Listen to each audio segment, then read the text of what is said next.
Coffee, the nectar of the gods. Hope you have some, my man. Chillin' like a villain too. Oh, and happy 65 months. Stay cool, dude.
just give me love.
to feel.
That is a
hopping on my mobile just because it's open. I'm kind of walking around my apartment and stuff.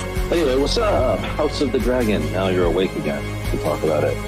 Yeah, and I kind of This is the pitch that I wanna. This is, or at least this was sort of. This idea wasn't really fully formed last night when I was not awake, and now I kind of. I think it's gonna be something like. I'm gonna before say. Before you even start your pitch, just let me say that no matter what it is, I'm in because I love talking about. I love talking about George R. R. Martin, and particularly about Fire and Blood and House of the Dragon. So, please. Well, great. Well, I mean, shit. I'm already on a roll then. I mean, that sounds great.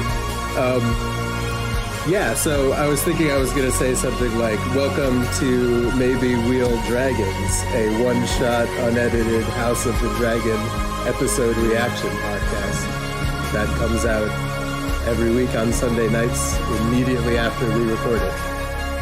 Oh boy. Yeah. That'll be fun. All right, cool. I'll do that. I'll do the unedited. It might not be all that interesting to anyone besides us to go back and re-listen to, because that's.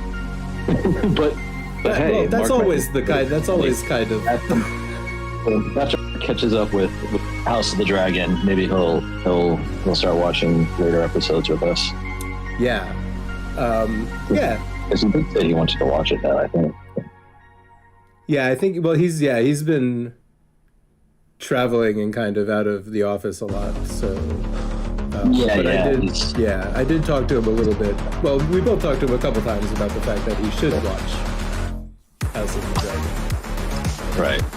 No matter how badly burned you feel about the last couple seasons of the Game of Thrones show, House of the Dragon is a new show with people involved in making it. Yeah, So- and I'm really, and another piece of big news is that, like, I'm officially over that burned-in feeling from the TV show. Yeah, for me, it was never all that bad in the first place. I know so many people were like, such despair.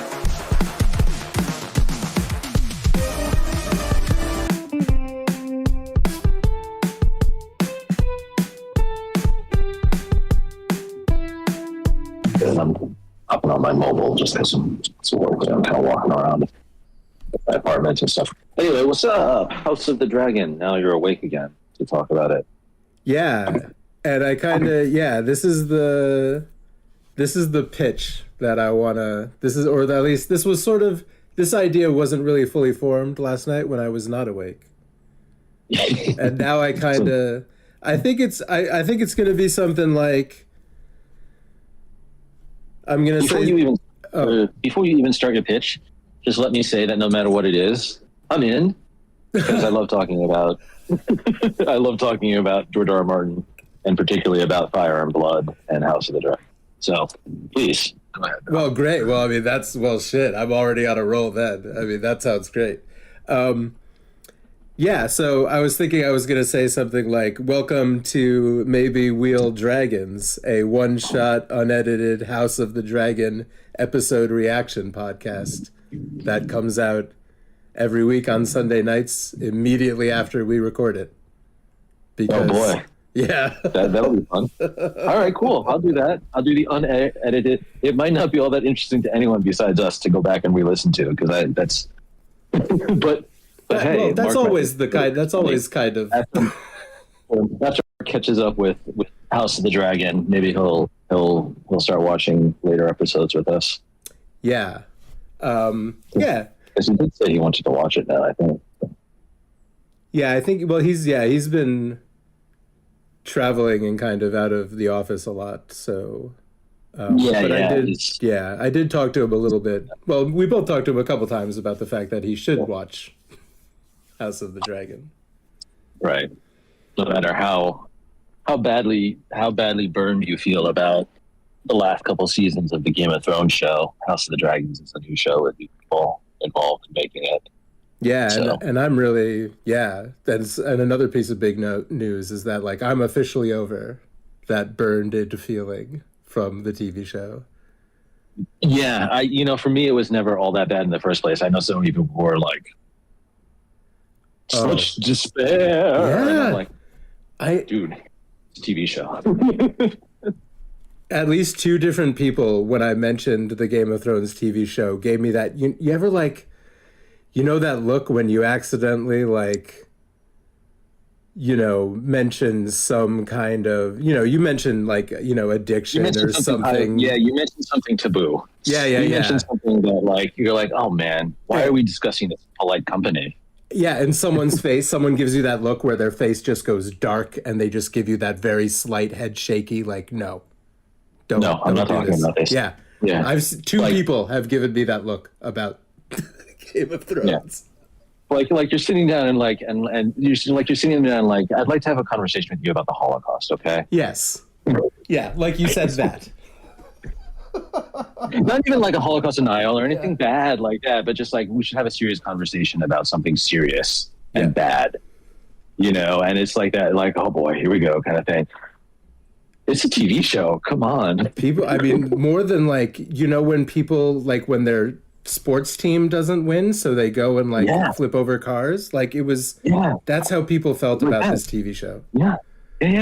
Dude, I know a couple people who almost, maybe not almost, but like briefly considered naming their daughter Khaleesi.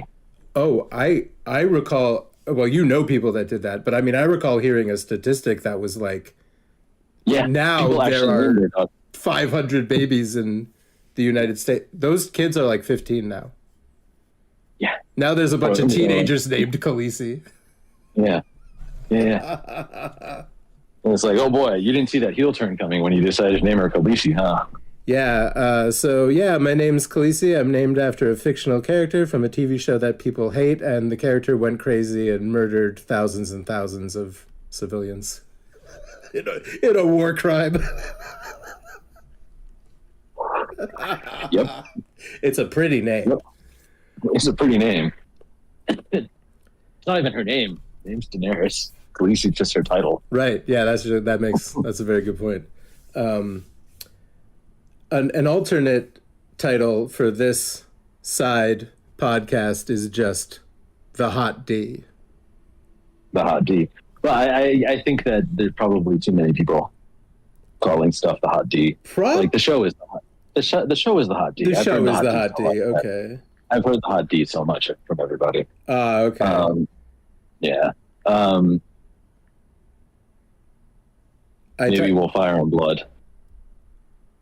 Oh, sorry. What about Fire and Blood? I said maybe we'll Fire and Blood.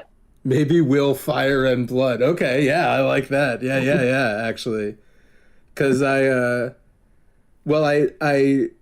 use Apple Podcasts when I listen, and I typed in The Hot D, and 4 results: The Hot Dish, The Hot Drop, The Hot Drip segment with Alicia Parker, and this last one. I think I'm not going to tap on it, but I want to read to you what the last suggestion is. The raisin at the hot dog's end. That has to be something sexual. Yeah, that's definitely sexual. They're definitely talking about cock and balls there. Yeah, so so anyway, I mean, I guess I could go in with one of my kind of final thoughts about what we watched yesterday, but do you have anything else? I mean, because I did record, and this one I'm going to edit, and I think from here on out, it's going to be whatever we say to each other after the episode, and I'm just going to immediately publish it. Yeah, like 15 or 20 minutes of whatever we say, and it's flat on the internet. Yeah. That's the plan. Sounds good. All right, cool. So are you going to record this right now, or this is it. This is it. This is the intro to the first episode of Maybe We'll cool. Blood and Fire. All right, nice. Addition. I'm probably constantly going to do a let's compare this to the book. Oh, sure. Segment, because I think that's for Game of Thrones, and I've honestly probably read Fire and Blood like a dozen times, or I'll literally just put it on in the background while I'm like washing dishes or doing housework or something, to just kind of like the sort of soothing voice of the dude reading it, talking about some vaguely interesting fake history. I'm such like a 40-year-old dad, man. Well, something that's great about that is that the book never gets very intense in the way it's written. There's not a lot of like a big reveal kind of scene ever happens. I mean, sort of, but like sort of, but it's also, it does have that sense of like many prequels. It's like, well, you kind of know what's going to happen. So the question is going to be, what's interesting about how you get there? You Right. know, Yeah. I mean, I don't know how much like the really casual viewer of House of the Dragon and Game of Thrones is going to know about how this conflict shakes out. Yeah. Spoiler alert, everyone dies.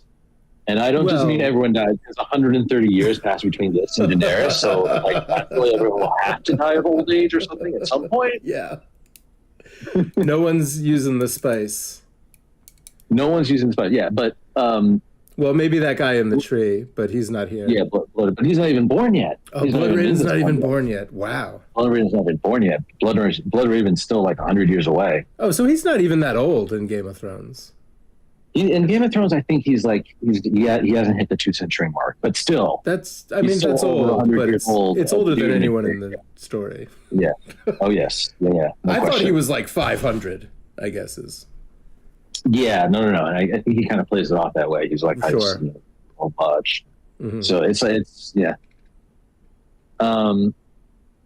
But yeah, so this episode compared to the books, there's a couple things that are different. The Alicent and Kristen Cole thing is totally new. Oh, okay. That is not hinted out at in the books at all, or talked about in the books at all. There's no relationship between Sir Kristen Cole and Queen Alicent in the books. Interesting. So that's all made up. That's all made up for the show. Spicy. That's fine. That's fine for me. It's spicy. I like it because I like how it's showing how Sir Kristen has changed, sure. and like in a certain way how like hypocritical he and Alicent are being, because like part of the thing that started the whole rift between all three of them is Rhaenyra fucking Kristen Cole, and then like refusing to like give up her queenship because of it. Now he's not even bothering to ask Alicent like that. He knows he's just being used, and now he doesn't have a problem with it. But we had such a problem with it, 10 years back or whatever, 20 years back, when it was him and Rhaenyra, that Yeah. he still can't get over it. But now he's got no problem eating the queen out, and her being like, we can never do this again. He's like, yeah, sure, no problem, whatever. And then like, Yeah, we'll 5 see. minutes later, Yeah. 5 minutes later, she's like, okay, let's just upgrade to like full insertion. And he's like, cool, whatever, Yeah, I'm into it. That doesn't. No big deal. I mean, no big deal. Yeah, all that talk is like he's so concerned about his vows and his oaths and stuff like that, but like, what am I wearing all of this armor for if it's not to perform sexual acts upon the royalty? Yeah.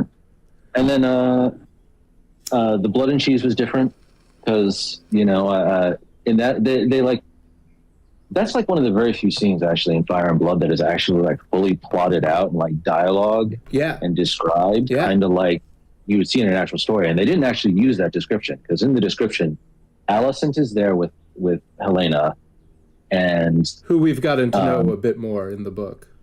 yeah, we got to know a little bit more in the book. And then also there's a third child. In the books, Helena has 3 children. Yeah. Aegon Two boys? the second. The twins, Jaehaera and Jaehaerys, Ah, yes. who are the oldest, and then a younger son named Maedlon. And in the book, they ask her to pick which son to kill, and she's like, Yes. "No, kill me instead." And they're like, "Can't do that, son. Wife's not a son." That part they kept, because the rat catcher's like, "Just kill the queen. Let's get the fuck out of here." And the blood is like, "Son's wife's not a son. Got to be a boy." So in the book, what they do is even more fucked up, because she says, "Okay, kill my youngest son," because she thought maybe he's too young to understand, or because the old one was the heir, maybe. Yeah. Doesn't really say. And then she says the youngest son, who's like 2 or 3, like, "You hear that, little boy? Your mama wants you dead." And then they kill the other son anyway. Right. They kill the oldest anyway, and they take the head and run off. So yeah, that's different. In this one, it was like they didn't even. Daemon was like, "I'd rather you kill Aemond." He never says, if you can't find Aemon, don't kill anybody else. Because they specifically say, the character Cheese specifically says, like, what if we can't find Aemon? Right. And he just gives him a look, and he doesn't say anything else. A son for a son, but it's not actually said. A son for a son. Yeah, but you know, it's pretty fucking obvious. You know, he's not telling them like, oh well, if you can't find Aemon, I guess just kill anybody. Just kill any. Any male heir, anyone related. Kill anyone related. Someone who's the son of somebody. Yeah, he definitely. Like, they don't show that, but that's definitely what he implies to them, if not says outright. You know, like, if you can't find Aemon, it's not like, if you can't find Aemon, just go home. It's cool. Like, kill someone and go home. Kill somebody. Come on. Come on. And you know, this is the kind of thing, it shows it as kind of a mistake, right? Yeah. Like, oh, they were there for Aemon, but they couldn't get him, so they killed the baby instead. And how fucked up is that? I don't think this is the kind of thing where Daemon is going to be like, how dare you? What have you done? The horror. He's just going to be like, well, that's not what I wanted, but cool. Okay. I think that's what Daemon's reaction is going to be. He's going to be like, you know, when people are like, but he was a baby, Daemon's going to be like, fuck him.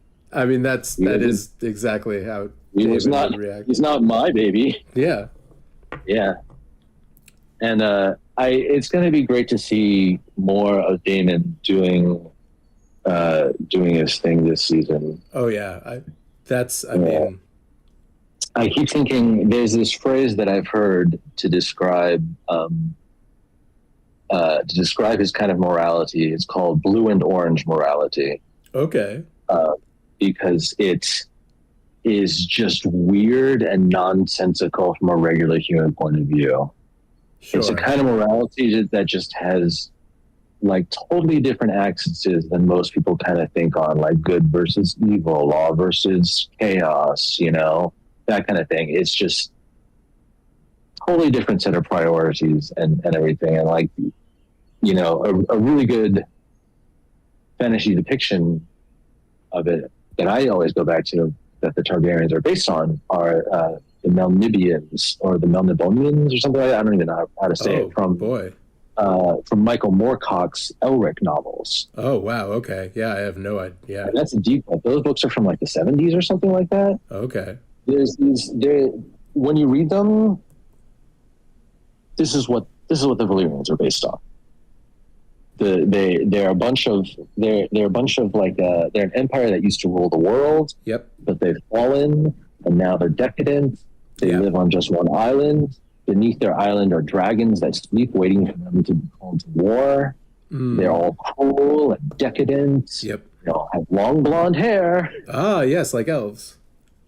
Like elves, you know. So it's like, and I'm pretty sure George R. R. Martin has never bothered to like conceal the fact that, you know, this is what inspired the Valyrians in his stories. So that's what I think of when I think of like the blue and orange morality of like people who are just, they have a morality for themselves, but they seem so amoral and weird to everybody else. Alien kind of. Yeah. Yeah. I mean, the Targaryens aren't quite there because it's like they've been living in Westeros for hundreds of years now. Like they ostensibly still go to church with all the other guys, and they, you know, they believe in the same. Yeah, a lot of them do. They believe in the same gods more or less, and you know, they do their own thing. But they're still like a foreign dynasty from another place that came in and conquered Westeros. Right. Yeah. And they're still, oddly separate, and they definitely consider themselves above everyone else living there. And they have a sort of, they have their own alien set of shit going on internally. Yeah. And I mean, also in Fire and Blood, that's the thing, is like the king before these guys, King Jaehaerys, made it a point to go to the Faith of the Seven and say, you have to say that Targaryens don't have to follow the same rules. Yep. And if you don't, there's going to be problems. And Yeah, he like was, you know, your blood all over the place problems. yeah, and he was smart enough not to like actually have to say that, but it's like when the High Septon dies and they're electing a new High Septon, and you and your wife show up riding your dragons and land on top of the city, you don't have to say the words. Yeah. You know, you don't have to say the words.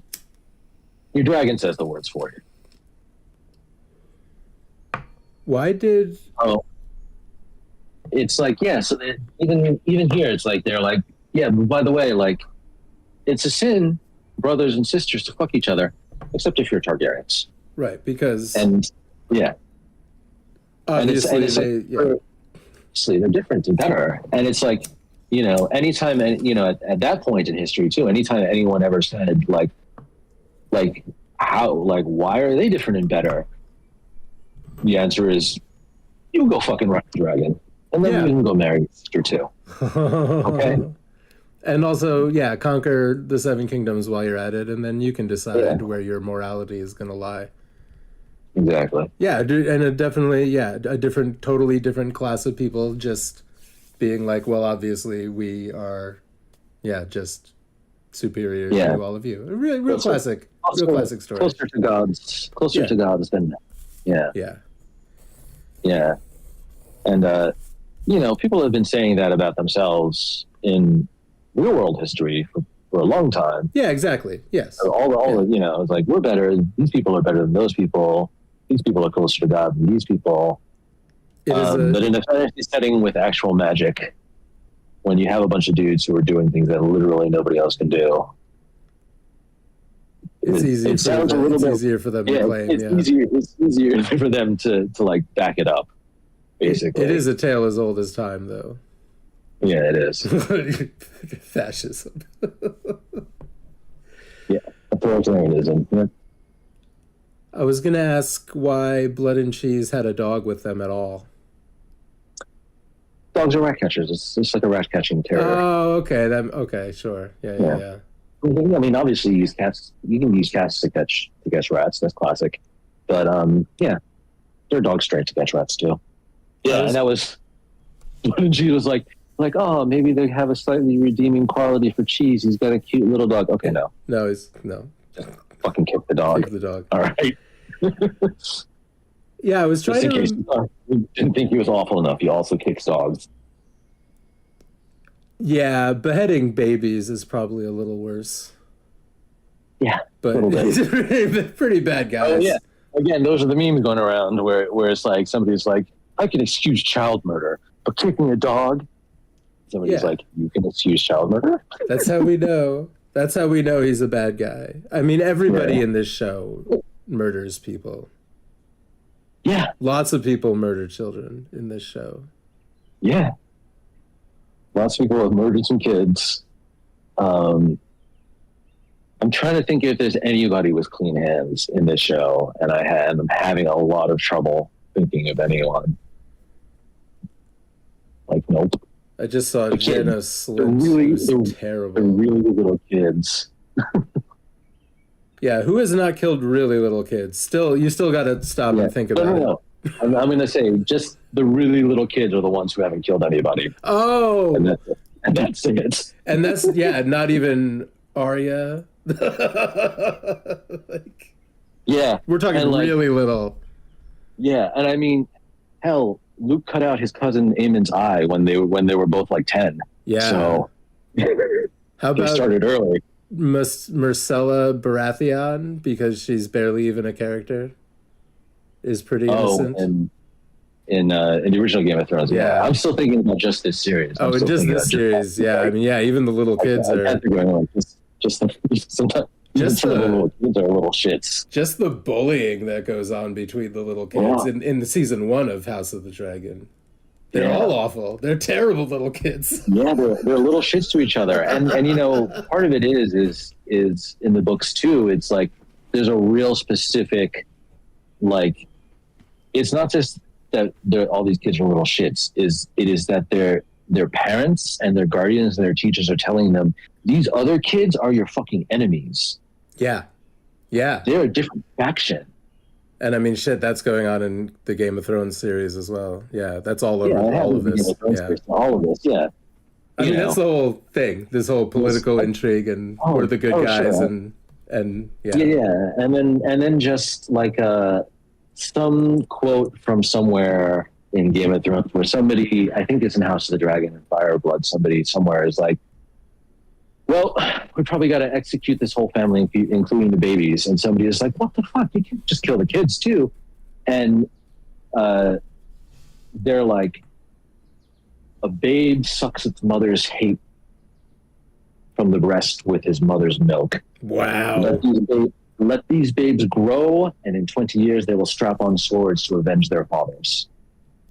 Well, yeah. Yeah. That sure does happen. Yeah. That sure does happen. So Wow. I think it was a Stark that said that. Oh, really? I was about to say that sounds Yeah. like some Damon shit. Oh, I liked, Yeah, no. by the way, I liked seeing a little bit of the Wall in some old Stark bro in Yeah. season 2, Yeah, episode yeah. 1, HOTD. Yeah, that's Cregan Stark. He becomes a Cregan. big character. Yeah, Cregan Stark, the Lord of Winterfell. He's cool because I'm glad that they made him like real young because he's supposed to be about the same age as Joff. Not Joff. He's supposed to be about the same age as Jacaerys. Jace, right. Yeah. Okay, yeah. Yeah, and it's in Fire and Blood they talk about how the two of them like became fast friends very quickly because they were around the same age and they were like, hey, you're cool, I'm cool, what's up? The way guys sometimes do, and Yeah. um, Throwing he it up. becomes he's a big character like at the end of the Dance of the Dragons Oh, okay. because like he sends like he said he's like, oh, I'll send 2,000 men south like Yes. right away. He said, but if I have to send more, it's going to be a problem because I got to watch the north and I got to watch the south and winter is coming. So I got to feed people and everything's going to be covered in snow. It's going to be rough, man. And he Like, gets a I'll- letter from Aegon and Alicent. Yeah. That says Jacaerys is dead or Lucerys is dead.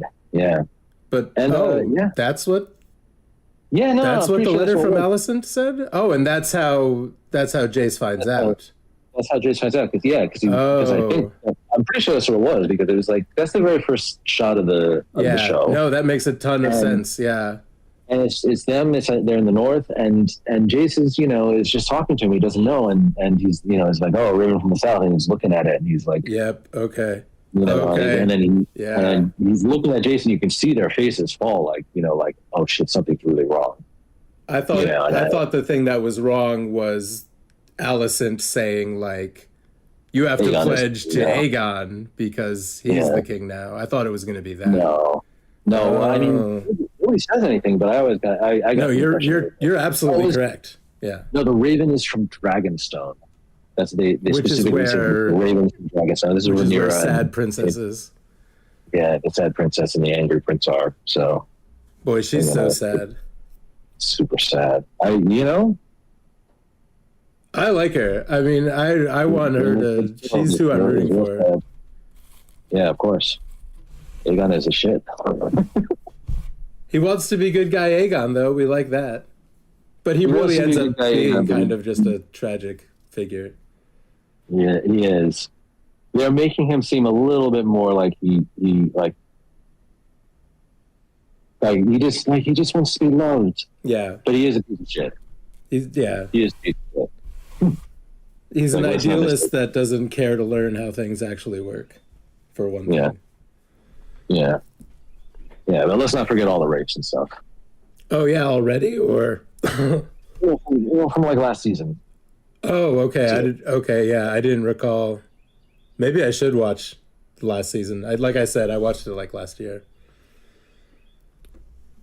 Yeah, there's a part in some season where a maid goes to Alicent and she's very upset because Aegon raped her basically, Yes. and Alicent is like, sorry about that. Here, take this gold and this moon tea, in case you don't want to have a bastard. And Yeah. Don't say this. Don't talk about this to anybody. I recall him being more of a shit now. Yeah, okay. Yeah. Yeah. And there's an implication that he has a bastard, at least one bastard in Flea Bottom that he doesn't care about, who is like in a fighting pit for little kids. Oh God! Oh my God! That was in last season. Yeah. Oh my God! Yeah, I was a little bit surprised to see little kid fighting. They briefly show like a little kid with like the white hair. Yeah. You know. Yeah. And indicate like, oh, that's a Targaryen bastard. Or is that talked about in the book? In the book, so you know how in the book there's like multiple people trying to tell the story at the same time. So the author is like, these are what our sources say, and we're not really sure which one is the right one. So one of the sources talks about when they found Aegon after his father died, and they were going to proclaim him king. One source says that he was with a paramour. He was just with his mistress, no big deal. And another one said he was found in Flea Bottom in a brothel with like a 13-year-old girl sucking his dick while he watched kids with filed teeth and filed nails fight each other to the death. Oh God, yeah, right, okay. Jesus Christ. So, yeah. But it's like, again, the sources matter, and it's like the guy who was writing that thing about how awful he was also like really loved Rhaenyra. Right. So absolutely everything he says about Aegon is as nasty as can be. But he says nasty things about a lot of people, including Rhaenyra. He just like the guy Mushroom. Mushroom. As I was thinking, his name isn't Pumpkin, is it? Yeah, Mushroom. Yeah, no. I like Mushroom a lot. Yeah. Yeah, he's a character they declined to picture or to, yeah. Yeah, they declined to visualize Mushroom in the show. Yeah. Just as the other point of view character, the other writer in the book is a guy named Septon. Oh, a Septon. No, not Septon Eustace. Yeah, that's right. And Septon Eustace, and then some writings from the Grand Maester, who is in the show actually, but he's fairly minor. The Grand Maester in the Green Council hasn't done very much. But he is one of the writers and one of the sources. So like him, a Septon, who is supposed to be part of like, the King Septon or whatever, but he's not in the show. But it's like, in the book, it's like he's the King Septon, so he's there. Right. Okay. Yeah. And then Mushroom, the jester, right. the court fool. The court fool who wrote a very elaborate history of generations and generations of these people. Yes, because he was at court for like 40 years or something like that. And he wrote his Testimony of Mushroom. Yes, the Testimony of Mushroom. Which I believe Fire and Blood describes as shockingly ribald. Yes. Of course, you would expect it to be.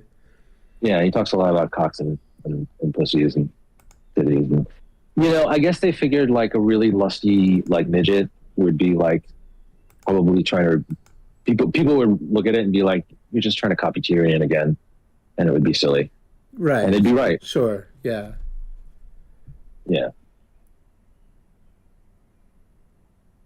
Yeah, I don't know. Yeah.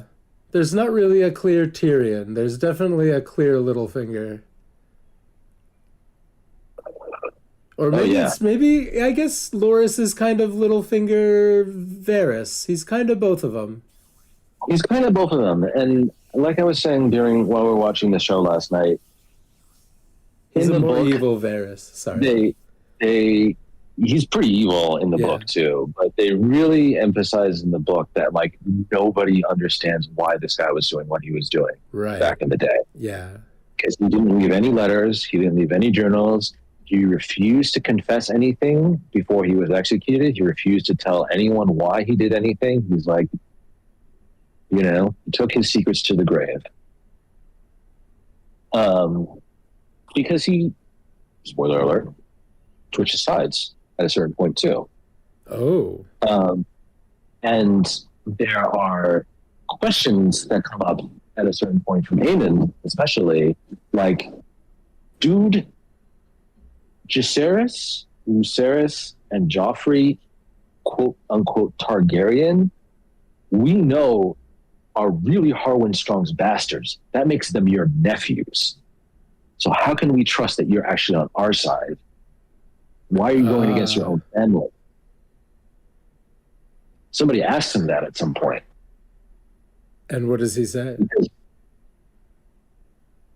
Doesn't say anything. It's like somebody doesn't. It's not like they asked him that to his face, but it's like, it's pointed out.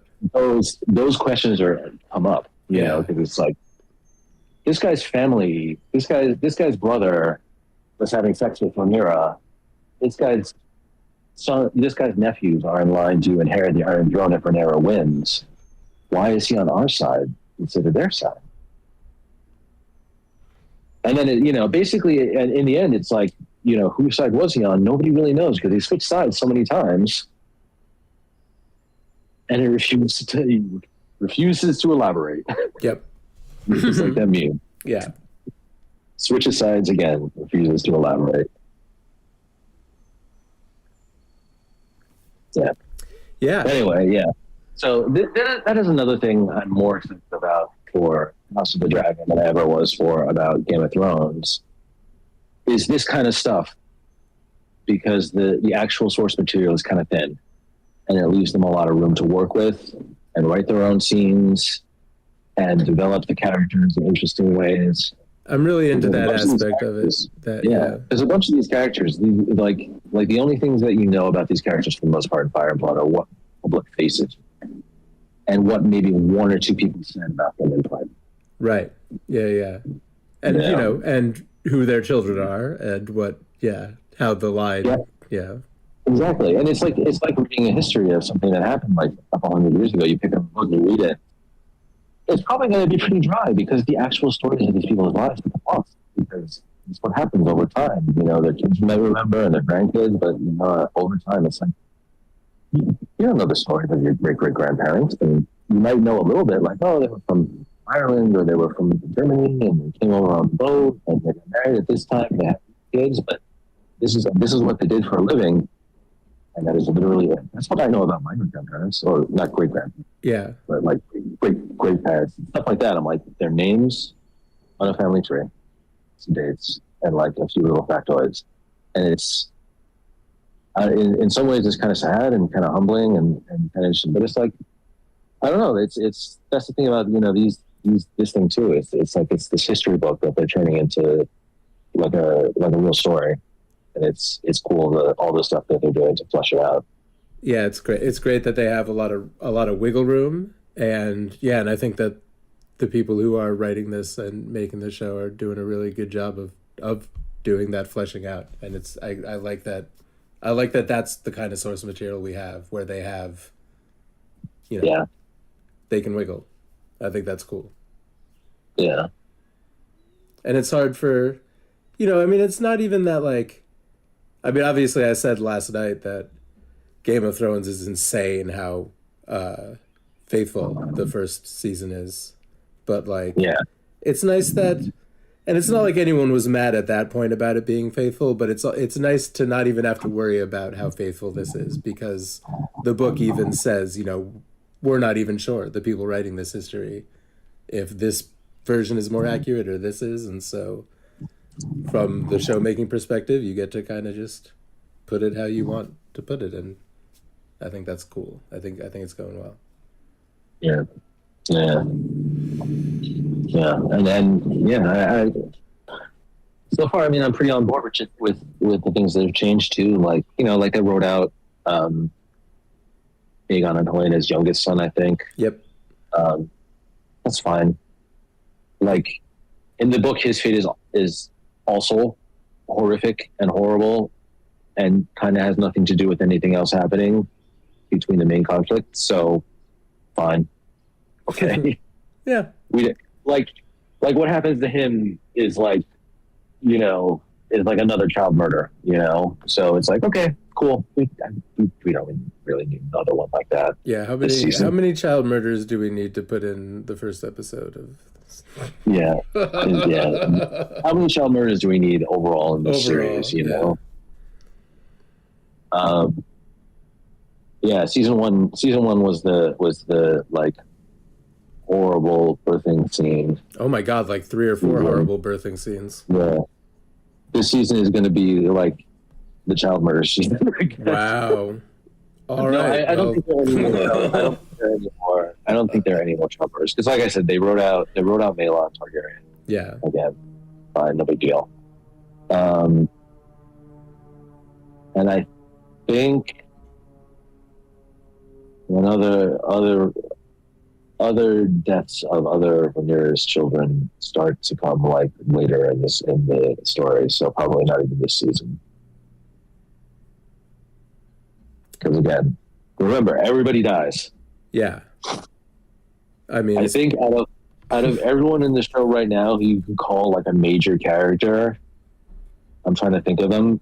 Like by the end of the Dance of Dragons, I think like literally one of them is still alive after the end. who does some Targaryen king continue on after Yeah, of course, after Dance with Dragons? So at least one guy. Yeah, at least one of them. But as far as like actual major characters, I'm pretty sure Corlys Velaryon is the only one who survives the deaths. Oh right, yeah, okay, because he lives forever. Everybody else dies untimely, and he dies a natural death At like 95. It's like a few years after the dance ends, he passes away. But like, he is the only one who gets to not die by violence in the show. Like, all of the major characters, everybody else gets offed. Yeah. And in various like horrific or cool ways. In some ways, it's very cool. Like when Daemon and Aemond and Aegon and they go. Well, actually, probably not so much Aegon, but like Daemon and Aegon, Daemon and Aemon. Yes. And Kristen Cole, they get cool deaths when they die. It's like, oh, it's cool. And then like a couple other people, when they die, you're like, no, God, that's another red wedding looking thing. and then, yeah. Oh no, another horrible backstabbing murder. Another horrible murder. Another one. But it's, why are you watching this show if you're not here for the horrible murders? Yeah. And you ask yourself that. That's yourself asking. Well, if you don't like all these murders, what are you even doing? Why are you watching this show? You know what this is about. Yeah. You know it's exactly what it says on the tin. You didn't stumble on this by accident. Come on. House of the Dragon. What an interesting name. I've never heard of this before. I think I'll watch it without having heard a single thing about it. My favorite movie is Pete's Dragon, the heartwarming family tale where an imaginary dragon does something. I don't know. But I imagine this will be just like that. So, sorry. Yeah, all right, great. Yeah, really, I mean, yeah, really, I've gotten from you what I came here for today, but if you have anything else that you want to say about that first episode or what's going to happen this season, the stage is yours. No, I think that's enough said about the first season. All right, awesome. Yeah, let's try to keep these a little short. Yeah. Pump them out without editing much. Let's do this every Sunday. Yeah. Yeah, I mean, yeah, my plan is basically, to be more awake, but just to record it, hopefully with not very many pauses or us accidentally revealing our social security numbers and then just posting it straight away because, All right, cool. Sounds good. A lot of people are going to get killed. It's going to be great. Yeah, I might, yeah. Yeah, maybe in future weeks there may be a Sunday when I'm able to like hold a conversation. I hear you. I definitely had a whole weekend. Word. Who's who's eating out the queen? Oh, Son of Luna. That is he a strong? No, that's Kristen Cole. Kristen Cole. He's the Kingsguard. Who's the father of Rhaenyra's children? Harwin Strong. He died in a fire. Okay. Did he? He's Laris's brother. Yeah. Does it seem likely that I would have him confused with Son of Luna? Son of Luna also canoodled with Rhaenyra. Yes, Son of Luna also. Yeah, he also banged Rhaenyra. Okay. That's He's what got a I'm thing. confused about. Yeah, and it was the whole thing because he was like, "Run away with me. I'm in love with you," and she's like, "Dude, it was just sex. We don't have to run away and get Right. married." Yeah. And then he was like, "What am I? Just your whore?" She's cool. He was all dramatic about it, but now he's fucking Alicent apparently. Son of Luna. Son of Luna. Oh, that's right. And Alicent is really like I forget that sometimes in the context of the show that because the actors' ages are so close, but she's Helena's mom, so it's like she walked in and her mom banging the Kingsguard right after her son had been murdered. Oh, yes. Yes, she Yeah. is. Okay. Damn.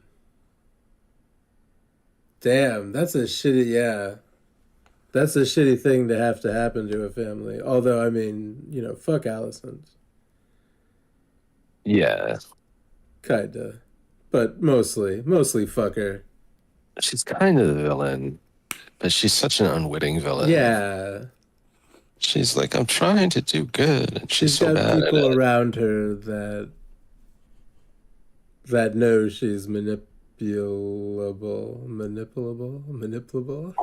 Yeah, manipulatable. pliable. She gets a lot of she's got a lot of fingers. There's a lot of fingers in her pie.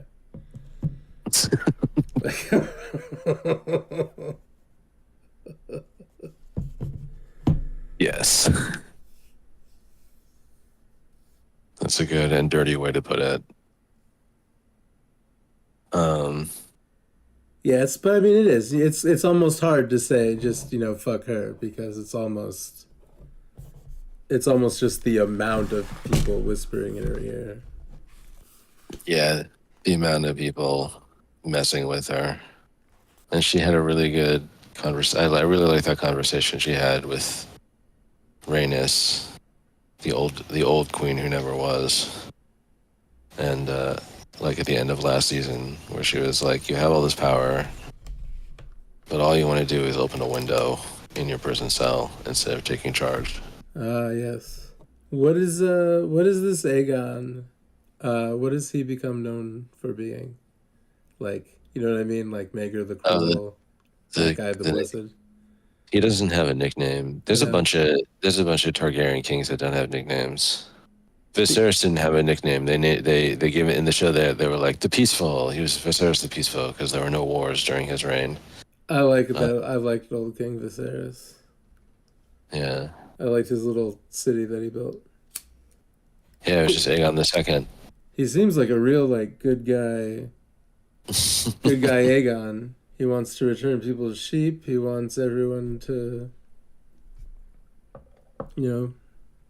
be chill, and he just wants to crack open a cold one with his boys on the Iron Throne. Yeah. But then Uncle Damon has to come along and pay blood and cheese to murder his nephew, brother, son. Yeah. Is it all those things? Who are we talking about? Aegon, is it Aegon's child that ends up getting killed? Oh yeah, it was supposed to be his brother. Right, his brother is Eamon, the guy with the real Muppet face. Yeah. But instead, it's his son. His Well, instead of sister Jacobs. wife is. Yeah. Excuse me.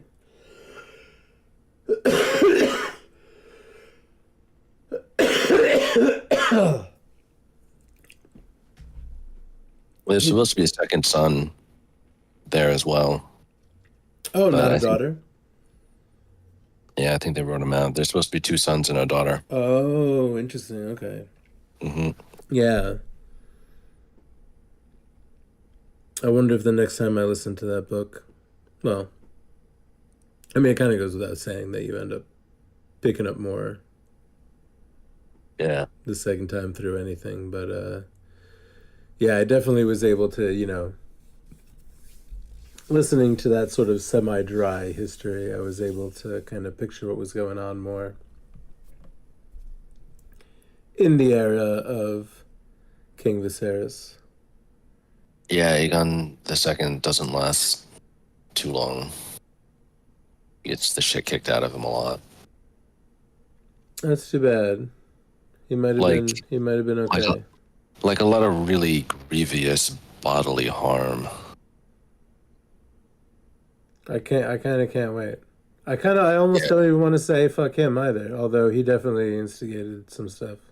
Oh yeah, yeah, yeah. But it's you know the Game of Thrones trope about like dudes getting their hands cut off and their noses cut off Oh and yeah, this guy shit like gets that. lots of things cut off. This like I'm trying to remember what happens to him. He gets like burned really bad in a dragon fight. Like Oh really yes, bad okay, burned. yeah, I recall. Yeah, and that's I mean, and then And he's he's in a, mostly out of commission for. and he's in a coma for like 6 months or Yeah, something. yeah. And just when he's getting better, he has to jump off his dragon during another dragon fight and breaks both his legs. Oh boy. And like both his hips or something like that. He basically shatters both his legs jumping off a dragon. Um, Aish. Aish. yeah, so then he has to be like, carried around in a chair because he can't walk anymore. Yep. Yeah, yeah. He gets it bad. There's a lot of body horror in George R. R. Martin. Forget about that sometimes. Just a lot of people getting pieces chopped off. Trying to remember if anybody else gets any pieces chopped off in this show, other than or in this story, other than just the normal heads getting chopped off. Is there a tiny segment about somebody getting infected with some kind of worms? Oh That yeah, they had to, were they ice worms that they had no, to, they were fireworms. they were fireworms and they had to chop the body parts off before the worms could get into them, or No, oh, it wasn't it was something like that I'm thinking of? it was a little different than that. So this girl, Princess Aria, who was the she was from like Jaehaerys's generation. She was like King Jaehaerys's older sister. Okay. So she had a pair of twin daughters with her brother Aegon the Uncrowned. There was a different Aegon also from Jaehaerys's generation, but he died. So these two twin girls, one of them became a septa and never did anything unborn again. So you can forget about her. And the other one was named Princess Aria, and Aria eventually stole Balerion when she was like 12. You know, Okay. the biggest and the blackest and Yeah. the nastiest of all the dragons. And he was very old at this time, but she jumped on him and flew off and vanished for half a year. And when she came back, she was like extremely sick. And when the Maester and the Septon tried to treat her, she was like burning hot, and she was like full of like horrible like mutated worm things inside her. So that when they put her in like a tub of ice, like she exploded Oh and God. like all like crawling out and died. And but they like Okay, died. yeah. Yeah, and he was like, and basically he was, like one of the guys was speculating, like, so I think probably what happened was he jumped on the back of the biggest dragon in the world, and the biggest dragon in the world was like, I don't listen to kids, and decided to fly off. And where did he fly off to? Well, he probably flew off to Valyria because that was his original home and original lair, and he left it, centuries ago. But maybe he remembered it, and he flew back there, and this is where the princess got all these horrible worms inside her. Whoa. Is that what the doom that came to Valeria was? Fireworms? Fireworm. Nobody knows what it is. The way George R. R. Martin kind of makes it sound is in like some of his books and some of the writing and stuff. He almost makes it sound like radiation. Yeah. It's like poison fire. Yeah. That's why when they say Someone- people say, like the doom still holds sway in Valyria. It's like the radiation is still. Someone must have dug too deep and too greedily or some shit. Yeah. Yeah, there's a bunch of different theories. I think the popular one that I've heard is that a bunch of Valyrian blood mages were using their magic to make sure like all the volcanoes didn't blow up on them all the time. Oh, and someone didn't have the right reagents one day. Yeah, or a bunch of them got killed by faceless men. Oh, that would be fun. The convoluted theory I heard was that the Lannisters, desiring to purchase a Valyrian steel sword, sent like a huge ransom of gold, because they had tons of gold, to Valyria to purchase the finest Valyrian steel sword they could. And there was some old prophecy that said like the doom of Valyria would come out of the west, or like from beneath the castle of the lion or some shit like that. So then some people are like, they theorize that too many people used all this gold to hire too many faceless men, and all the mages that control the fires lost control, and they all blew up at once. Oh shit. Everybody died. So I have listened to so here's where I'm at. I have now listened to this book, and I have listened to Game of Thrones, and I have finished season 1 of Game of Thrones, and I've said this before, but I can't believe how exactly faithful this thing started out. I know, and that's how they fucking got us. It was like They fucking got us. They like everyone I know who was a book reader was like, are they really gonna do this? Are they really gonna do that? Are they really gonna do this? And then they started doing it, and they're like, like everyone I know who had read the books were like, oh, they're really doing this. They're fucking doing it, man. They're fucking doing this. They chopped Ned Stark's head off right at the end. We're like, yes, they're fucking doing it. The best comment I remember hearing was like, one of my friends was like watching the show together, and they were like, they see the end of the first episode where Bran gets pushed out the window. Oh man. And they're like, but he lands on something, right? And I was like, yeah, the ground. Yeah, that's something. The cold, hard ground. Many stories below him. It was so good. Season 1 was so good. We'll see if I have something to say about season 2, and if it just goes downhill. It was consistently strong for at least 4 seasons. At least 4, you reckon?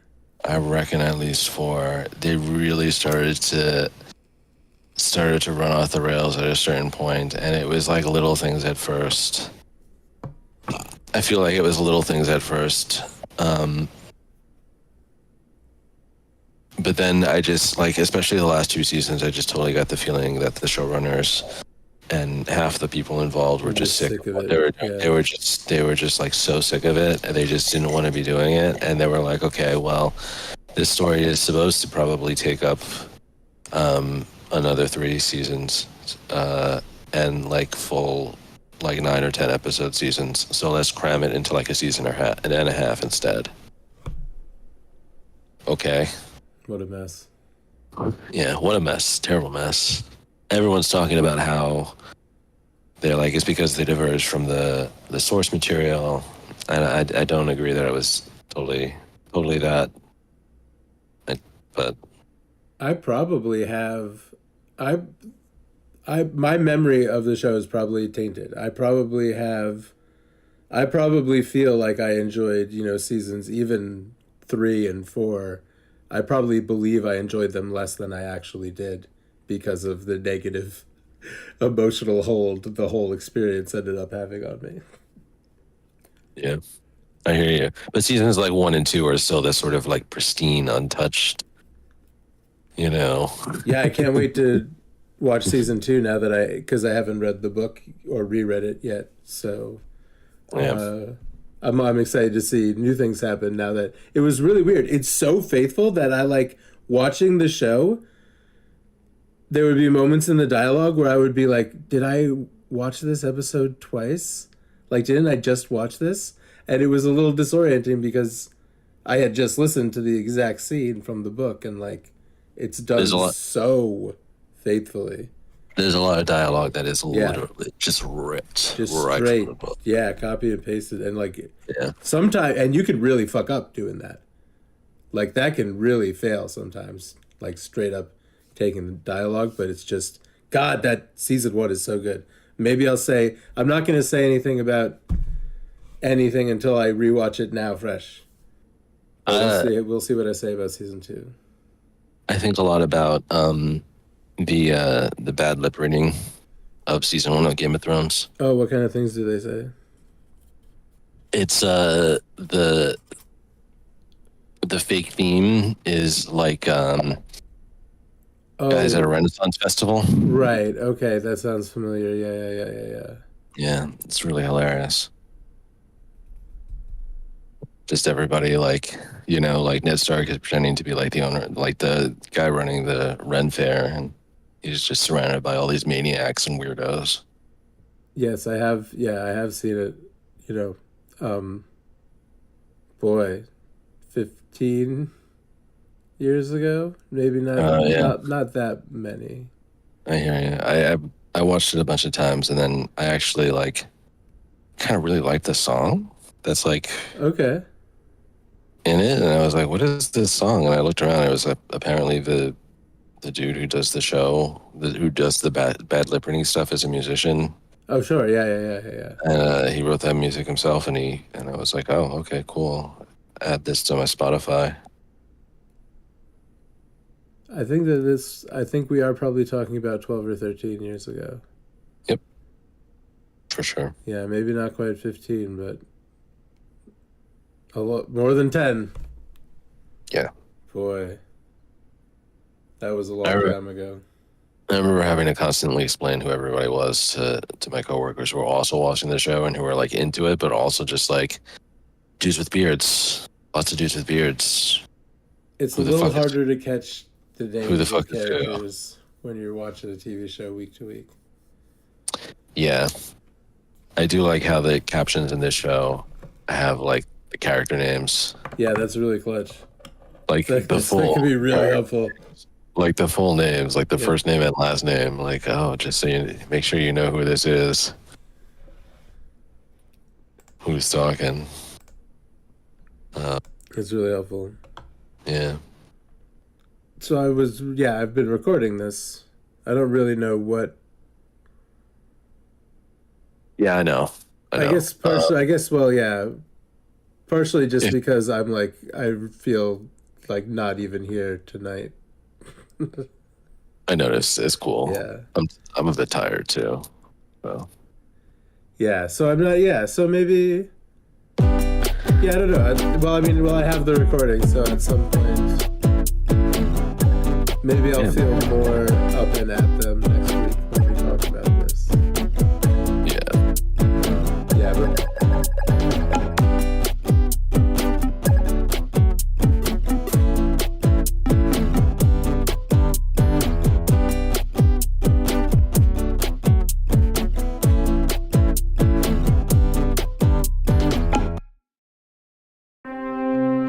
Because it is definitely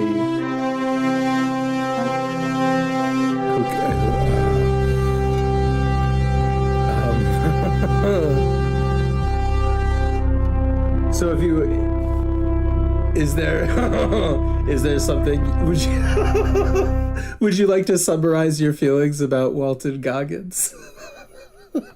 As long as it doesn't get posted on the internet. Now that we've had I've become a fast fan. I will admit that. all right, I'm definitely gonna put that part and then a bunch of beeping in, so it sounds like you're saying a bunch of really grotesque things. Okay. All right.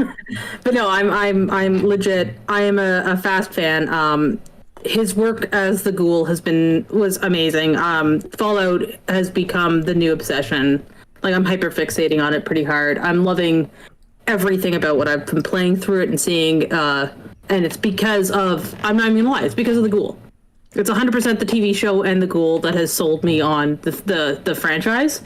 And I'm sure that there's going to be some hardcore neckbeard fan out there that's going to get pissy about hearing that. But like, I don't see a reason to gatekeep a fandom. If that's what brings somebody into it, cool. You know what I mean? Like, if it's something that you love and someone's being brought into it because of a television show that is halfway decently done, Yeah, and like, sometimes people hate that. they do, but that's what did it for me. Is this show is what's done it for me. We've watched through it twice already. I'm going to watch it again, like soon, probably in the next couple days. I'll start it up again. I love everything about it, and it's like it's been really good. And like, because of that show, I mean, I'd seen stuff with Walton Goggins before, but I'd never connected the dots. It was just some guy, you know what I mean? Like, I watched the old Community.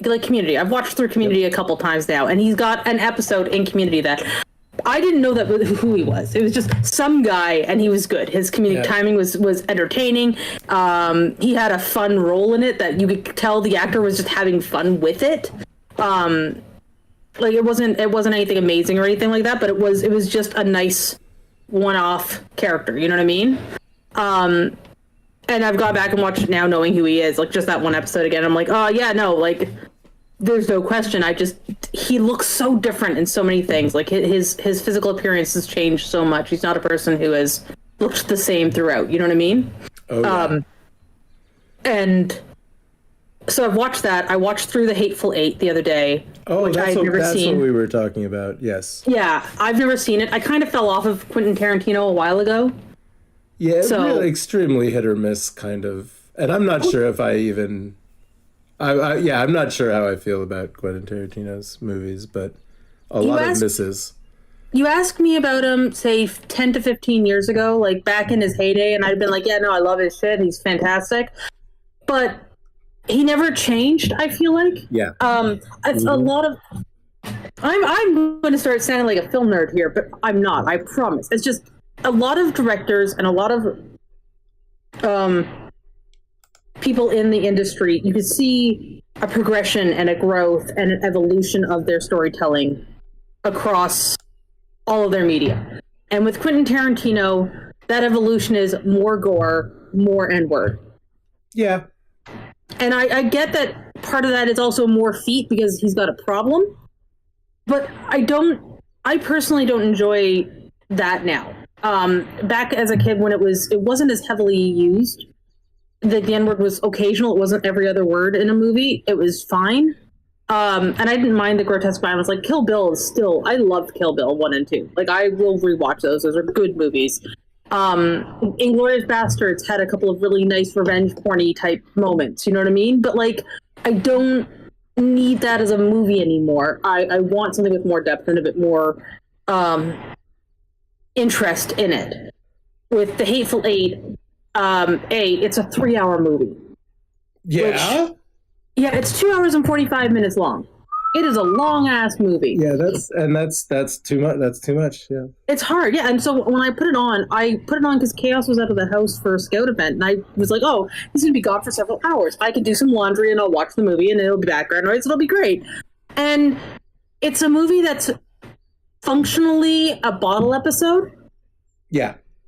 Like, okay, quick rundown for those who haven't seen it. Spoiler alert, too bad.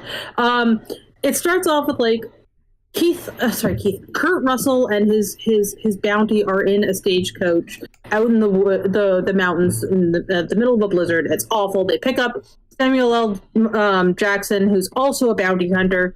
And then they go a little bit further and they pick up the new sheriff at the local town, who's played by Walton Goggins. And this carriage makes its way to this cabin out in the middle of nowhere because they can't go any farther because the snow's so bad.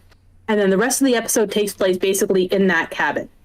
And there's a couple things that he's got happening that it feels like it's supposed to be a joke.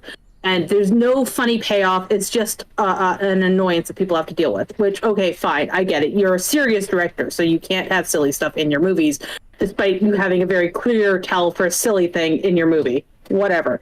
And then it's just them talking for the entire movie, which is really cool because, like, it's nice to see him try to do more of that, like, Dinner with Andre and trying to grow, except none of the conversation is really gripping. It's not super grabbing at all. Like, it's not, and it's so much of the N-word because they've got a black person there, so everyone is just calling him by the N-word the whole movie, and I don't need it. It's 1850 or whatever. Yeah, and like by the end of the movie, Quentin Tarantino movie, most people are dead because he's got to try and go with that tradition of his, and it's been a bloody fight the whole time. You have the whole thing explained, and the twist is cute, don't get me wrong, but also really heavily implied and not actually a twist. Like, it's one of those heavy-handed twists that always felt clunky, the way that a lot of M. Night Shyamalan's more recent movies have been, right? Where you can see that twist coming, so it just ruins the movie. Sure. And that's kind of what I felt like by the end of this one. Like, I didn't feel like the twist was particularly well handled, and it was telegraphed too heavily and stuff, and it wasn't well done. And yes, it was nice to see him trying to stretch out of that, Pulp Fiction, Kill Bill kind of a thing. But he didn't go far enough out of it to actually make it feel like its own thing. It still felt like he was just, how do I put it? It was like he was trying to do an homage to himself. Okay. That's what his movies are like. But worse? Like, I get circle jerking it. I do, but stop self-fellatioing yourself with your own fucking movie. Like, you aren't that good of a director. Get your head out of your ass. You know what I mean? Like, that, it just, whatever. It wasn't a bad movie. I will rewatch it in all likelihood if somebody wants to see it. But it wasn't great, and I'm not upset that it took me this long to watch it because it's a 2015 movie, so we're talking about a movie that's 10 years old almost, right? Like, it's not. I'm not upset that it took me this long to watch it. I would not have been upset taking longer. It's just I want to see more of Walton Goggins' portfolio and see more of what he's done. So, like, before I lose Crave, I've got a couple more TV shows that are on there. There's like Vice Principals that he's in with Danny McBride, and I don't know much about it. Someone told me to watch that. Well, then we can totally start doing that. I've got, like I said, I've got Crave for a little while longer. Yeah, okay. So, he's in something called George and Tammy, which is supposed to be about George Jones and Tammy Wynette, which she's a very famous country singer.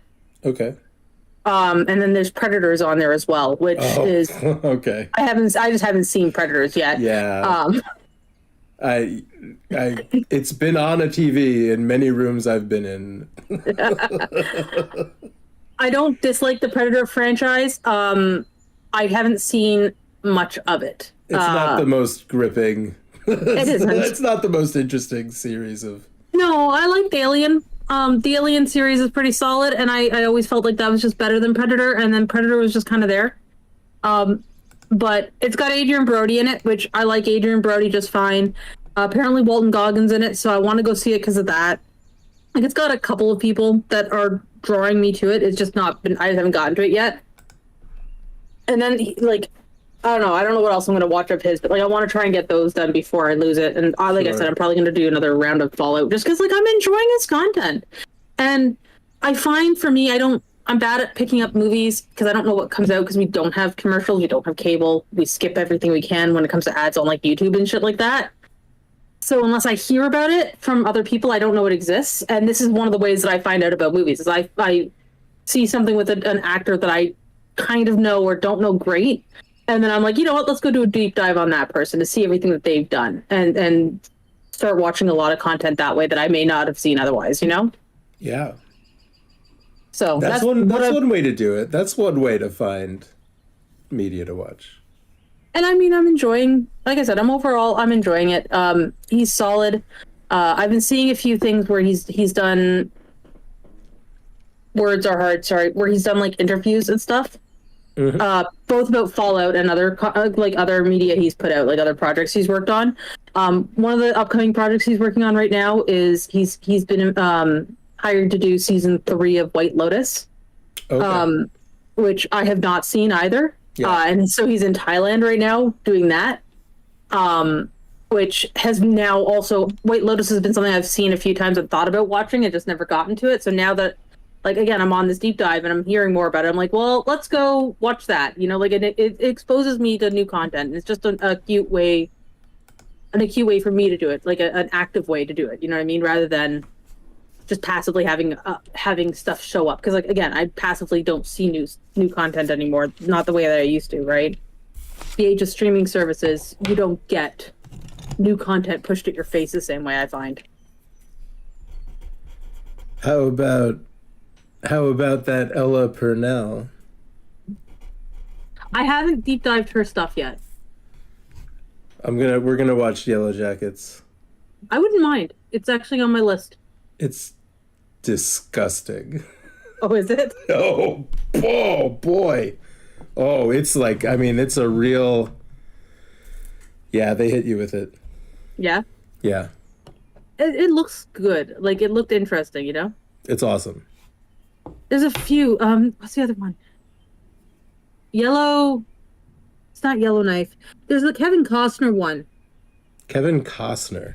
He's a cowboy on the picture that I see of it when I'm on. I think it's Prime. Oh, Yellowstone. That's it. Yeah, I've been wanting to watch that too. Yeah, that's like not the place that Yogi the Bear is from. I thought Yogi the Bear was Yellowstone National Park. Yogi the Bear is from Jellystone. Oh, my bad. Look. He might be smarter than the average bear. I am not. Okay. Did you switch to New Vegas? So, I'm playing Fallout 4 on my stream. Yeah. Last night, I started up New Vegas so I could play Fallout and not replay the intro section of 4 yet again without playing my stream save. Is 4 fucked? Oh, but the stream save is, you're leaving that to be the stream game. Yeah, so the non-stream save is fucked for me. Right. Yeah. And I don't know if, like, I don't know where it got fucked specifically. Right. Timeline wise, right? Like, I don't know if it was an hour ago or 4 hours ago or what. So I'm not really wanting to touch it because, like, I just don't know when it screwed up. Whereas the stream save is brand new, and I have been told where to avoid to not have what I think has happened happen. You auto received a quest that you think has messed up. That is what I have heard as an option, but I've also heard that might not be it. Boy. Yeah, Bethesda, always like this. Yeah. No, I don't know if I told you. I know I mentioned it to Chaos, and I think I messaged Tom's about it because we were talking about Fallout the other day too. Yeah. Because this is my brain right now. My brain is almost fully just fixating on Fallout, nothing else. But when I ran into something where apparently currently the most popular mod for Fallout 4 on, like, Nexus mods and all those websites is a mod that ignores, like, it removes the next gen update. Like, it just tells the game that this doesn't exist. Right. Yep. And the second most popular is the one that stops it from downloading. Oh boy, yeah, just get to So the most popular is the one that hides yeah. it. You already have it on your game. This just hides it, or you haven't gotten it downloaded yet, and this tells Steam you've gotten it, so it won't download it for you. Funny. Those are the two most popular mods right now, from what I've heard. It's ridiculous. It really is. That's some Bethesda shit. It is. It's 100%, and it's stupid. And, like, I have not, aside from starting up the game and getting 20 new quests that I didn't care about, I've seen no changes there's no graphical update that is obvious. The game plays the same way. The only main change I've seen is I can paint my stuff with the Enclave paint, and that's not doing anything. It's just making it blue. It's like red with a star on it. Like, I'm not getting anything out of it. It's dumb. It's dumb. You ever watch an episode of Star Trek called Shore Leave? No, and we aren't watching that today. Oh, no. So the Galileo 7? That's what I'm currently showing as you and I next episode. So let me rephrase my question like this then. All right. Have you ever seen an episode of Star Trek called The Galileo 7? I don't know. Yeah, me neither, actually. What does it say? Spock commands a stranded away team when their shuttlecraft is stranded on a planet with hostile natives. Yeah. I don't have much more. The one sentence blurb I've got indicates that it's the shuttlecraft Galileo on an ill-fated mission, facing tough decisions when the shuttle crashes on a planet populated by aggressive giants. Aggressive giants? Apparently, there are aggressive giants. Cool. I don't know if I've seen this. We'll see once we actually watch it. But yeah, right. Yeah, because that is real vague. There may be something specific that I'll remember, but that it's the Giants part that's bothering me because I don't. And I'm looking at the picture of the thumbnail on the TV here. It looks like there's a tall guy. Well, it looks like Christopher Lee. Kind of. The guy's outfit looks familiar to me as well, which I can't place the outfit though, but it just looks familiar. So I don't know. This is not a helpful screen grab that they've given us here. Yeah, I really don't recall. I don't recall this at all. Yeah. Yeah. Well, it was directed by Robert Gist. Okay. We've got Oliver Crawford, who wrote the story, and along with Shimon Winselberg, wrote the teleplay. This originally aired on January 5th of 1967 with a 7.6 out of 10 on IMDb. Okay. Yeah, I don't know this episode. I don't think. I don't know. We'll find out. Yeah, let's find out what it's about. Yeah, let's do it. Okay.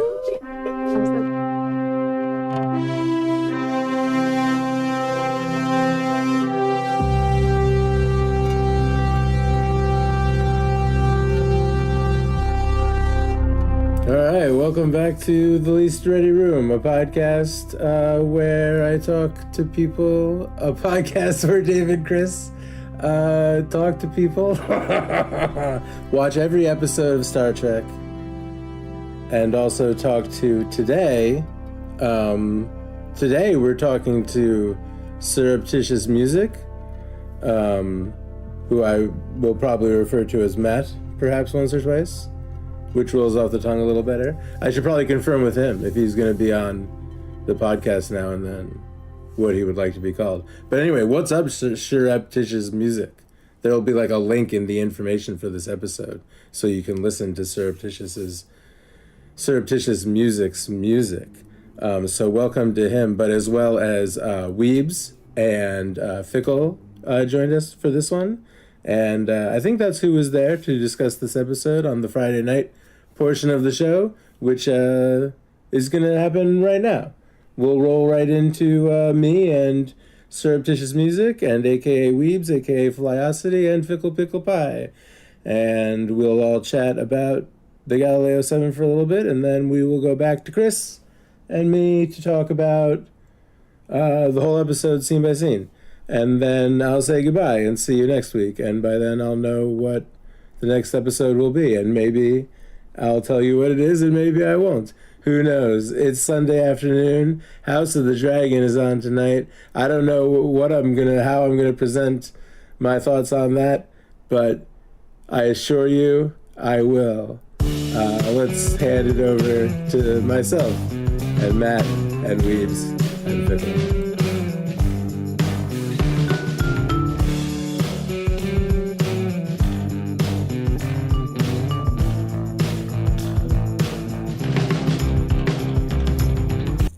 I've been to a couple of these sessions here, but never one of the original Star Trek ones. And I'm a big fan of the original series personally. Yeah, was never a big fan growing up. Mm-hmm. Only because it wasn't TNG, and that's my generation, you know? Mm-hmm. Yep. But in a thirst for more Star Trek, I'm really into TOS. Does anybody but me remember when the Star Trek cartoon, like the 70s cartoon, was on Nickelodeon? Little bits here and there, but yeah, I don't know about Nickelodeon specifically. I remember seeing it on there. Excuse me for all of the coughing I just did. That's fine. Are you talking about the animated series? Yeah, it was on Nickelodeon for like a minute. Yeah, it was. That's where I saw it all the time. I can't wait to finish TOS and watch that. And everyone's very and everyone's like, "Oh God, it's going to be terrible. Don't make us watch it." So I might be watching it alone. I watched one recently. They're a little shoddy. I heard. That's what people seem to say. People seem to say, "Oh, it's going to be terrible, man." And I'm like, "Well, I watched it when I was like 4, so I don't know if that's probably later, probably at a more formative time." On the other hand, I mean, it's like 2.5 seasons of like 13 episodes a season, right? So Yeah, and they're like, 25-minute episodes. yeah, how hard can it be? I'm coughing too. Guess who just is presently getting over COVID-19? Oh no, I'm so sorry. It's this man, and I might have got it coming back from fucking Portugal, where it was last week. Oh wow. And What's Portugal like? yeah, it was mostly going to meetings for a work conference. Oh, that's terrible. And I got out like on my own on the second to last day, and I went record shopping, and I bought a stack of like Portuguese presses of like 60s singles. And then I went to the Tourist Trap sardine store in the middle of Lisbon. Sardines. Yeah, because nobody puts nobody puts fish in a tin like they do in Portugal. Are they known for fish in a tin fish? Oh yeah, absolutely. Okay. Yeah. Little sardines, octopus, the whole thing. Anywho, so I'm at this like Tourist Trap ass sardine shop. store. Okay, crazy. I went in one door, didn't have a step up, came out another door. There's like a 9-inch step down, didn't see it, twisted my ankle. And you had to go to the hospital where you got COVID? No, I made my way back to the hotel, but I didn't get to run around to like that's more terrible. record stores and see Oh. more of Lisbon the next day. So you can't tell me much of what Portugal is like. Yeah, I can tell you I went to a really nice like old European city for like a couple hours. Damn. I mean, I would like to do that for a couple hours. Yeah. As a matter of fact, like for me, that's the exact amount of time I would like to do that for. Just chill out in like Lisbon or Madrid or something. 2 hours and then straight home. That's beautiful. It's so fucking expensive to do that. Yeah, it would be ridiculous. I'd be spending about 100 more minutes on the plane than I would be on my little afternoon off. Yep. So that's my story. And first of all, I was housebound because of my COVID-19. ankle hurt. Oh, And then I found out, I took a test and found out I had COVID too. So I had to hang around the house. I'm so sorry. Yeah, it Awful. bites. It bites. It bites wicked hard. But now I'm getting better. And now my girlfriend has COVID. So I'm taking care of her, which is better than her taking care of me in my mind. It's I was it's just- more it's more interactive. You get to take a more active role. Yeah, exactly. Anyway. You ever see an episode of the original series called The Galileo 7? A must have. It's got big giants, they look like they're wearing big fur coats. Ooh. And they're assaulting a shuttlecraft in the fog, I think. And they're throwing giant spears, like people are getting impaled on like logs. Oh, maybe I just recently saw Cool. this. That's fine. You feel like maybe like just recently that rang a bell, people getting impaled on logs? It's very think I might have- striking. I might have done a double feature of this one and an episode from the cartoon with a couple people a few months ago here.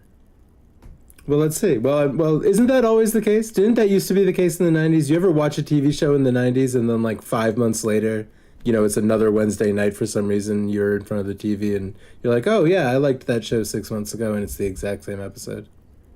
Those are the days. Yep. We didn't get to hell pick. of a journey. Here you go. But everything ends Here we someday. go. You know that there was virtually no chance of it being seen, and yet you did it anyhow. And that would seem to me to be an act of desperation. Quite correct, Captain. Now, we all know, and I'm sure the doctor will agree with me, that desperation is a highly emotional state of mind. How Uh-oh. does your well-known logic explain that? Uh-oh. Quite simply, Captain. I examined the problem from all angles, and it was plainly hopeless. Logic informed me that, under the circumstances, the only possible action would have to be one of desperation. Logical decision, logically arrived at. I see. You're not going to admit that for the first time in your life, you committed a purely human, emotional act.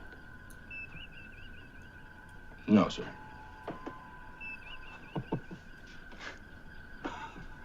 Not the first time.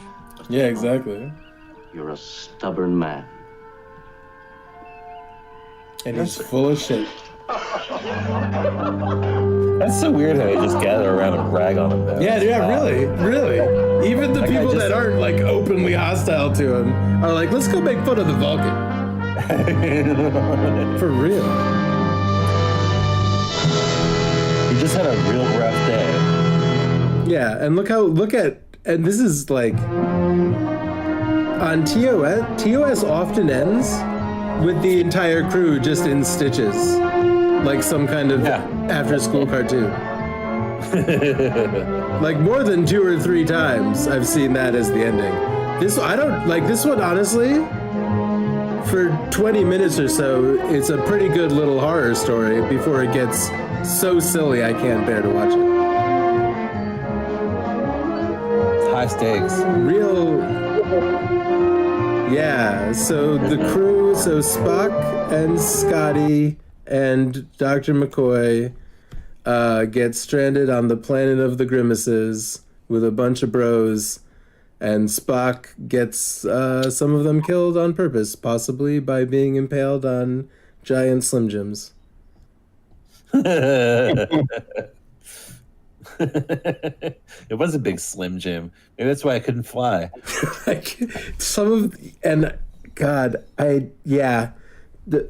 All of the chase sequences where they're running away through the foggy canyons and those giant Slim Jim spears are being hucked from off screen by, I'm sure it must have been like 3 guys, right? I mean, they might have been really light and one guy might have been throwing it with like 2 hands, but like they're going like 4 feet max.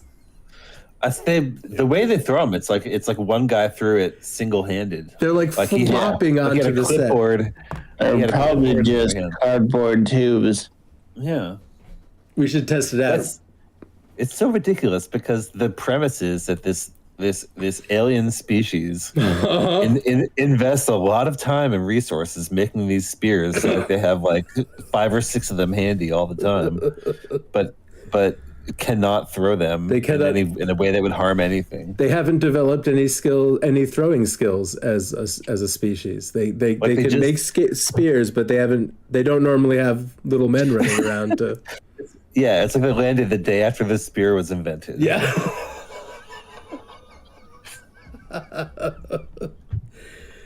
And do they drop? Is it a weapon, or does one of them just drop a shield onto them? There's some other big floppy thing. Yeah, there was another thing you can make from. But plastic.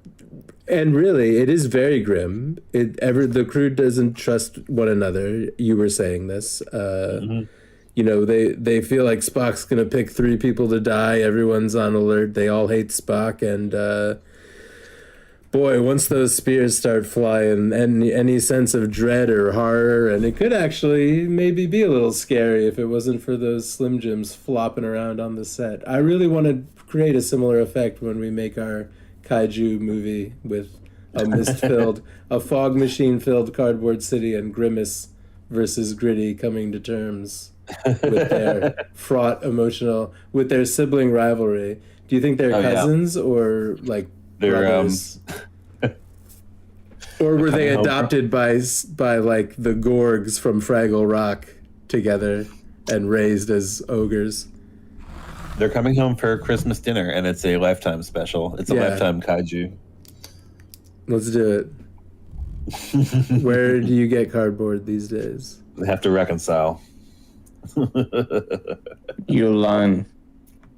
Oh yeah, I got Uline. Do they send? I don't.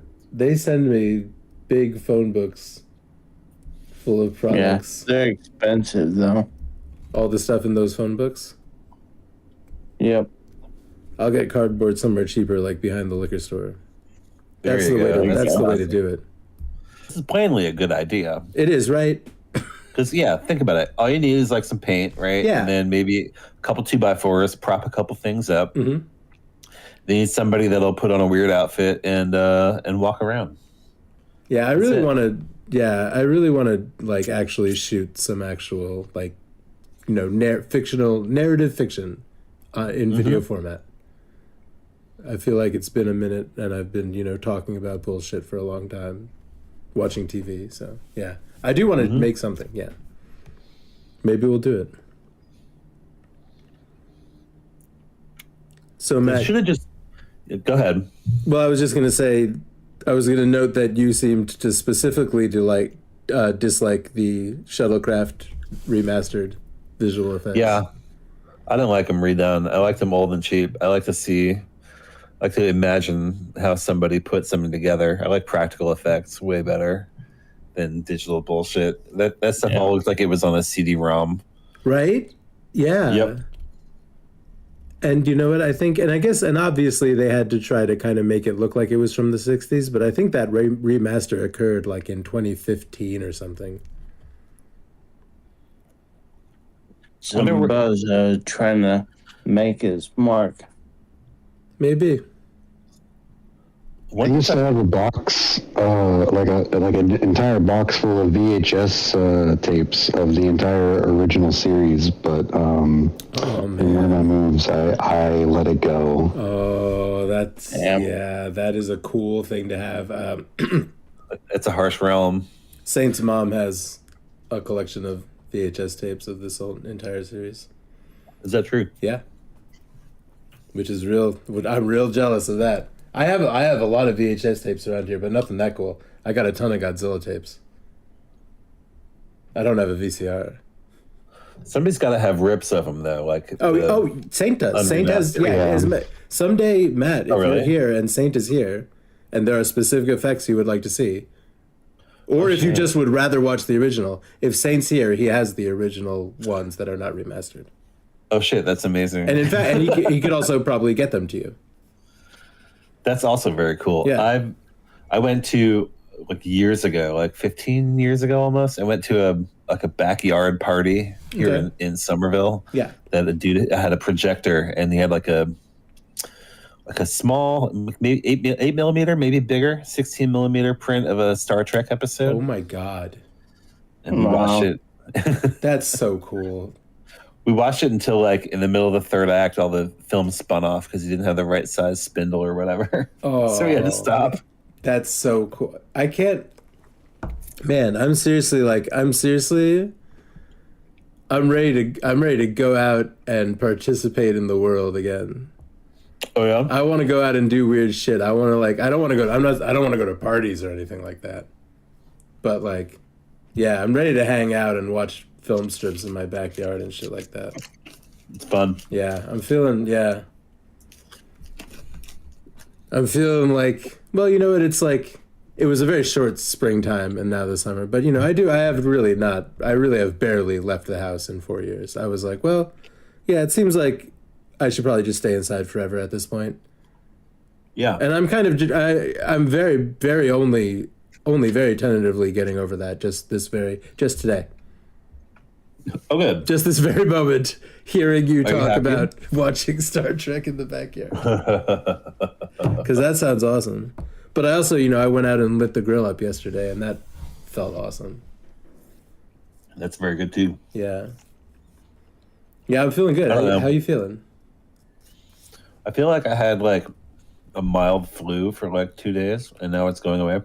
Also, I'm eating a Tootsie Roll Pop. I don't know if you can hear me crunching on it. I feel better. I'm going to be just fine in like a day or two. Good. Yep. Pardon me, I'm chewing this Tootsie Roll. That's okay. You're free. You know, that's fine. I eat shit and record myself talking and eating it. And so, like, sometimes I don't even realize I'm doing it because I'm a fucking asshole. I'll listen to the recording and it'll be of me. Like, I know that I recorded this and I'll be like, is he fucking eating chips?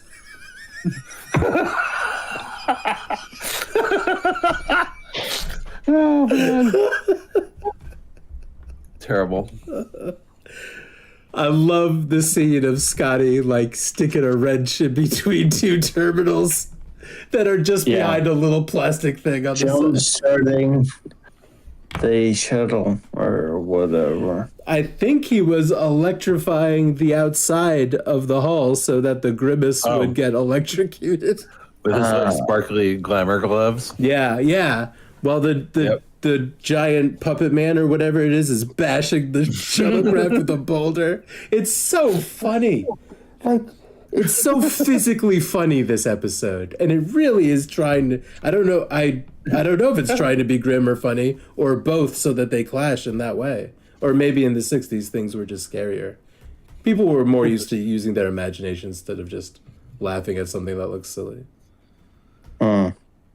I end every every episode of this podcast, I always end up saying, well, you know, in the 60s, it was probably a lot different. And, I say it basically every time.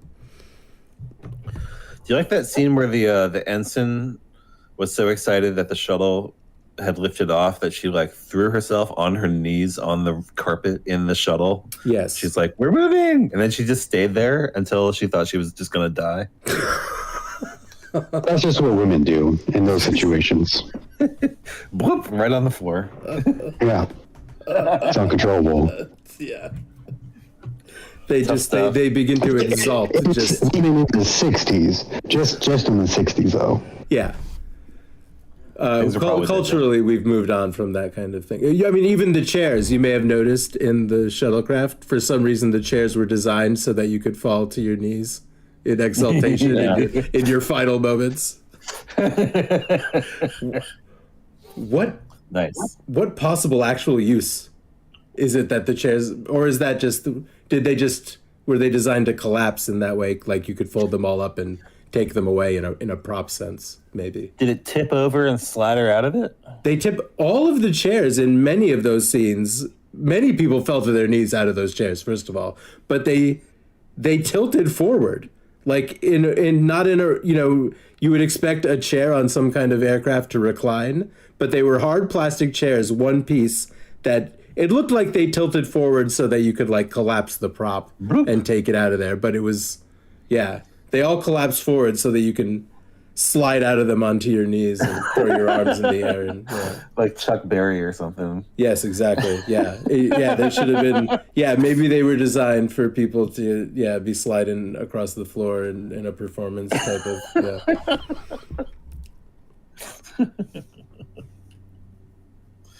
Bizarre. I feel like that ambassador, whoever he was, guy, only came out with his little demi cape on for his last appearance, so he could look extra ridiculous. It is possible.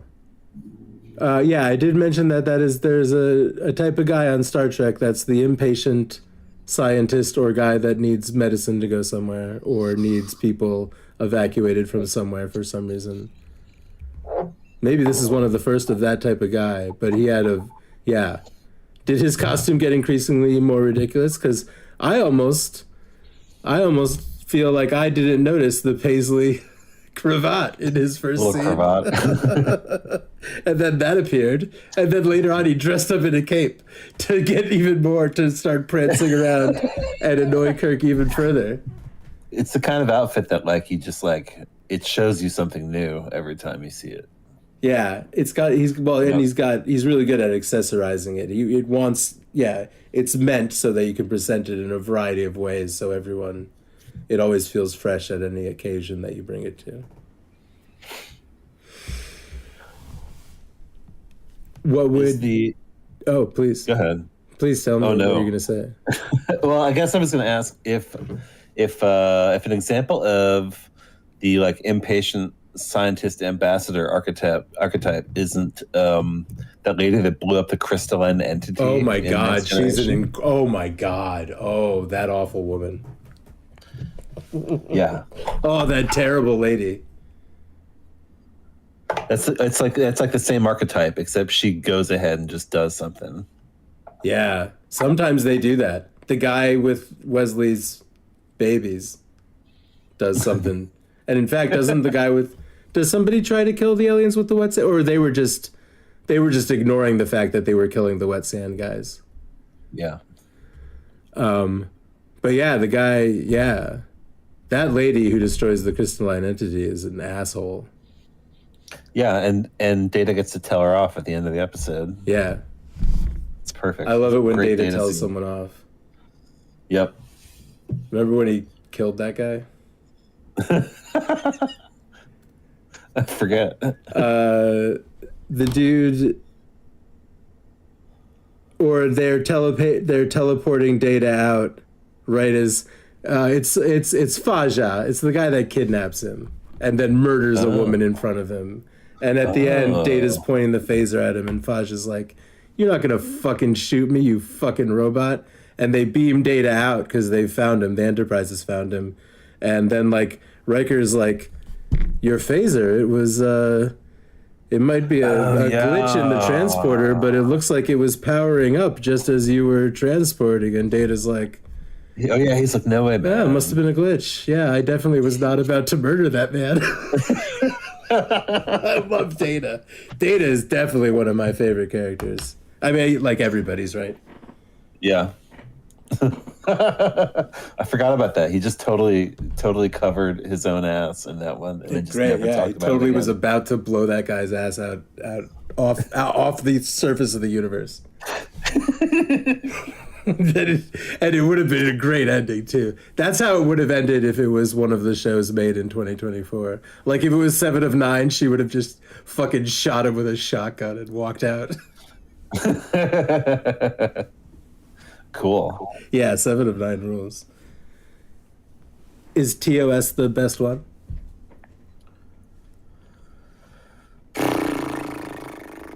Tough question.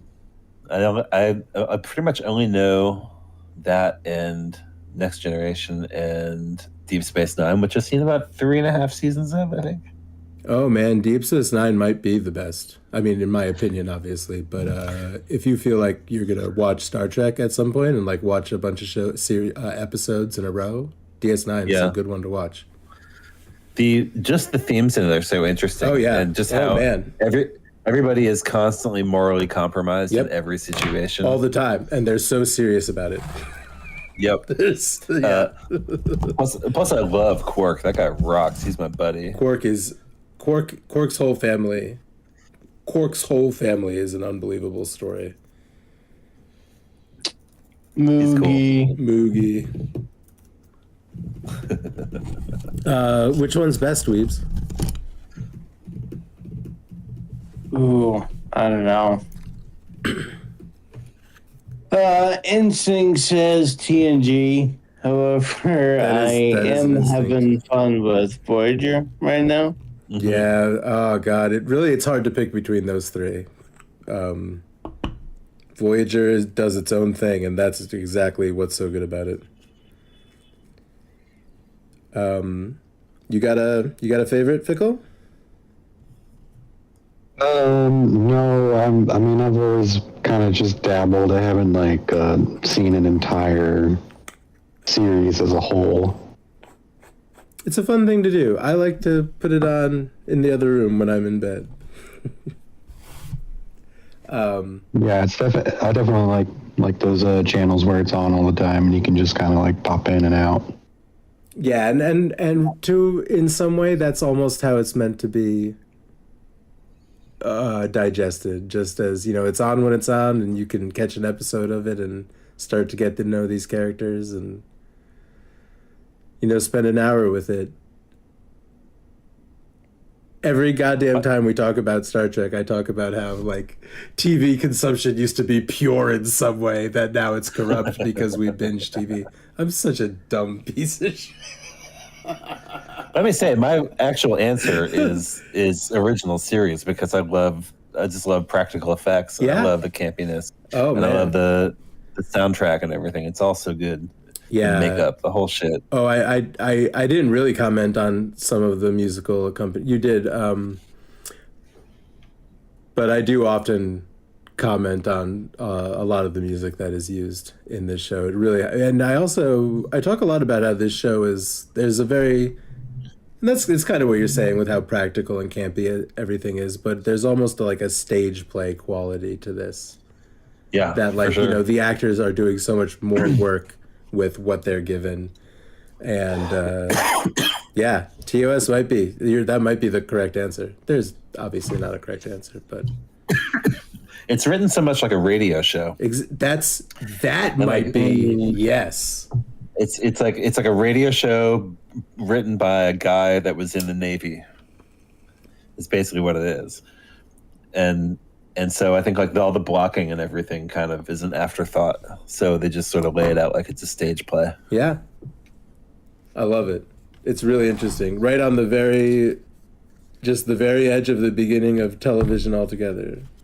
Mm-hmm. At least as like serialized, TV shows, which are my favorite thing to do. Would you ever watch this show's like exact contemporary Batman? Would I ever watch it? Yeah. Yeah. Yes, I would. I also, I guess, if the other question was, have you watched it? Yes, I've watched a lot of it around the time I was watching Star Trek: The Animated Series, probably on the same day, like right next to each other. I have the DVD set of the whole show. It's good as hell. It's so cool. If you were capable of streaming it here or anywhere on the internet, on an internet platform, or if you wanted to come over to my house and make me watch that, I would. Yes, watch That's that. an interesting idea. Yeah, I would watch that. All right. Which series? Batman. Oh yeah, that's great. Yeah. I have a couple episodes on tape, but that from beginning to end, that is one of the best series I've seen animated, just like in tone, how they develop characters, and I've also, I don't remember seeing like the feature films that they made in that series, but I hear there's something to look into. Are you talking about the animated series from the 90s? Yeah. Oh, yeah. Okay. I'm into that also. And that is, the things you said about it are really true because it's really, really good. But we're talking about the series from the 60s, right? With Cesar Romero. Which also has a feature film, by the way. It does, right. Yeah. Hilarious. Yeah. Cesar Romero put grease paint on his mustache because he wouldn't shave it off. You know, I watched a lot of that animated series when I was like a teenager or whatever. That one too. That's another one it was that good, as a matter of fact. We are all, to me, was quality entertainment. These are all shows that I watched like either after school or like at my like grandparents' house all day as a small child. There's a great episode of live action Batman in which the Joker's plot is to put a machine that prints free money, hands out free money to anyone that presses a button on it in the high school, at Gotham High School. Okay. And it causes a problem with the economy? Yeah, well, it sure does. Well, the kids find out about it and they get really excited. They're like, this rocks. Because, it's in like the gym or something. And they just walk up to it and get money and go buy milkshakes. Oh, yeah. Except for young Burt Ward, who recognizes that this will corrupt the morals of Gotham's youth. Milkshakes, free milkshakes. So he, the president of the co-president of his class, goes and complains to the principal. And the principal tries to shut down the free money machine because he agrees that this will corrupt the children's morals to have free money. It's a great episode. Man, I would vote for the Joker. Yeah, and while Burt Ward and the rest of the like prom committee or whatever are in the principal's office complaining about it, Burt Ward's like billionaire boyfriend shows up in a spandex outfit driving a rocket car outside and making sure that nobody gets free money. I can't wait to watch this. It's really good. God damn it. If I asked you to give the Galileo 7 a score from 1 to 10, I guess is 0 a possibility? I don't think so. But like 0.1 is probably, I mean, you know what? Tell me whatever number you want. If it's without merit, it should get a 0. Okay. 0 is a possibility then on our scale. No one has rated, if anyone rates a Star Trek episode a 0, I'll be shocked because I'm thinking about it. I think 8 for me. An 8 from Weaves, awesome. Yeah. I think solid alien planet. Fuck around. Yeah. You know, offset a little bit by poorly written Spock. Silliness. Just bad ideas. Grim, tense Spock stuff. I'm giving it like a 6.5. 6.5, okay. And the reason I'm giving it a 6.5 was just not enough philosophical discussion. Okay, We which didn't go deep usually on there's any more concepts. of, yeah. And like This one that, was so action heavy. Sorry. It's very low in that, but it makes up for it with the Slim Jims. Yeah. And stuff like that, and Grimace and everything. So that stuff is all extremely cool. So I don't love the overall structure, but I like the aspects of the execution for sure.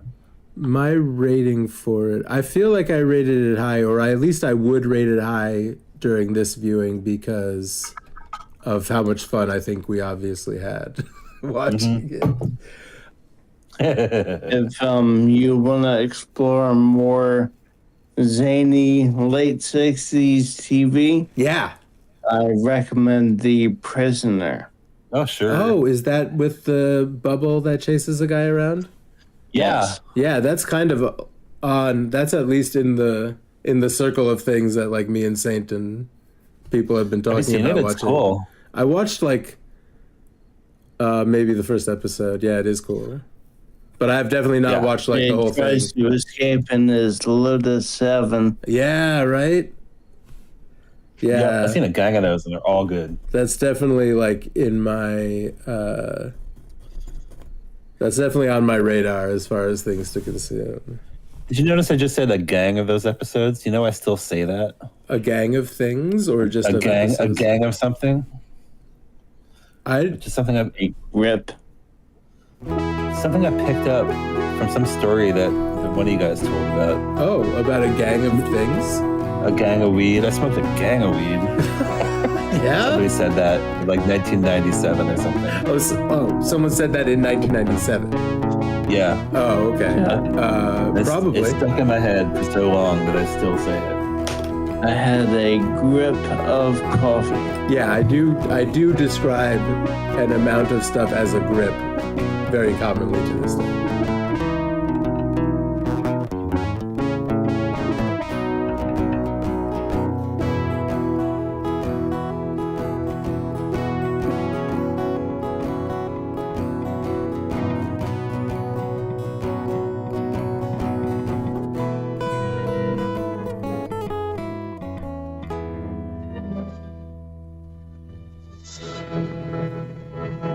All right, guys.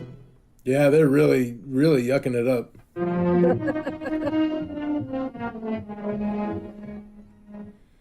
All right.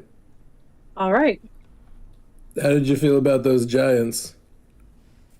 They were like people in shitty still setbacks.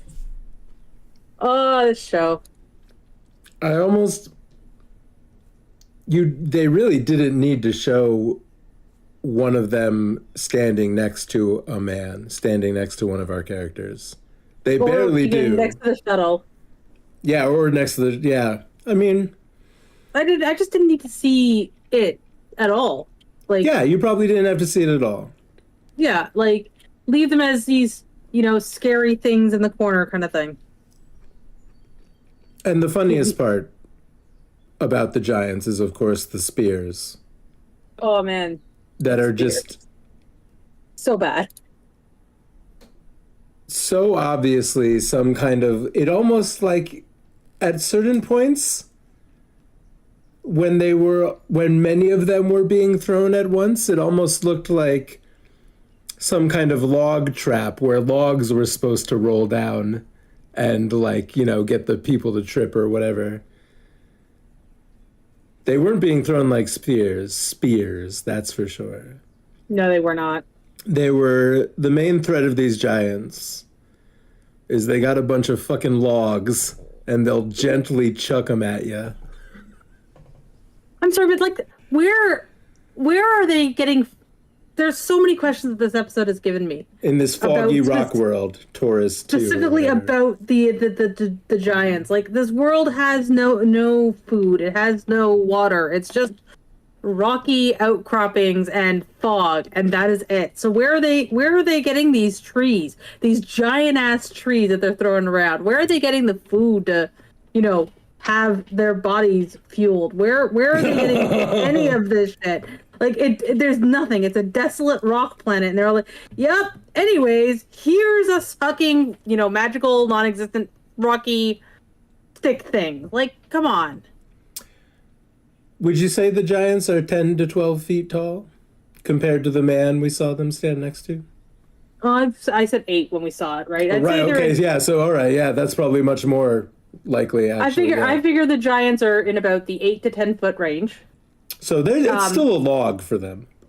It is. The spears are, and that's the thing too. Like the spears, they're not that much bigger. The giants themselves. They are a two-handed weapon for these guys. They are too thick for you to be able to wrap your hand around it and huck it. It's like, I'm sorry. No, it's like taking a 2-liter bottle of pop and hucking that like a spear in thickness. Yeah.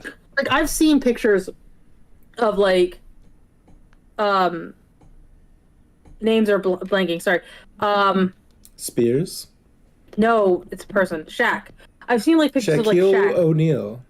Yep, or, like, Andre the Giant, or whatever. Like, these people who are naturally very tall and very large people holding, like, a pop can. And the pop can looks fake. It's so small. Right, and I get right. that. I get that.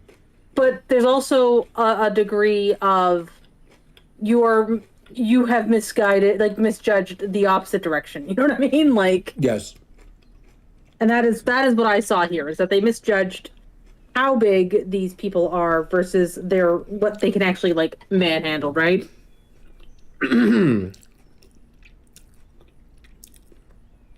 Yeah, sorry, excuse me. I'm still eating carrots. I'll stop now.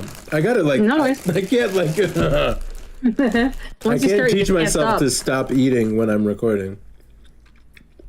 Easy way to do it is just don't put food in front of you. No, that's a good idea.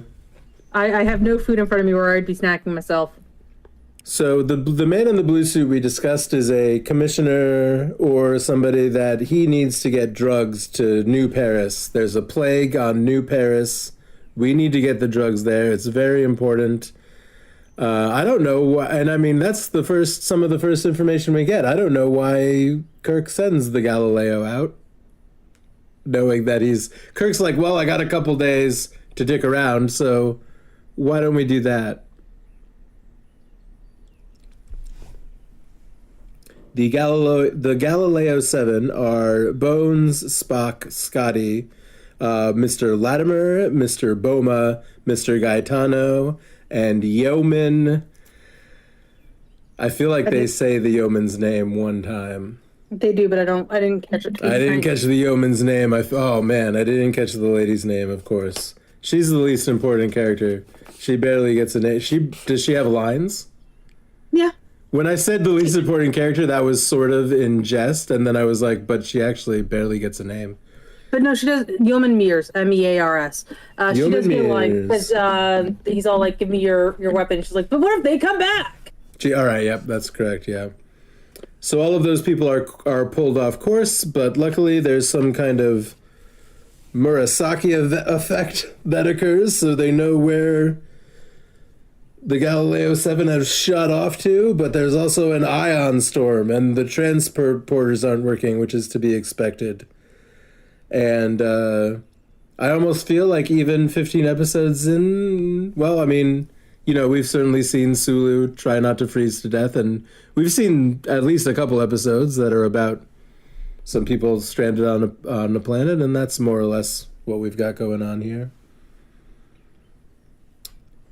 And the man in the blue suit is very annoyed and is standing every time we flash back to the Enterprise. The man in the blue suit, whose name might be Ferris, might be Commissioner Ferris. He's going, "We got to get these drugs to those plague victims." And I mean, he's correct. It sucks that half the cast is lost on some planet under an ion storm.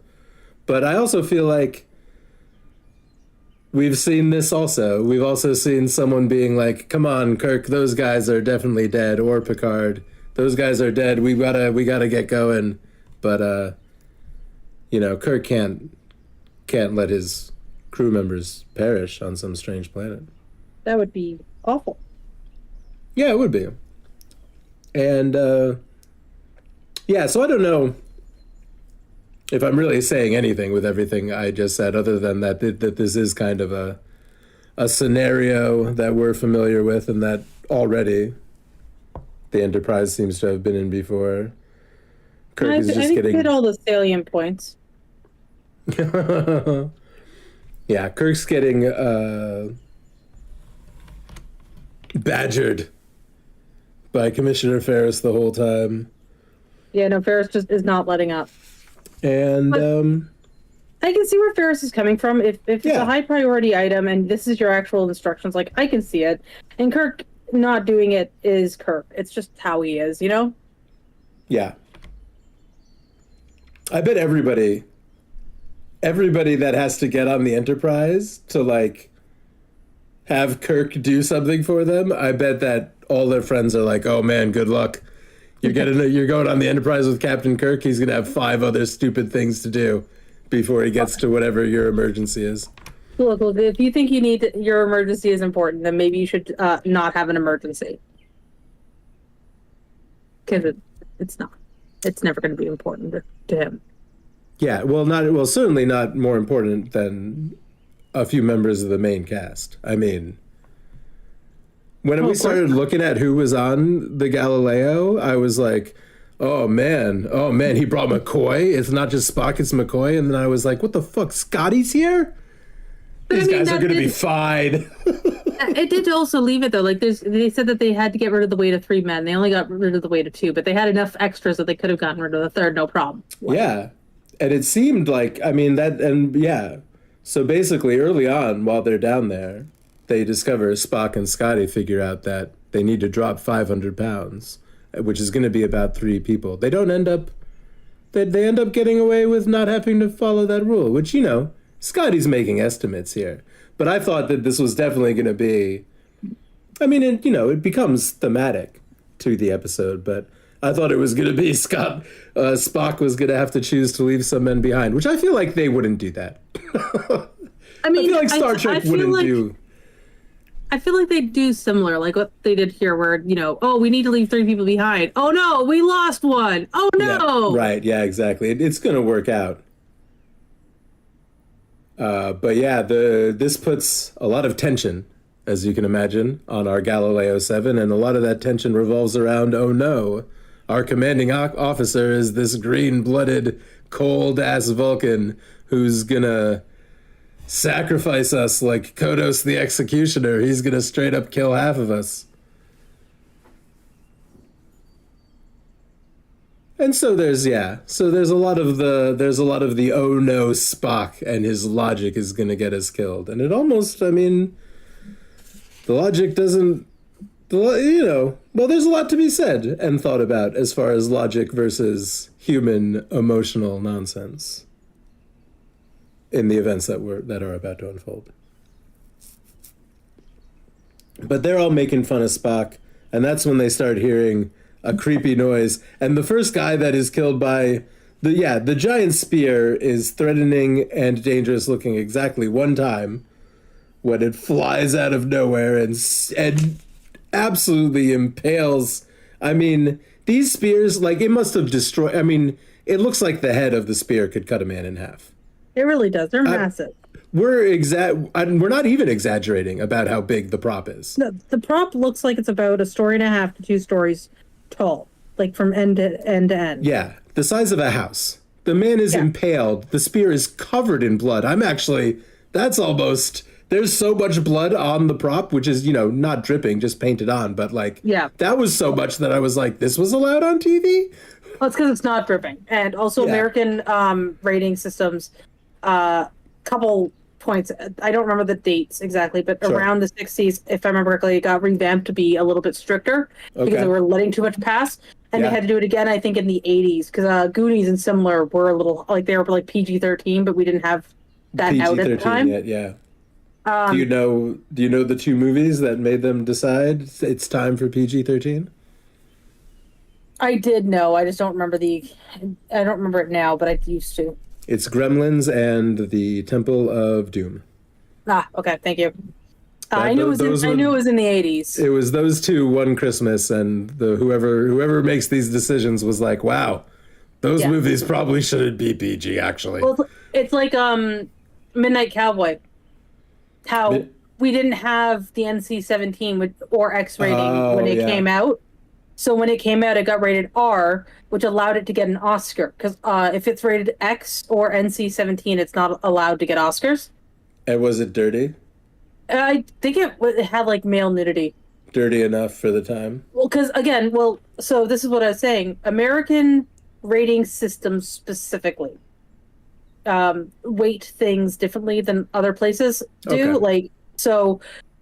In the American system, more violence is allowed and less sexual content is allowed. Right. Yeah. Additionally, dependent upon the physicality of the individual who is being presented, then it is also weighted differently. So male nudity is actually more inappropriate in the American movie rating system than female nudity is. Right.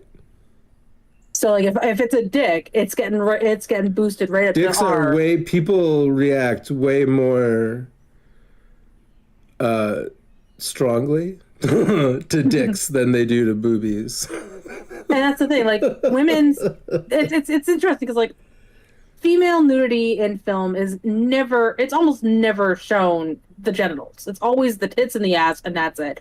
Well, whereas male nudity is always ass and dick, and that's it. They don't care, because again, apparently nothing else is nudity on men, despite similar physical features.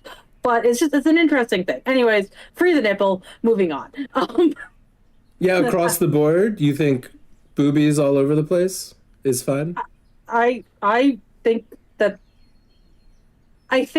our society as a whole is too hung up on boobies, on nakedness in general. Yes. I'm not going to put out there that we need to all be naked all the time. I think whatever you're comfortable with is the amount of clothes. I dress hyper conservatively. Honestly, I'm a very conservative dresser. I basically, even high summer, you might get my neck, my face, and my hands. Everything else is covered. There's almost there was almost a pop song. I don't know. No, what you were saying was almost like the first 2 lines of it. Yeah, anyway. Nah. But no, I my face, my neck, my hands. Yeah, fair enough. Okay. Fair enough. I was thinking about that. There's a lady that does a bunch of things with her body parts. Okay. I'm very curious where you're going with this now, hon. I'm sorry. Man, I wish I could. I'm thinking of some song probably from the 80s where somebody, all I can think of is that during either the verse or the chorus, a lot of the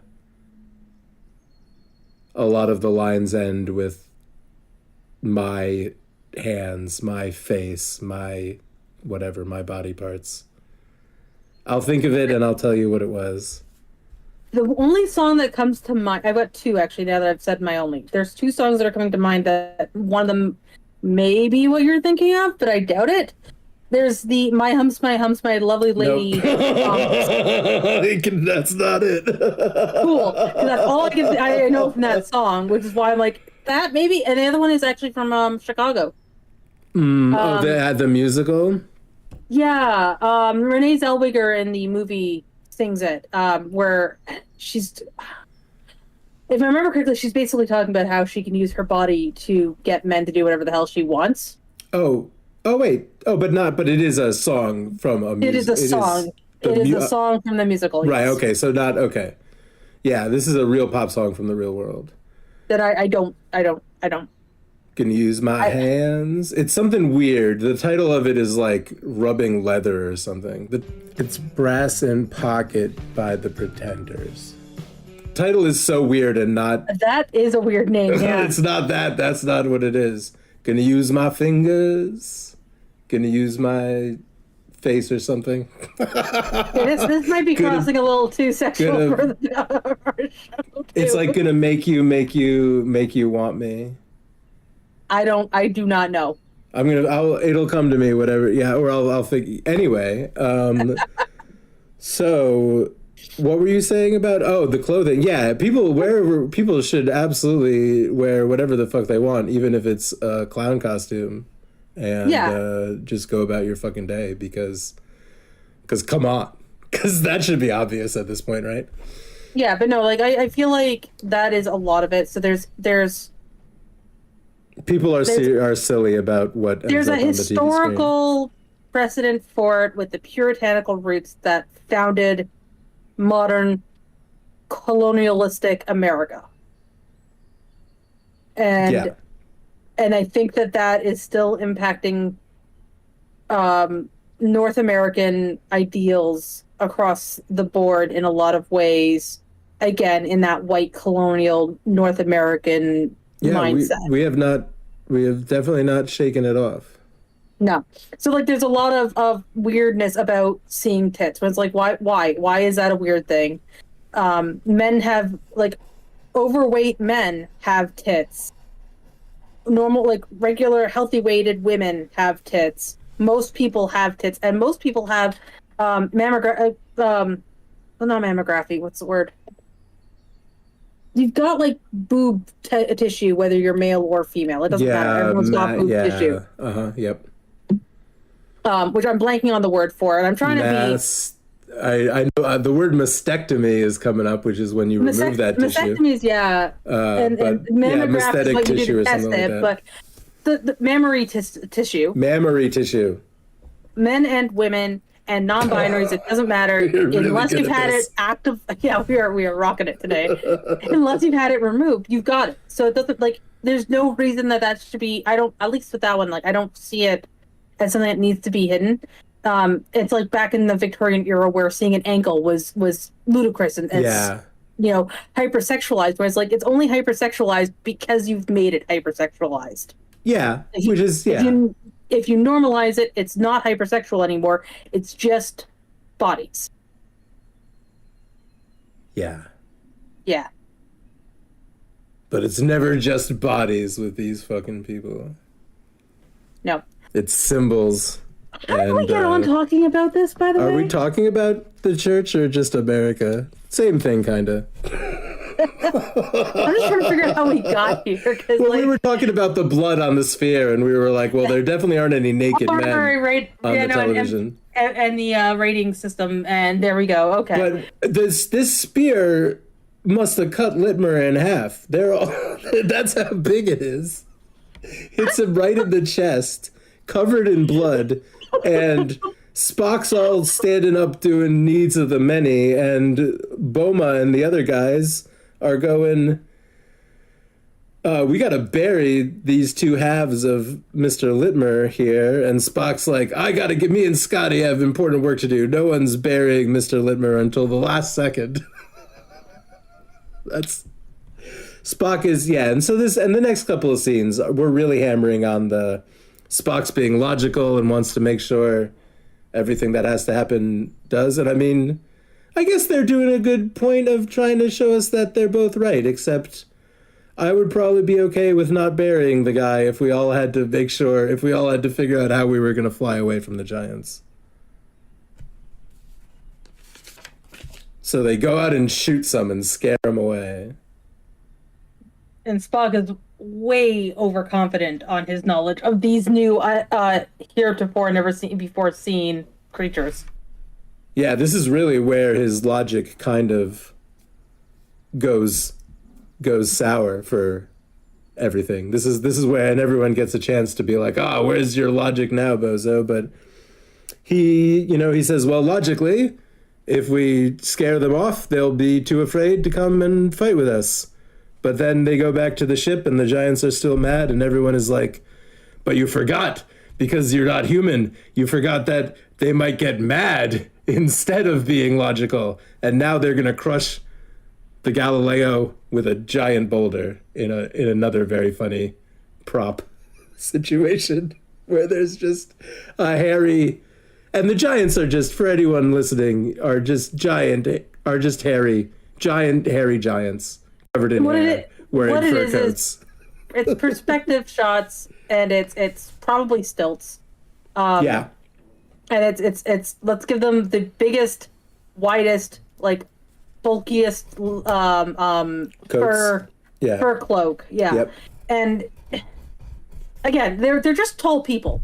And I respect it. It's the 60s. This is what special effects were like back then. Like, I understand that I've got to do a bit of a suspension of disbelief and da-da-da-da-da.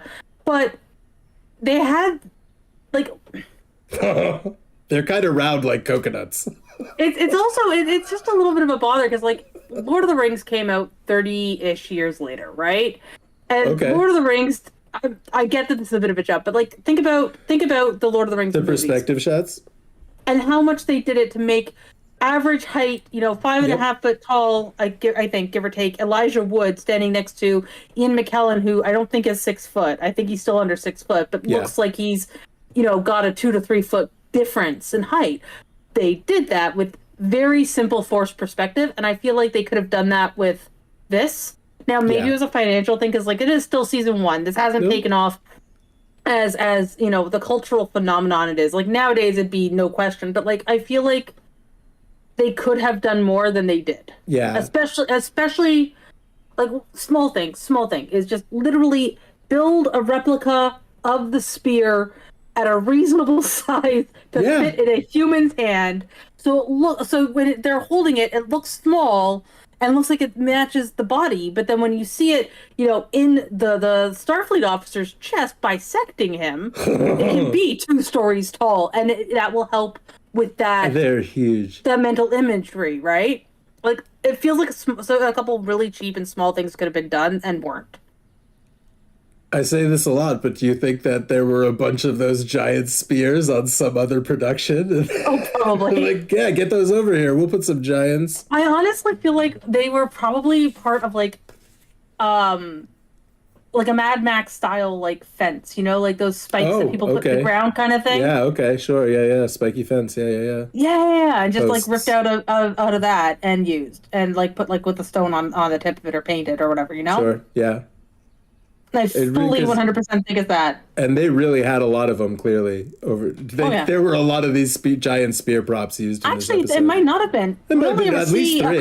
Like 1 or 2 on scene at any time. No, because the one scene where they showed a pile of them, they were landing in the dirt and then could have been pulled back and then dropped again. You know what? So it could only be 1 or 2. You're right about that. I've done stage production. I know how to do some of these practicals, right? Like, that's all it is. I appreciate this foggy set. I liked we don't get a lot of big, foggy, creepy kind of set pieces so far on this show. Yeah, no, that was nice. It was, as much as it felt like every other set, it felt different. Yeah, it was the fog was neat because of the strange noises the giants were making out in the fog, but that's also a great excuse to just not show them. And it even could have been just don't show the one that walks right up to Gaetano and kills him, because that's the only point where I was like, okay, these guys are 10 feet tall. They don't need spears. There was also a little bit later where one of them was using a rock on bashing the shuttle. Yeah. Yep. And I would have I actually think for that one, instead of having it standing and hitting the ship proper, Yeah. I would have preferred if they were throwing rocks Okay. from yeah. at it from somewhere else, Sure.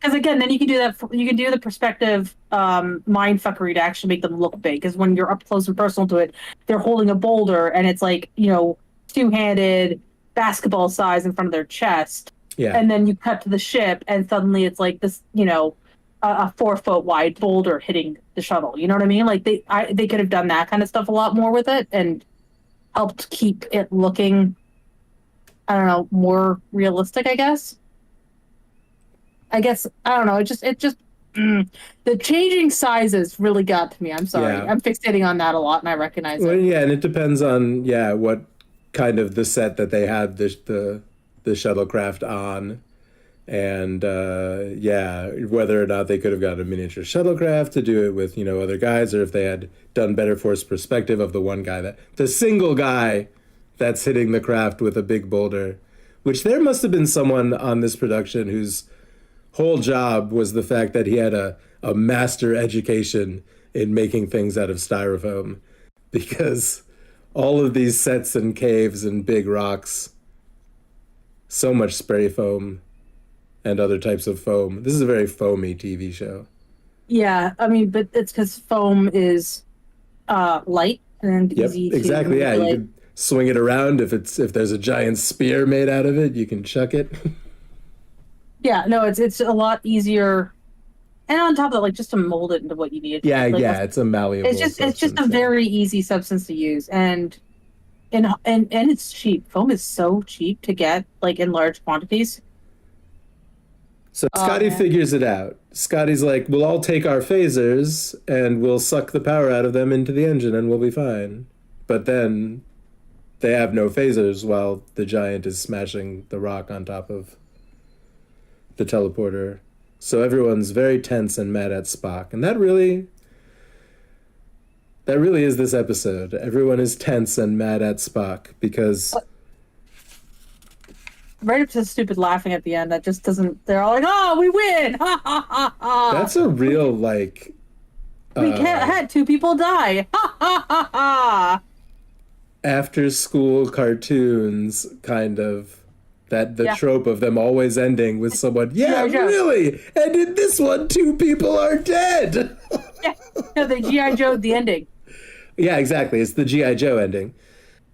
Yeah, when Kirk does rescue everybody, it is very funny because, we know that they want to beam some people aboard, but, like, he doesn't know who got back. He doesn't know what happened. Someone is like, we've received 5 people just beamed on board, and, Kirk is like, good. All right, cool. Let's set course back to Marcus 3 like that shithead commissioner wants us to do, and we're great. Everyone's happy. Let's tell some jokes. And, 2 people are dead. It doesn't matter anymore, I guess, because the people who are alive are relieved and rescued. Yeah. Well, and it's not like the people who died were important characters either, right? Yeah, they were basically red shirts. We don't really... You know what? I really haven't seen a lot of people in red shirts get murdered yet. Maybe in that Bottomless Pit episode. Maybe. They probably were. They may have... I don't recall if they were dressed in red or not, actually. That's okay if it makes you feel any better. I've completely forgotten to track the kill count to date, so I have no idea how many of any of it's happened. Well, that was something we were going to go back and start doing, so we can put 2 deaths on this one if you want. Yeah, we can, and neither of them were red shirts. Okay. But no, that is something I still need to do, is go back and rewatch the stuff we've already watched and actually see how many who died and all that stuff, right? Because we want to see which series has the most deaths. A combination of which series, which episode. We were talking about it for which singular episode has the most deaths. I mean, because it had come up on a bloody episode to begin with. Like a lot of people had died when we watched it, so it was like 3 or 4 deaths that episode or something like that. Yeah, was it The Conscience of the King? That one definitely has got. I think so. Yeah. That's a lady hunting down a whole hit list of people. I like when the guy's bashing on the top of the shuttlecraft. Scotty goes over to electrify the hull, and everyone comes into the center and away from the hull to not get electrified. But when it shows what Scotty does, it looks like something you would see in a movie where someone has to go into like an old-timey fuse box and like put a screwdriver in between the fuses or something. He's just got some tool on two like, you know, contacts that he's kind of wiggling around and there are sparks flying out of it. I got a real kick out of it just seeing him do that on a shuttlecraft. It looked very out of place. Oh, that whole episode was special. Yeah, and as they're finally able to leave, Boma, one of the other guys, demands there's one final logic versus emotion where they demand that they're not going anywhere without burying Litmer. So while everyone's outside burying this guy, a boulder, now the apes are apes. Now the giants are, they look like, I mean, even the guy's face has some kind of caveman or ape mask on. But a boulder gets thrown at Spock, and the other two dudes are like, well, we're human after all, so we're gonna. Spock's going, leave me, I'm the third guy. Spock has got some Death Wish shit going on, and like we said, Spock wastes their. Well, we didn't say this part that Spock, or did we say that Spock in a burst of desperation and human emotion, he blows the rest of their fuel while they're finally in space to send what he thinks is going to look like a flare that the Enterprise will turn around and get them, and that's what happens. And then they make fun of him some more once everyone's safe, and they all laugh about it, even though two men are dead. And that's about what happens. Yeah. Over the course of this one. Yeah, it's there's a little bit of back and forth. It's paced pretty well. There's a little bit of we keep going back to Kirk getting yelled at by Commissioner Dickhead Ferris. But, yeah. I mean, I think it's pretty good. It's, there's not too much, there's none of that weird shit where they're like, yeah, at least this time, it didn't start out with them having 15 hours or 20 minutes. And then Kirk is counting down slowly the whole time. At least they started out with a day. And it's a little bit reasonably paced to the rescue. But the whole... Yeah, the narrative is paced well. And it's fine. I think it's fine. Nothing really. It's okay. I mean, the Giants are silly. The Giants were silly, but, like, I still enjoyed them. I still think they were fun. Yeah. Yeah, no, I think overall it was halfway decent. It wasn't a bad episode. I mean, I've definitely seen worse from the show, and I've definitely seen better, you know? Sure. But I liked it. It's up there. I think I'd give it like a solid 7.5, maybe even an 8, in that range. I'll give it 6.5. Giants got on your nerves a wee bit too much, eh? It was, yeah, they were a little, yeah. I mean, some of the scenes where you see like 3 of those spears, like as they're trying to run away, come flying in, I really was kind of like, boy. They also looked like just giant Slim Jims. Like there may have been an advert, someone may have been making a commercial where giant Slim Jims roll down a hill and the kids are happy to see all the giant Slim Jims, and then like Roddenberry came by and was like, stick some stone arrowheads on these. We're going to make an episode about giants with spears. It wasn't written by him, at least. So it was Oliver Crawford who saw some kids playing Oliver with giant Crawford sticks. was like, okay, giant Slim Jims, here we go. Sorry, just updating the spreadsheet while we talk. Sure.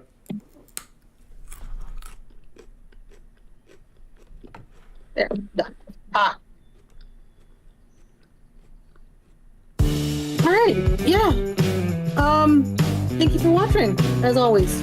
Yeah, thanks for being here. Thanks for talking to me about it. No worries.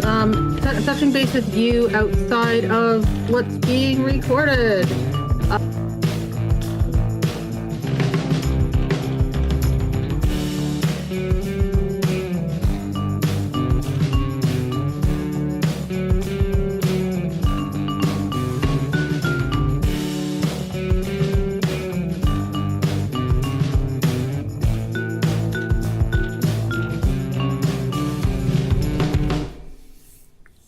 Okay. Oh, we're recording. It's happening? This is live? Is it? As the red light came on, I don't know how. I don't know why. What's it called? Brass in Pocket? What is that? Some weird sex reference that I don't know about? I mean, it probably. Is that what it is? I don't know if it's Brass in Pocket. Anyway, the question of the week last week was, what is your favorite red shirt death scene?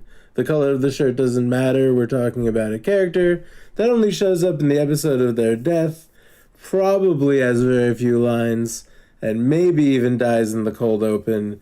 Pete, who's very funny, says Obi-Wan Kenobi in episode 4. And, well, does he only show up in the episode of his death? I mean, at the time, yeah, he probably does have very few lines. I did say maybe he dies in the cold open. I wouldn't say that Obi-Wan Kenobi does that part, but it is, it was a maybe. This is a very vague set of rules for what constitutes a red shirt death, so, peace out, old Ben. Yeah. My response to that was mostly kinda okay. Atheist Man says the Brontosaurus in Firefly. I've been saying I gotta rewatch Firefly for years. I've been saying that. And, yeah, there's a Brontosaurus in it. It's great.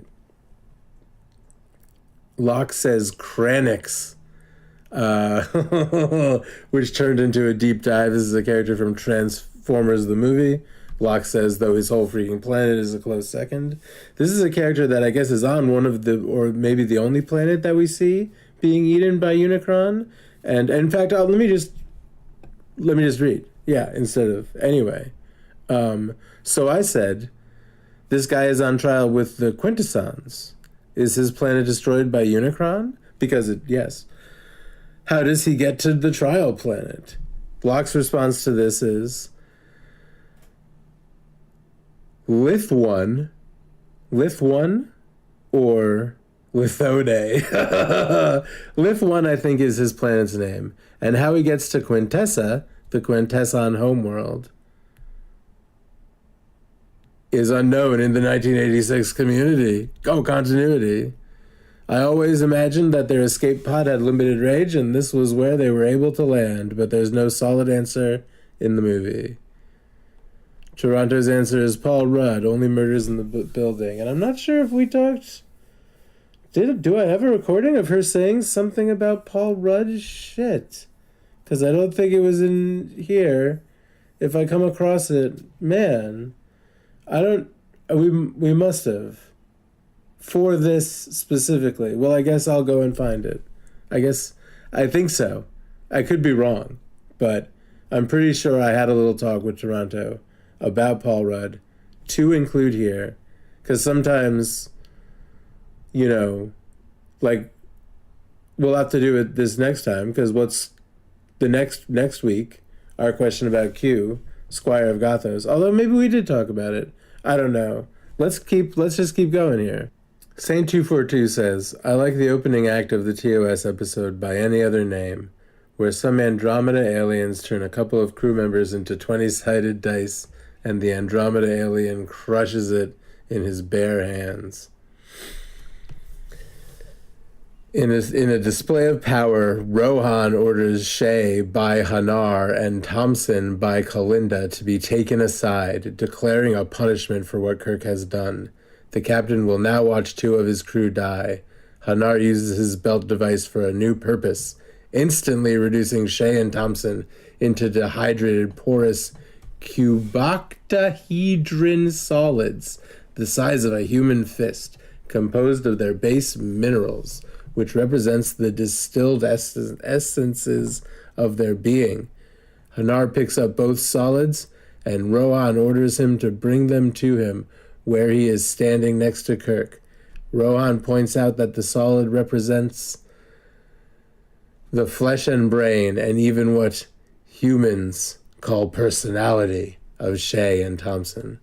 Rohan crushes and crumbles one solid, declaring this person dead.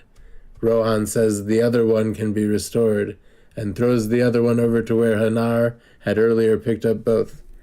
Hanar touches his belt device again, revealing that Lieutenant Shea is the one that is reconstituted.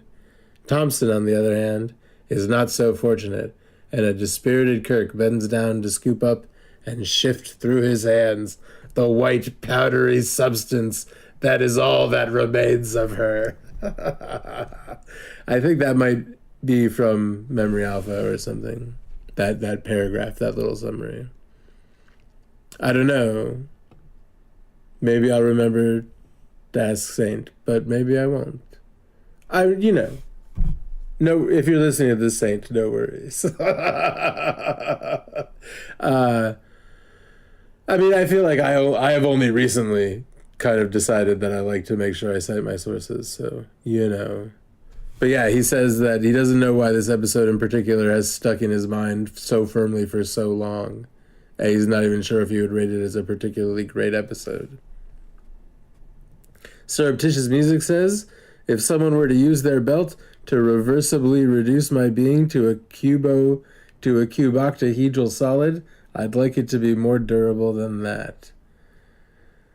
Locke says, if I am ever dehydrated into a cubist bocce ball, I'd like to end up as a fake dinosaur egg in the Peabody Museum. Well, I'd like to be turned back into into regular me, but failing that, egg me.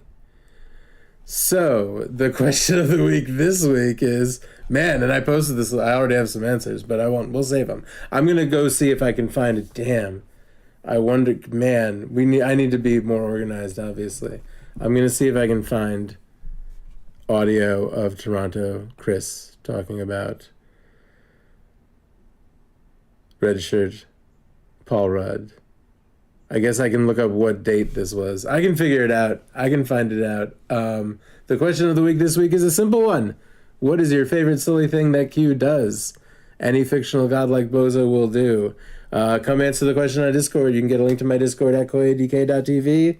And you can also check out lakehousesoaps.com, where you can buy soap from me, because I'm a soap-making kind of guy.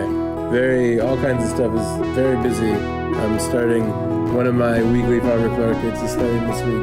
I got a bunch of shit booked. I'm running around selling soap. Buy some of it at lakehousesoaps.com. Maybe you will hear Chris talk right now to me about Paul Rudd, and maybe you won't. See you next week. Wow, holy shit, I actually labeled it in the video thumbnail. Chris Galileo Q. Here it is. All right, good job. Past me, dumbass.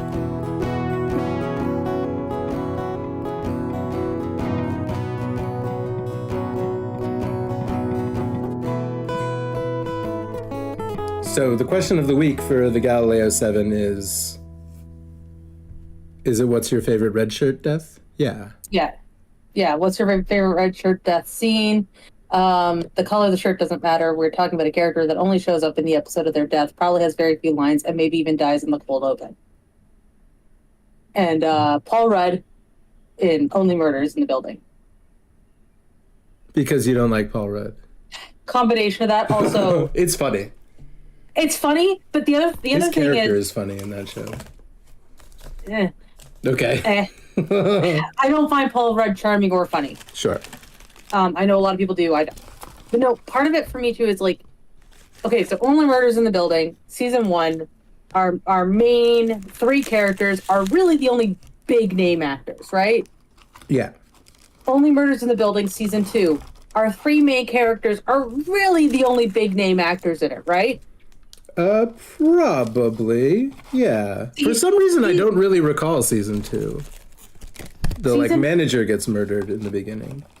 Yeah, season 2 is Bunny died, and then they're trying to not get caught. Because Selena Gomez's character was bent over Bunny and covered in her blood, and they're trying not to get her thrown in jail because she didn't do it. I don't recall any real new celebrity. Yeah. No, and so season 3 opens, and they've got a big star. They've got Paul Rudd in it. Yeah. And he's on his meteoric rise that he's been doing the last 2 years because of Ant-Man, and he's so here's this big name, and it's the first time we've got a big name guy in it that's not our main 3 actors. Yep. So I'm like, oh, fuck, I'm gonna have to deal with Paul Rudd the whole season. And again, not a fan. I'm like, whatever. It's one of my favorite shows. I'll put up with it. Who cares? And then they've also got like Meryl Streep in it, and I'm like, oh, cool. And then Paul Rudd dies in the same episode that they've introduced his character. It's like, oh, perfect. He's gone. And it was like also the fact that like it's this big name person. They're doing something new. You know, it's and it was done like it was the Tasha Yar death. Out of nowhere, and you thought it was a character that was going to continue? I didn't. Why would he be the character they kill off? You know? Yeah. Well. Yeah. And if I remember correctly, the cliffhanger looked like it was somebody important who died too. Because like we got the cliffhanger of somebody dying. Yeah. Or being dead. Yeah. Yeah, and I think the way they implied it was going to be somebody that wasn't him.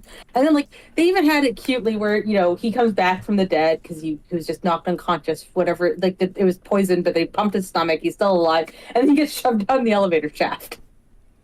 So, like, it was just back-to-back. He died twice. It was fantastic. I loved it. I thought that they did it really smartly and funly, too, for the style of show it was. It's just a well-done, well-planned-out death, you know? Yeah, I seem to recall him being in a lot of the season after his death. Do they have flashbacks about him? Stuff. Okay. Yeah. Yeah, he dies. End of first episode is when. So I think it was the cold open is when he's dead on the stage. Great. And then the end of the episode. Oh yeah, they do a stage elevator. play, and is that it's season a musical? There? Yeah. Okay. Season 3 is the musical. The musical season. Okay. Death Rattle Razzle, I think is what it was called. Is it a musical based on their podcast? No. So okay. It's actually another show. It's it's very clearly a gag play that was written for them to do in the TV show, you know what I mean? Yeah. But it's like it's a almost like a film noir type thing. Like it's a death that's being investigated and there's triplets and the triplets are the ones who did it maybe. Uh-huh. And then, so they do the cold open. The play is about to start proper. Paul Rudd dies. Everything ends. They go back to their cast party. Paul Rudd shows up at the cast party being like, no, they pumped my stomach. I'm great. Let's go. The 3 main people are in the elevator on the way downstairs. As the door opens, they see a bit of blood dripping down from the ceiling onto Steve Martin's hat. They all step out of it. Paul Rudd comes crashing through the ceiling into the elevator proper, clearly dead. And Uma, which is one of the neighbors who's a bit of a bitch, who was very good friends with Bunny, who's coming around the corner, she's like, oh, fuck. Because she had just commented earlier about at least they kept the death out of the building that time. Nice. And so over the course of the season, Martin Short, who's playing Oliver Putnam, the producer guy, he gets a hold of the review that was going to be published about the play, and the review was terrible. It was panning it. It was awful. They were like, none of Putnam's charm is there. Something like we're missing the Putnam. So he decides to rewrite the whole thing as a musical. Oh, okay. And yep. They've got like 6 weeks to recast the lead and put it back out there. And you get it where there's a patter song that's supposed to be sung by Steve Martin. It's about the babies. Yeah, right. Yep. And Martin can't get his character can't. I can't remember the character's name right now for some reason. I'm blanking on, but he can't form the words. He can't get it out. He keeps stumbling and he's forgetting. Yep. And anytime he's on stage, on stage, quote unquote, in front of people, like he just blanks out, and then they keep showing him like in weird positions with like half the set destroyed, and we're like, what the hell was that, dude? Like that kind of thing. And one of my favorite cameos in a TV show ever happens where Mel Brooks ends up having a phone call with Putnam being all like, no, seriously, like, do not listen to anything Matthew Broderick tells you to do. He's terrible. Because they have Matthew Broderick on come in, and he's doing the same patter song, and he nails it. Yep. But he's also like weird and constantly like, oh no, well, we could do things better, and like trying to change how the show's done. And I love it because The Producers is one of my favorite movies, specifically the 2005 version with Nathan Lane opposite Matthew Broderick. Yep. Which was directed and written by Mel Brooks. So I just love that kind of a callback. so much. It's so good. It's such a great show. Whoever is listening to this and has not yet seen the any of it, like any of Only Murders. Only Murders, you need to watch it. It's so good. It's so smart. It's hilarious. Meryl Streep is perfection in season 3.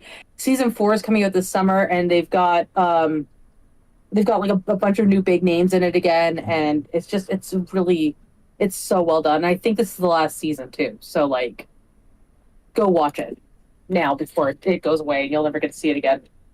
Currently viewable on Disney Plus. I like Jane Lynch's character a lot. Oh, do you remember this? I'm going to say right now, cut this out if this is going to be a part of the recording for the podcast. This is a big spoiler. Do you remember?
Welcome to Maybe We'll Talk, a podcast where I talk to people a lot of the time about the 1990s and usually about horror genre type topics. And today's episode is especially vulgar. You may remember me talking about how when you warn people something's going to be vulgar, that they end up disappointed that it was not vulgar enough. Well, that might not be a problem today.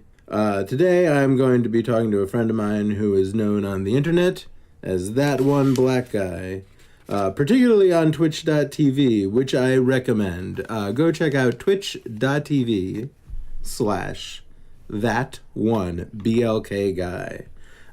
For reviews, media commentary, that type of stuff, and the games that he plays on Twitch sort of fall into the kind of retro indie type of vibe often that I'm into. So if you're on my kind of vibe, go check out That One Black Guy, T1BG. Today we are going to be talking about Infinity Pool and sort of the Cronenbergs at large. So there's going to be discussion of blood, guts, snot, reproductive fluids, a whole talk about how many people need to crowd around one guy to film a handjob scene, that kind of thing. Really, if you're like eating lunch or something, skip this for now. Thank you. As always, there will be adult language and discussion of really in-depth discussion today of adult topics and situations. Here is T1BG. Hello. You can hear me? Yes, I can hear you, yes. Awesome. Cool. Audio check. First hurdle avoided.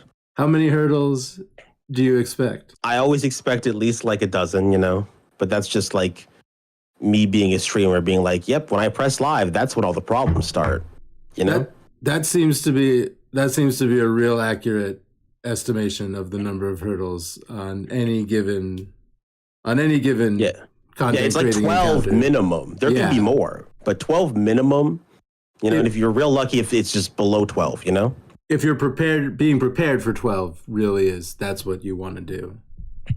Yeah. So I've started a podcast. I'm recording this right now, by the way. Oh no. Hello, podcast people. It's me, That One Podcast Guy. Yeah, great. So normally, due to my famous laziness, I like to let my guests introduce themselves. Hi, I'm That One Black Guy. I'm a Twitch streamer, freelance video editor, professional hot boy, Yeah. body horror enthusiast, I guess. Cool. Me too. I just saw you doing a jump kick. Speaking of, because you mentioned being a professional hot boy. Oh, also a professional jump kicker, of course. I do a lot of jump kicks. I'm getting better at them. No, that was a Easier really to do. good one. Is it an emote? Yes, I have an emote of me doing a jump kick, yes. That's a great jump kick. Thank you. It's my life's work. What? Yeah? How long have you? I mean, I know you've been practicing jump kicks for years, but I mean, like, through decades? I feel like I've been doing jump kicks since I was a child, and I've only recently realized, oh yeah, I can be not bad at these. And it's been very satisfying, you know? Did you take any type of martial arts class as a child? Oh no, I was just a dumb kid doing jump kicks, you know? Yeah, no, I mean, I do. Yeah, I know. Yeah. Did you? Because yeah, I did a lot of them too. Did you watch The Karate Kid as a child? I did, but I don't remember it that well. Oh, because he very just it in my mind, because it was one of, we had 7 VHS tapes or whatever that we watched over and over again, and as a result of that, the jump kick that he does at the climax of that film is like the most iconic jump kick in my mind. I mean, it's a solid one, you know? Yeah. Last weekend we watched a film called Infinity Pool. That we did. My first and hottest take is that it was definitely directed by the guy that directed Possessor. Yeah. Were there melting faces in this movie, or did I just get that impression from the masks that people were wearing? Sadly, there were no actual melting faces. It was just masks. But the masks show up a lot in the hallucinating, flashing lights, strange faces making, drug-taking sequences. And that's why I say this definitely was directed by the guy that directed Possessor. Yeah, the guy that directed both those movies is Brandon Cronenberg. Little baby Cronenberg. How old do you think he is? I don't know off the top of my head. I know that he's like youngish. Yeah. Like he's in his late 20s or his like early 30s. That sounds right. I, of course, love doing no research, and I will, I'm going to stick to that. Oh, damn. He's 43 years old. Wow. He doesn't look 43. Like, I just watched interviews with him recently. Like, he doesn't look 43, but apparently, according to the internet, and as we all know, everything on the internet is true, he's 43. I can't tell if his dad looks like 55 or like 125. His dad has a sort of immortal air about him. His dad appears on Star Trek Discovery as an actor. Oh, well, I wouldn't know that because I didn't watch Star Trek Discovery. I've never really watched a Star Trek before. Oh, yeah, I don't know if it's an experience that I recommend. And I definitely, I wouldn't recommend against starting with Star Trek Discovery. Cronenberg is not on it until at least season 2, and he's a bit part, He's a guy that he's like an admiral or something that they occasionally have to have a talk with. But he's, he acts.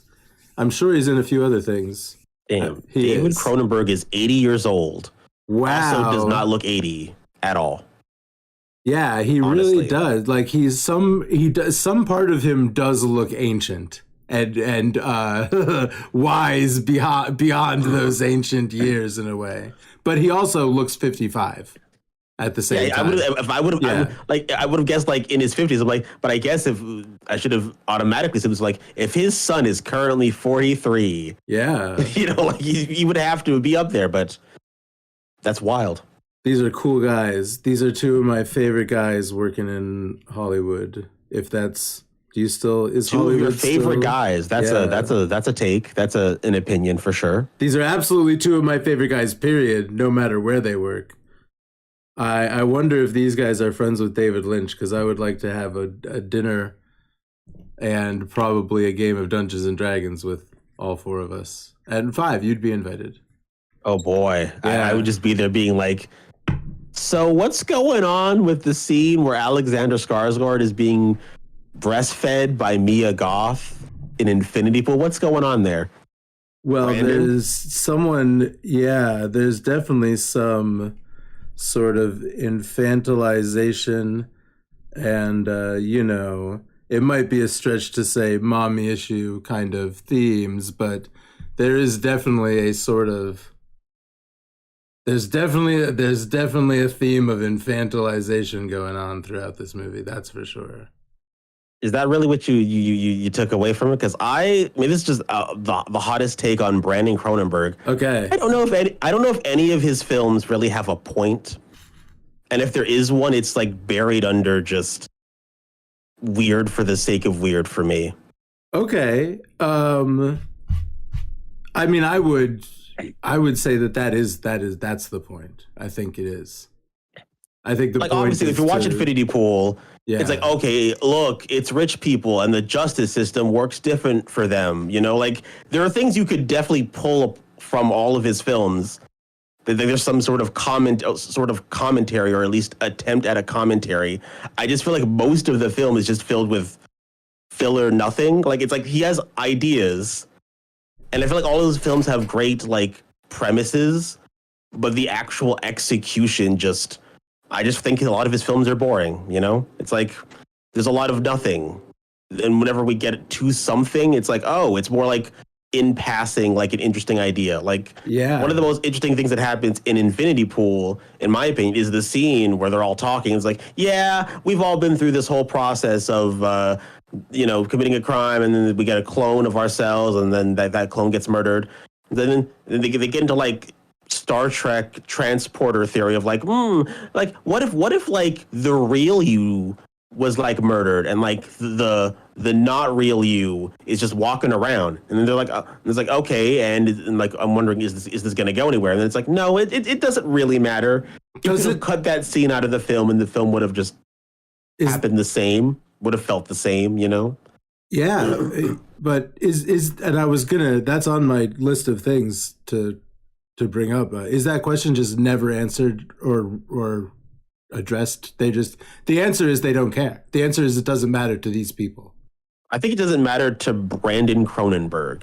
I don't know. I don't think he cares all that much. I think he likes bringing it up, but I don't think he likes having to develop it. So it's like it's kind of a reflection of him. Like he likes the idea that there's something to say, but he also enjoys doing gross boy stuff. Oh boy! He sure does. Oh man! That's his fave. That's my fave. So, do you feel similarly? Is that basically how you feel about Crimes of the Future? I wonder if I can silence my phone. Crimes of the Future, I was a little like excited for. I'm like, okay, I don't like everything David Cronenberg has done, but he has some like real standout films in my opinion. Videodrome, I think, is great, and Naked Lunch. Wow, the real sexy ones. Yeah, the sexiest, really. Crimes of the Future, I think, kind of falls into the same pit that I feel with Infinity Pool, where it's like, yeah, you could make the argument there's an attempt at something here, but it kind of just doesn't evolve into anything. Like, oh yeah, the art world is pretentious and people's interactions with art are weird, but Kristen Stewart. Can we just talk about how Kristen Stewart? Can we? Sure. Yes, we can. The most to answer your wild question, thing. yes, we can talk about Kristen Stewart. Sure. Kristen Stewart, I think, did such an interesting thing here. I don't even know if I think it's good. I just think it's very interesting that she came off of the film Spencer, where she plays Princess Diana. Yeah. And she did a great job and kind of proved that she had more substance in her performances than people initially thought. Like, really, she maybe should have won the Academy Award for that. It was great. And then decides to follow up that film with her proving that she has the range and what it takes to do this kind of role with kind of a meta performance, right? Because Kristen Stewart is doing all of the things that people didn't like about her acting before, but it's clearly intentional. It's like in the script, they're like, we need a Kristen Stewart stuttering Twilight Bella type. We can just get Kristen Stewart. And then she came into the film doing all the things that people didn't like about her earlier performances, but now it's on purpose. Like that's clearly what the character was supposed to be. You know, make her Bella from Twilight, but gross. You know? Yeah, Bella was not gross. I mean, she was gross, but she was like teenage girl gross. I heard that she smelled. Medical assistant gross, you know? Yeah, okay, yeah. She's not illicit surgery gross. I'm so glad that I've never seen Twilight, because now my perception of Kristen Stewart will be untainted forever. Because I think she's great. I love Underwater. I feel like she's trying. I feel like she's definitely like, okay, guys, I'm trying to be in interesting films. I'm trying to do interesting performances. And I feel like, you know, at the very least, Crimes of the Future is interesting that she decided to do kind of a meta commentary on what people think of her, kind of either intentionally or unintentionally. It was wild to watch her clearly do the like mumbling, biting her lip, and you know. That's the thing. That's Bella. Oh yeah, it's that character, 1000%. Crimes of the Future. I feel like that's the most interesting thing about Crimes of the Future, because I don't think it's commentary on the art world, or also it's general sci-fi universe I can't stand, because it only feels like a sci-fi future when they're interacting with a sci-fi device, but like when they're like walking around, it's like, yeah, this just seems like now. It seems like a regular place, you know? I love that. I pointed that out when I was watching it with Thrash on Sunday. I love that part of it. I love that it almost seems that the real world has lost any type of aesthetic. It's all just greasy, and it's dirtier than, it's probably about as dirty as things are now. But it's just like, but it almost seems like the sets are not decorated. Like someone intentionally was like, let's just make this a greasy, not nice to look at all the areas these people go, unless they're sitting in some kind of flesh machine, which I mean, these Cronenbergs, they just speak to me through their flesh machines. You do like flesh machines. Oh man, it's my I guess my thing with that is that it's like that could be the case, like it's an intentional choice, or they could have just been like, whatever, and we're just filming in this normal area. Like either one of those things could be true in my mind, you know? Yeah, absolutely for real. Absolutely for real. I feel like, especially with Brandon Cronenberg, but with actually, I mean, I would have to really look at all of them, the David's catalog, but definitely the movies we've discussed so far, Possessor, Crimes of the Future, and Tidal Pool. They're almost like short stories to me, they feel like. I feel like it doesn't, all of these, I mean, I've always not really been too concerned about whether any questions get answered in a narrative or, you know, in any kind of media. I don't know if it's so much like I want answers from it. It's more of like, I just don't think there's anything that interesting happening, because I look at film on a presentation level first, and the presentation of his films is just fine. So to me, it's like, oh, the presentation's fine. Like it's shot fine. It's edited fine. The music, it's fine. The acting is generally fine to, in some rare cases, like great, but it's like, it's not being presented in any special way. So when you add that on top of a screenplay that feels like it's not really saying anything or going anywhere, it's like, oh, well, It's like I just feel like in a lot of ways, his films fill that space for me, where it's like watching his films elicits the same sort of thoughts and reaction from me as not watching his films and pretend and just like thinking about what they were like to watch. You know, like, you know, Infinity Pool, when I watched the trailer, I'm like, yeah, I don't know if I had to watch the trailer. It's a Brandon Cronenberg experience, you know. And then I watched it. It's like, you know, it's the same experience I had with Infinity Pool. It's the same experience I had with Possessor and Antiviral. Even though they're different stories, I think they all have the same strengths and weaknesses, you know? Yeah. And the big weakness is the story, in my opinion. They're almost... and all, you know what? Sure, fine. Yeah, I'm with you. And I think that...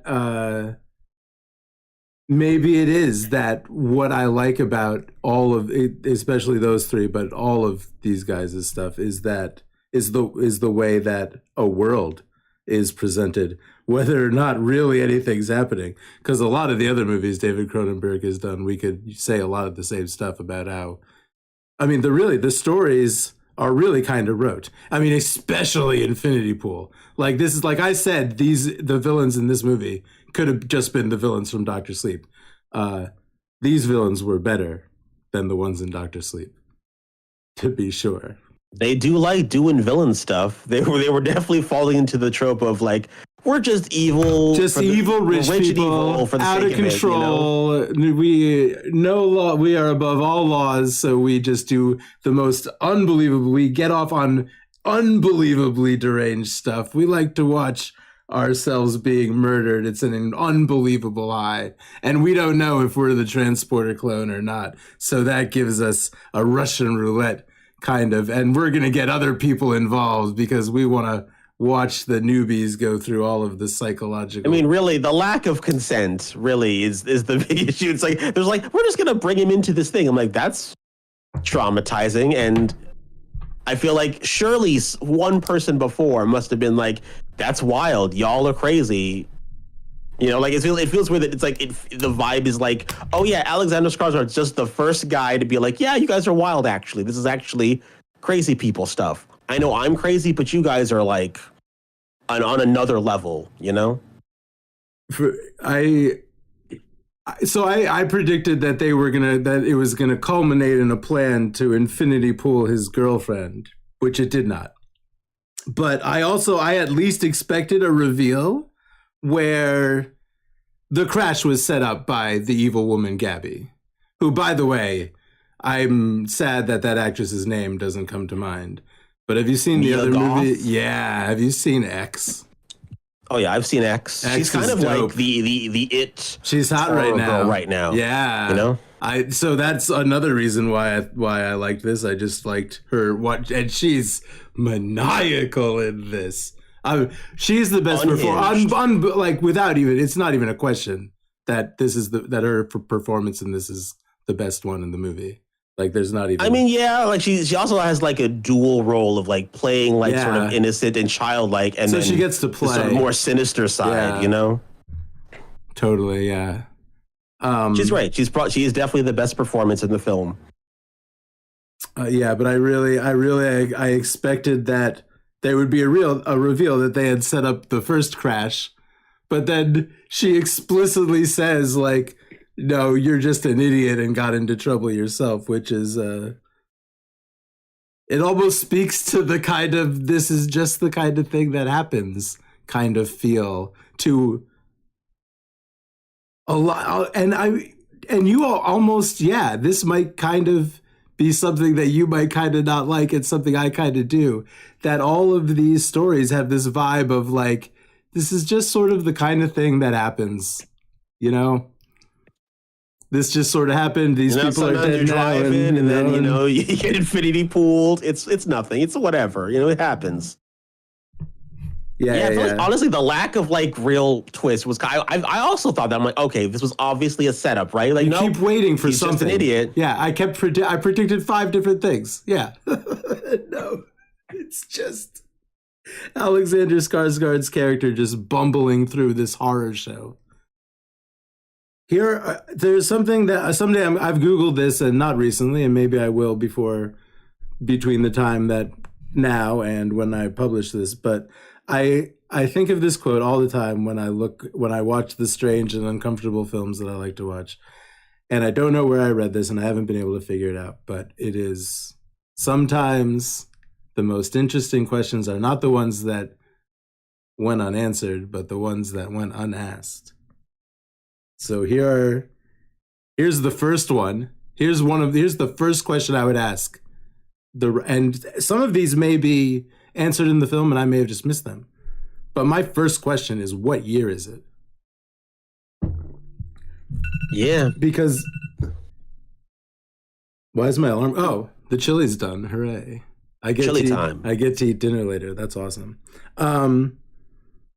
Because I don't know if these are clones. I don't know if they are like I want it because I want to know what the world is now. Now I want to know what's going on. They make clones of people in a weird wet red wax pool.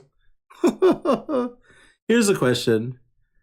Is an infinity pool when you're incredibly rich and you look out over your balcony and the pool is pouring out into the backyard, or is it when you can swim forever because there's a current in your pool?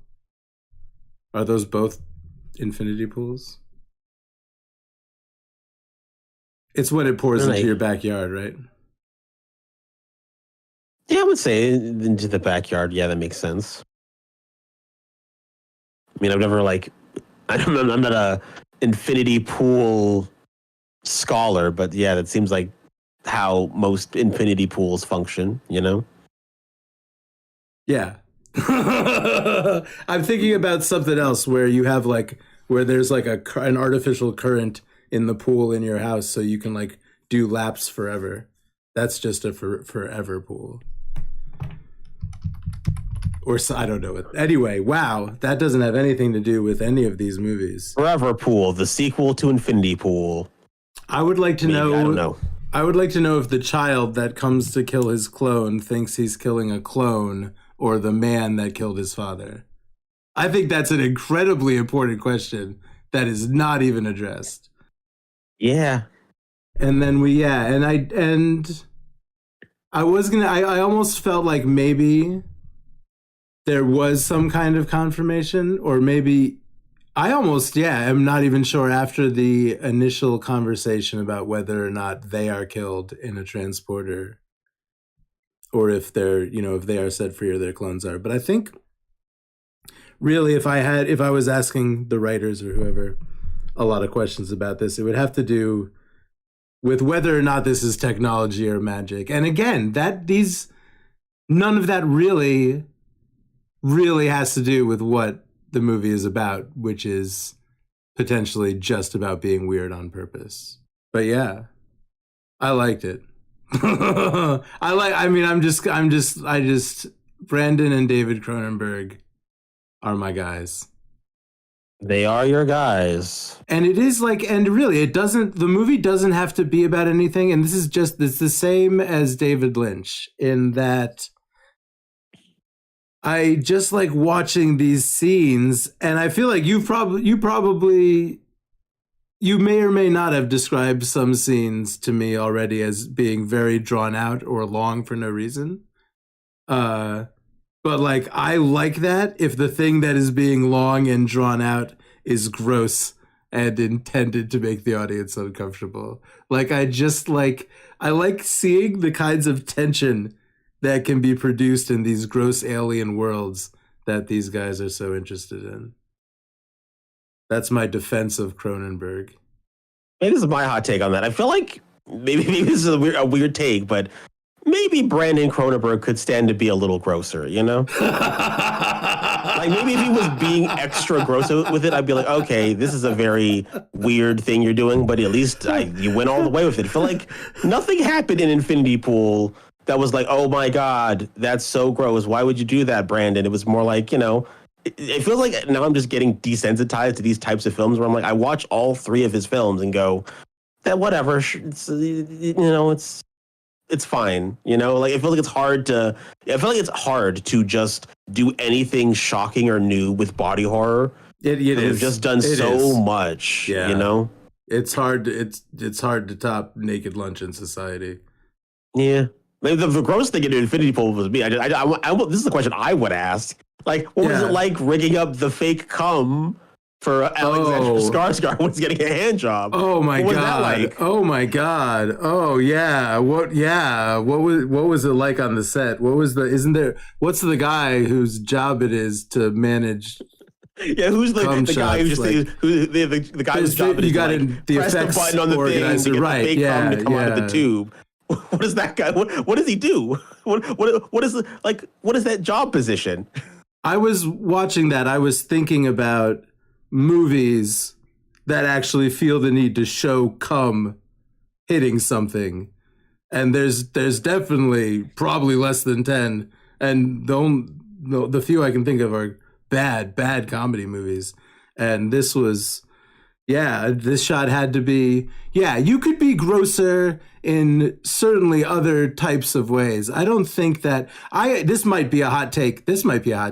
I don't think that showing like semen, and this almost might sound weird for someone that likes seeing blood and guts everywhere, but I don't really think you need to show semen or any kind of reproductive fluid, probably. You might. I mean, there could be a reason to, but this was probably not it. I mean, credit to whoever did it. It looks very convincing in Infinity Pool. Like, boy. Sure, yeah. Maybe it almost looked like they had real cum just in a tube ready to go. Okay, we got it. So you've got you got the special effects coordinator is there. Obviously, there's the photographer. He's probably got an assistant. There's guys flashing, light readers or whatever those things are. And then isn't there like an intimacy guy also? So there's like at least 10 people standing around this little device that's always with the a weirdest pump part on of it. any sort of sexual scene in anything. There's imagine all the people standing around. Exactly. I was standing around a little pump full of cum. Like, tell me you got it. Everyone's got to stop breathing me. Did you get it? We didn't quite get it. The cum kind of went to the left. We gotta do it. This is a brand new cum squirter. Okay, now we gotta clean up the cum for the next shot. Yeah. Scooping, set down. Was it sand and like leaves and stuff that it hit? Like, just someone clean up the ground, reset all the leaves, sprinkle sand. There's another guy with a bag of sand. Those guys they're on the special effects team too, but they're not the coordinators. So like 2 more guys are there. Yeah. Like, incredible. Yeah, doing it over and over again. They had to invent this cum squirter for this movie, I think a lot of Cronenberg movies, someone has to invent some kind of fluid squirter, and like these men are creating jobs in our nation, so their job creators. Cum squirter inventors. Brandon Cronenberg could be way more gross. In fact, his grossest movie was Antiviral. Was that his first one, or was that his first big one? Was there like student? That is his first feature-length film. Yeah, and it's good. Are you familiar? I have seen it. It's been a while. I remember it being very boring at the time. I don't know. I haven't seen it in like now 10 years, but I remember being like, "Oh, this is like a weird idea for a film." Yeah, and then, much like my experience with Possessor and Infinity Pool, kind of just didn't feel like it had much to say. And then it was gross. Like Antiviral was definitely debatably the grossest for me. I think it is. I don't know. It's snot does it for me. Any kind of, the flesh and snot in that. It is the grossest Brandon Cronenberg film that at the time I was like, that's gross. And now just remembering the scenes, I'm like, I don't know if I want to watch that again. I think you should. Just because it's so gross. No, I don't know. It might be, there is like, it is like the idea of watching a horror movie and wanting to feel afraid, which might be a negative emotion. But like for me, really being like, if a film can really make me uncomfortable. I even watched that. Who's that guy that just hates his audience? Oh my God, that's a long list. I feel like Ari Aster. This guy definitely. I feel like Ari Aster must love this guy's films. The one where the girl from Labyrinth and Jared Leto gets his head cut off, and I can't believe I can't think of the name of Pi or Faith in Chaos. The fountain where Darren Aronofsky. Darren Aronofsky. I even watched Mother! By Darren Aronofsky because of how much I enjoyed the deep anxiety it caused in me.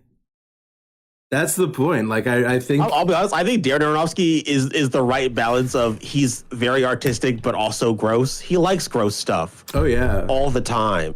Like even Black Swan and especially Requiem for a Dream. That film is disgusting.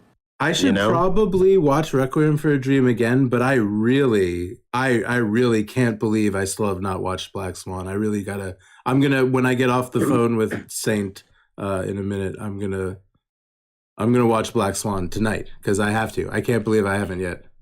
I talk a lot of poop about Darren Aronofsky. You know why? Because he's not gross enough. He doesn't really. There's not snot and dripping flesh and blood and running down the walls. And I mean, James he did Wood make The Whale, and The Whale is very gross. How gross?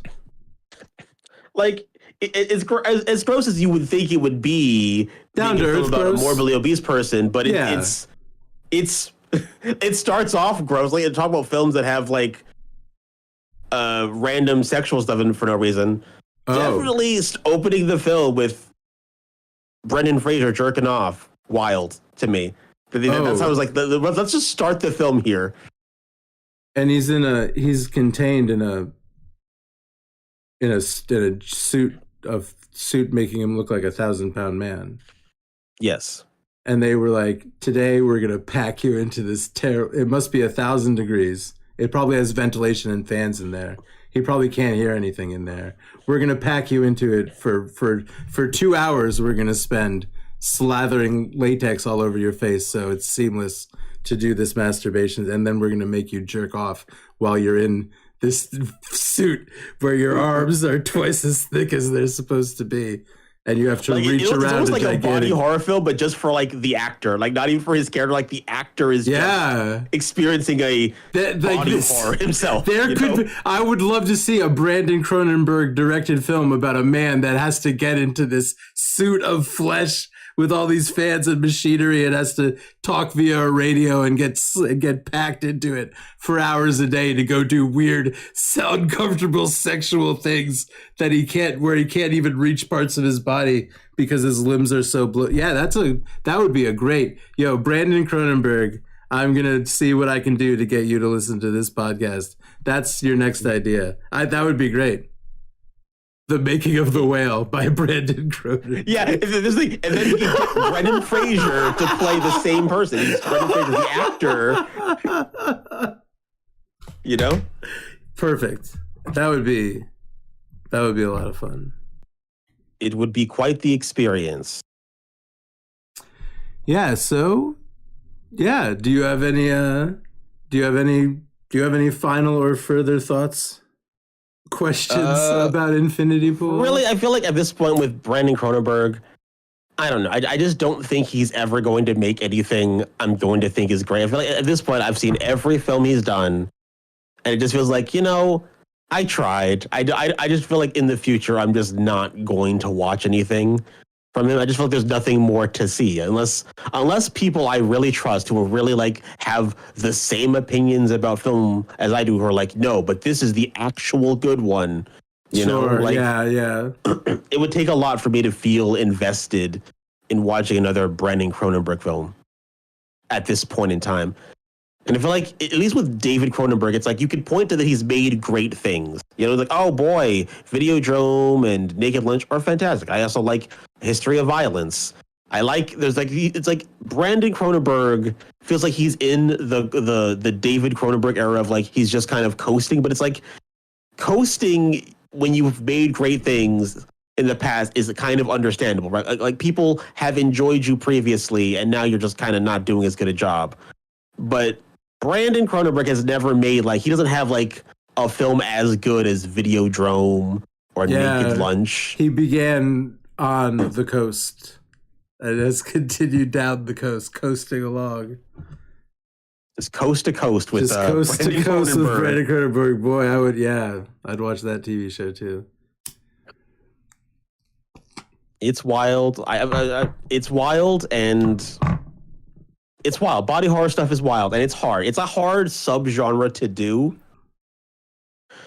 But I feel like neither Brandon Cronenberg or David Cronenberg really feel up to the task to I feel like they don't feel motivated to do anything super new or crazy. Yeah. The films are vaguely gross, and there's things to appreciate. I still think that even though I don't like Brandon Cronenberg's films, they're still not poorly made. There are quality special effects in them. Like there's things that I would say are good and great things in them, but sadly they're in service of something I think is, you know, these long films should have just been short films to begin with. You know, like, I feel like also the length is the biggest issue. It's like maybe if they were just 20 to 30-minute short films, I wouldn't even feel that negative about them. But since I have to sit through a whole feature-length narrative about it, you know? Yeah.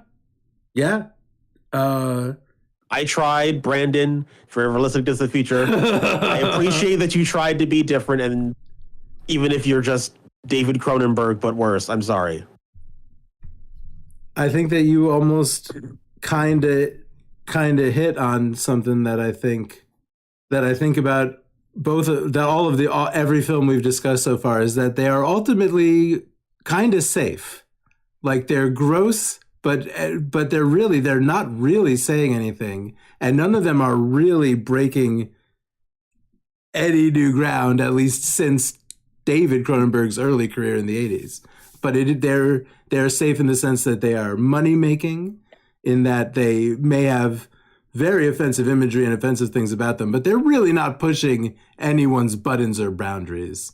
And I think that really is kind of what horror, and that's part of what lets you just get absorbed and let me just sit there and be uncomfortable. That's part of what I like about it. But maybe it's just there's a lot of other things that I like that are just industry pulp, and that's kind of what this is.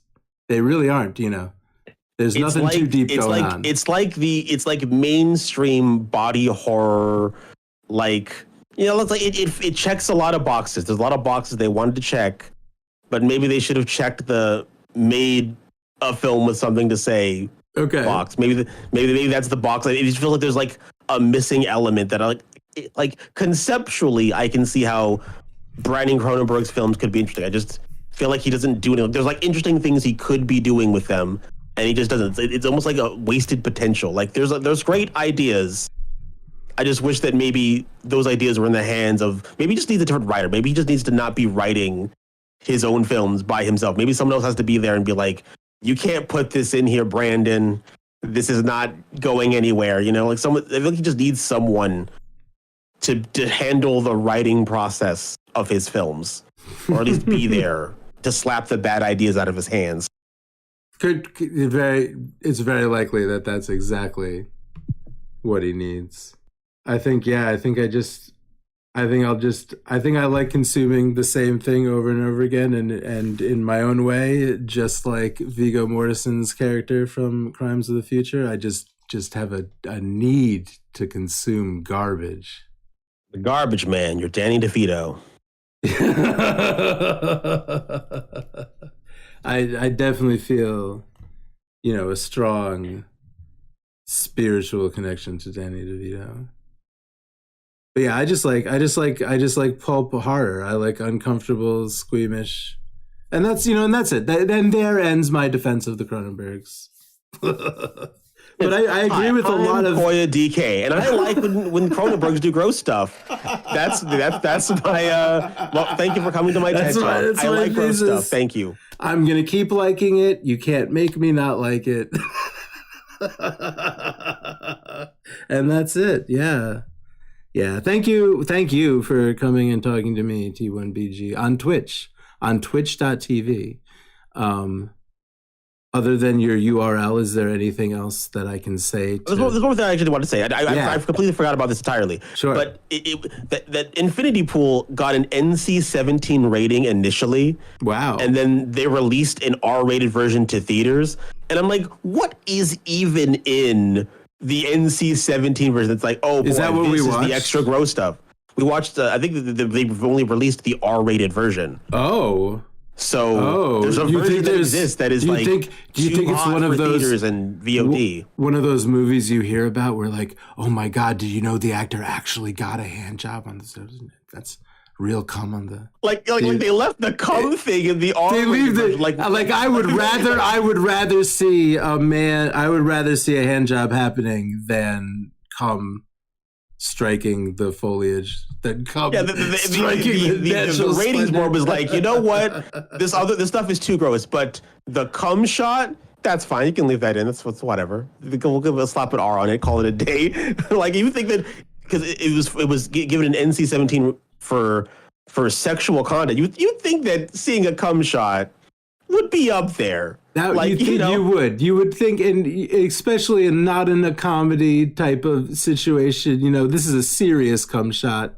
No one's smiling. It's only serious cum shots with Brandon Cronenberg. I wonder, now I gotta know. I would love to know what kind of grotesque adult type scene was cut. Man, I bet it was horrifying. I'll be honest, I hope one day it gets released, and I hope that it's just more cum shots. I'm sure it's going to just all the time. Just 3 more scenes featuring hand jobs and cum shots hitting walls, hitting the insides of cars, all kinds of stuff. The R-rated version is just limiting the cum shots to 1. It's got to hit the earth. You can't have cum hitting leather. That's a very upsetting image for some people. Anyway, leather is ruined. Thank you so much. Yeah. Thank you for having me. I hope it's fun as always. Yeah. I like talking the Berg. I hope that we let's think of something to talk about again soon. But can I, other than twitch.tv/thatoneblkguy, is there anything else you would like to add where we can find you? I'm also that one BLK guy on the Twitter, the Elon Musk hellscape that is known as Twitter. Boy, Twitter is trash lately. I'll tell you. I mean, it's always been bad, but it's just falling apart. Elon has just made it worse. Like that's his real talent. He's not really an engineer. He's not really a successful business guy. He knows how to get into a company and just make it worse. He really seems to have that kind of track record. I'm on Twitter. I'm trying to do TikTok, which is gross as well. Like, that's the real body horror, is just dealing with TikTok. TikTok is the real horror. Oh. I'm trying to get back into making YouTube videos, which are, you can find me at that one black guy, that one BLK guy on the YouTube. Cool. I would like to maybe make a YouTube video again someday. Yeah. I'm going to try to get back into doing that, maybe. I'm doing everything these days. That's what I'm trying. I'm trying to do all the things. I'm trying to just do as many things as possible, and just hopefully one of them just hits a chord with people and they give me money eventually. It's like great. Yeah, that would be great. I feel I have a lot of I feel like I have a lot of energy for creative type things right now at this moment, and in a month it'll be gone. But for now, I'm rolling right along. So. Yo, great to talk to you. Let's talk soon. I gotta go talk to Saint, but let's But as always, talk to you later, bestie. Have a good one, man. Thanks a lot. Bye. Bye.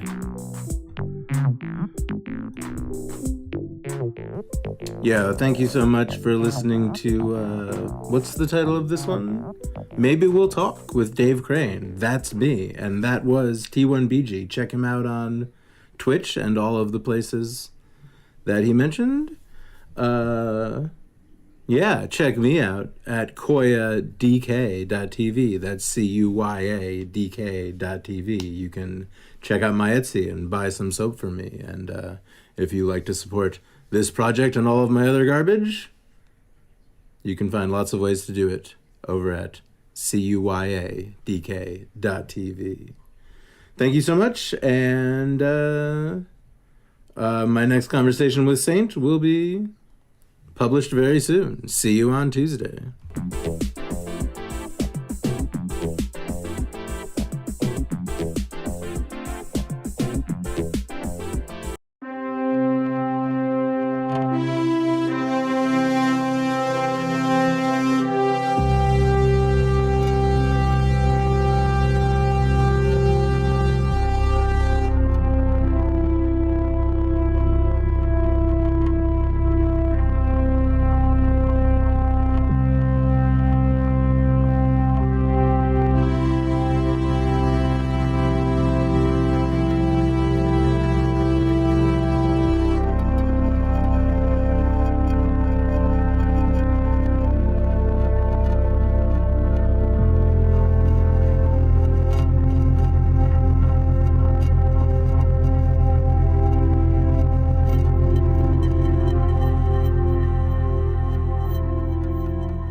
Hello, and welcome to The Least Ready Room, a podcast about Star Trek where we're going to watch every episode and piece of media regarding Star Trek and probably read some comics. And boy, maybe it's time to start thinking about the novels, of which there are a bajillion. We don't know.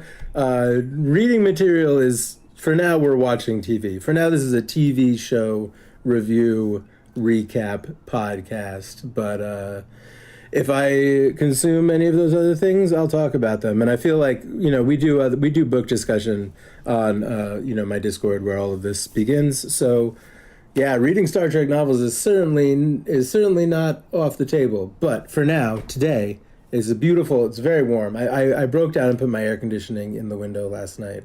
Every year, boy, this one was quick. Every year I try to see how long.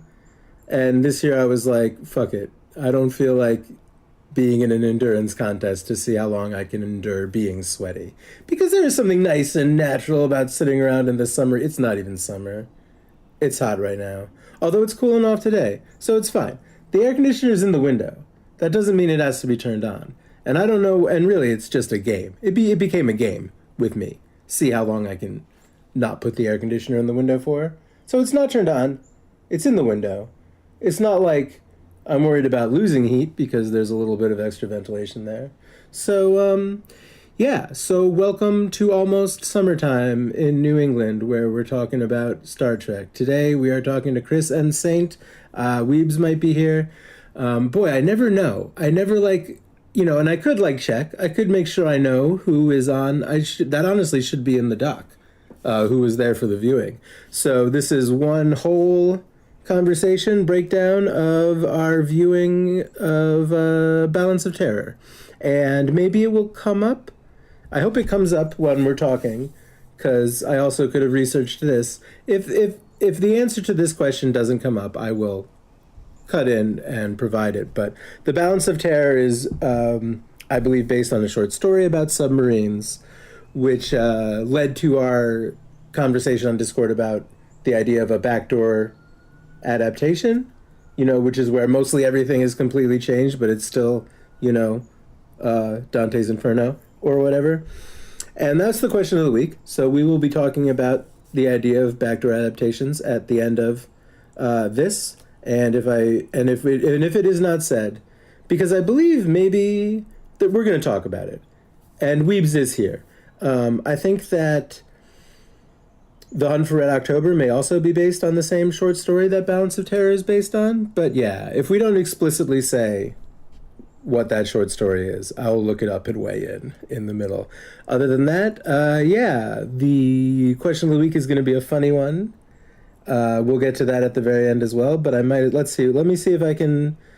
It's, you and your colleagues, while investigating supernatural phenomena, have come across an old god at the top of a Manhattan high-rise, and the old god demands that you choose. Does she say choose and die or something, or choose and perish? Anyway, she demands that you choose. One of your colleagues, I'm going to have to tighten this up. One of your colleagues realizes that, and this never made sense to me. I don't know how he figures this out, but it's the first thing you think of. Don't think of anything, because the first thing you think of is what is going to destroy Manhattan. And the question of the week is, how is Manhattan destroyed? Because we're all going to think of something, right? So, yeah, I'm glad that I worked that out a little bit, and I'll put that together. So it's Monday. I think that I decided on the other podcast I announced this, but maybe we'll come out on Fridays. The Least Ready Room will come out on Mondays. And the question of the week will always be in Discord, and you can get a link to my Discord and all of my stuff at koyadk.com.tv. koyadk.tv, and check out lakehousesoaps.com to buy soap from me and support this whole circus, and come talk to us on Discord. And so here is welcome to Saint, Weebs, and Chris. I'm Dave. To Balance of Terror. Thanks for joining us.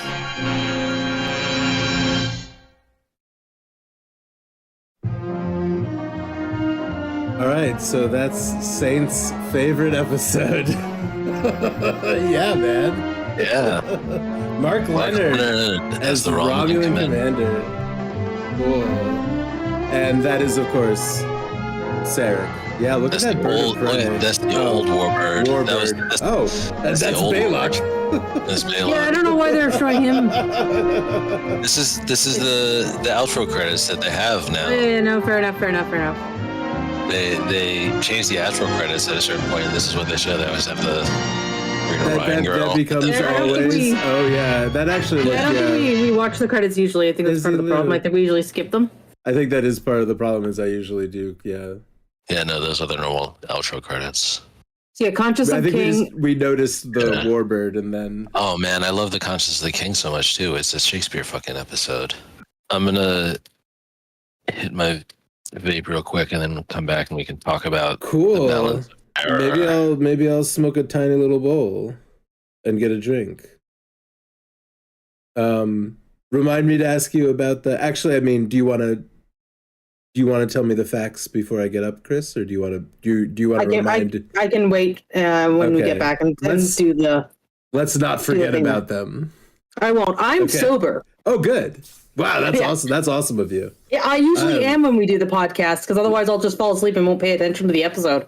I usually am, but not Friday nights generally. Yeah, at least so far that doesn't seem to be. As soon as we're done, I've got brownies upstairs waiting, but I won't be high during these. Otherwise, I can't pay attention. I'm gonna make a cup of tea though, so I'll be a couple minutes. Forever. Oh, that's not my fault, but you should reconsider life choices. You guys ever seen any Tony Jaa movies? Yes. No. God, I love him. He's good.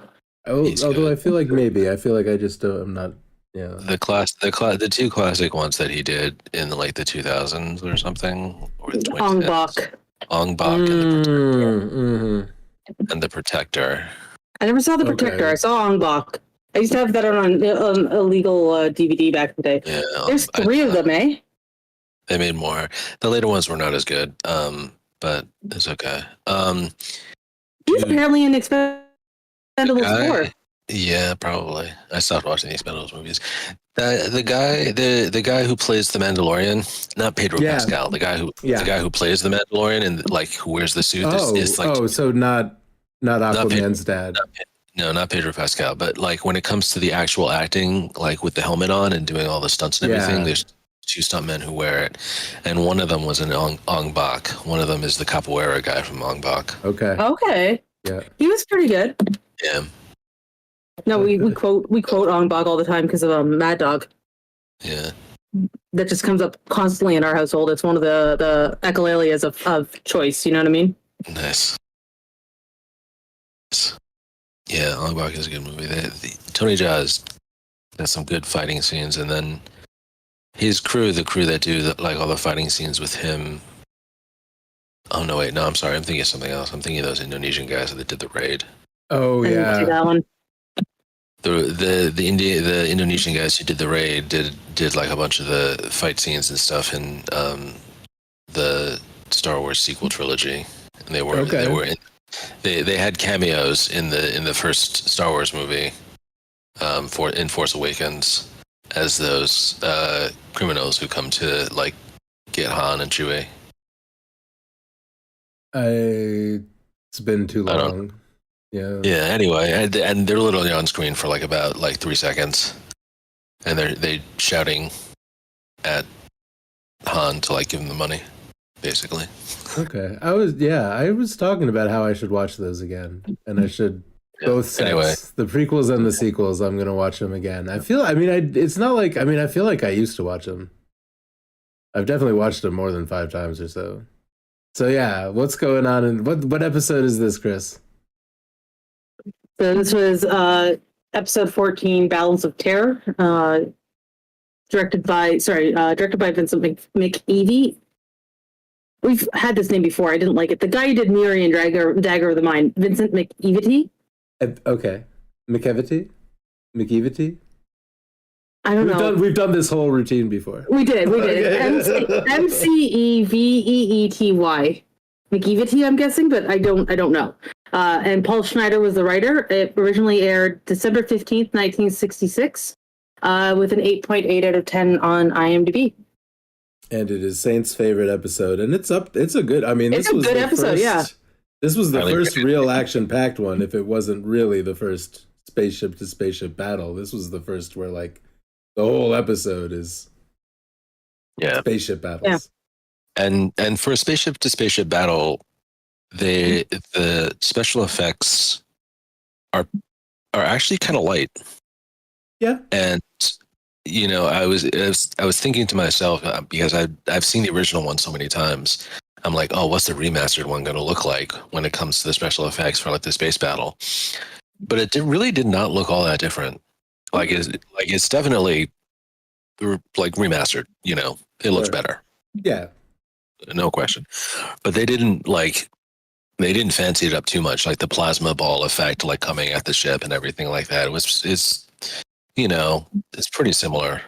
Yeah, it looked really interesting. It looked like they filmed like some kind of maybe glass container filled with smoke, and then, added a red filter and had it look like it was like billowing smoke hurtling towards the ship.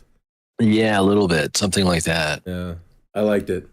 That's kind of the effect. There is like enveloping plasma that like burns everything away. It sucks the strength out of your galvanized adamantium or whatever you're holding out of the strongest. Castrodinium. Castrodinium. Yeah. And then Spock could just crush it with his hands. Yep. Then you can just peel it off. Yeah, so did Spock was Spock down in the teleporter room like, Scotty, grab me a piece of that space station so I can bring it upstairs to Kirk and show how I can crush it? What? I don't think so, Koya. You don't think that's why he had a piece of it? No, I think they probably took some of it in to analyze it to see what the hell happened. Because I mean, it's a super tech that they haven't seen before, right? So they're trying to understand what's happening with it. Okay. Yeah. Okay. Yeah. But no, crushing it with his hand is part of is the end result of that. He's like, look, I can be dramatic and show off at the staff meeting. Yeah. Yeah, no, good episode overall. Yeah, good episode A overall. lot of fun. They introduced the Romulans.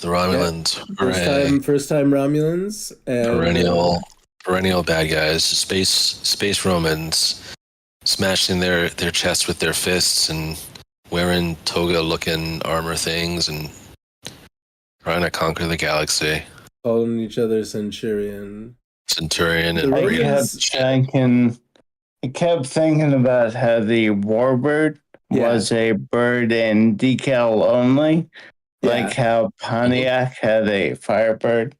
Yeah.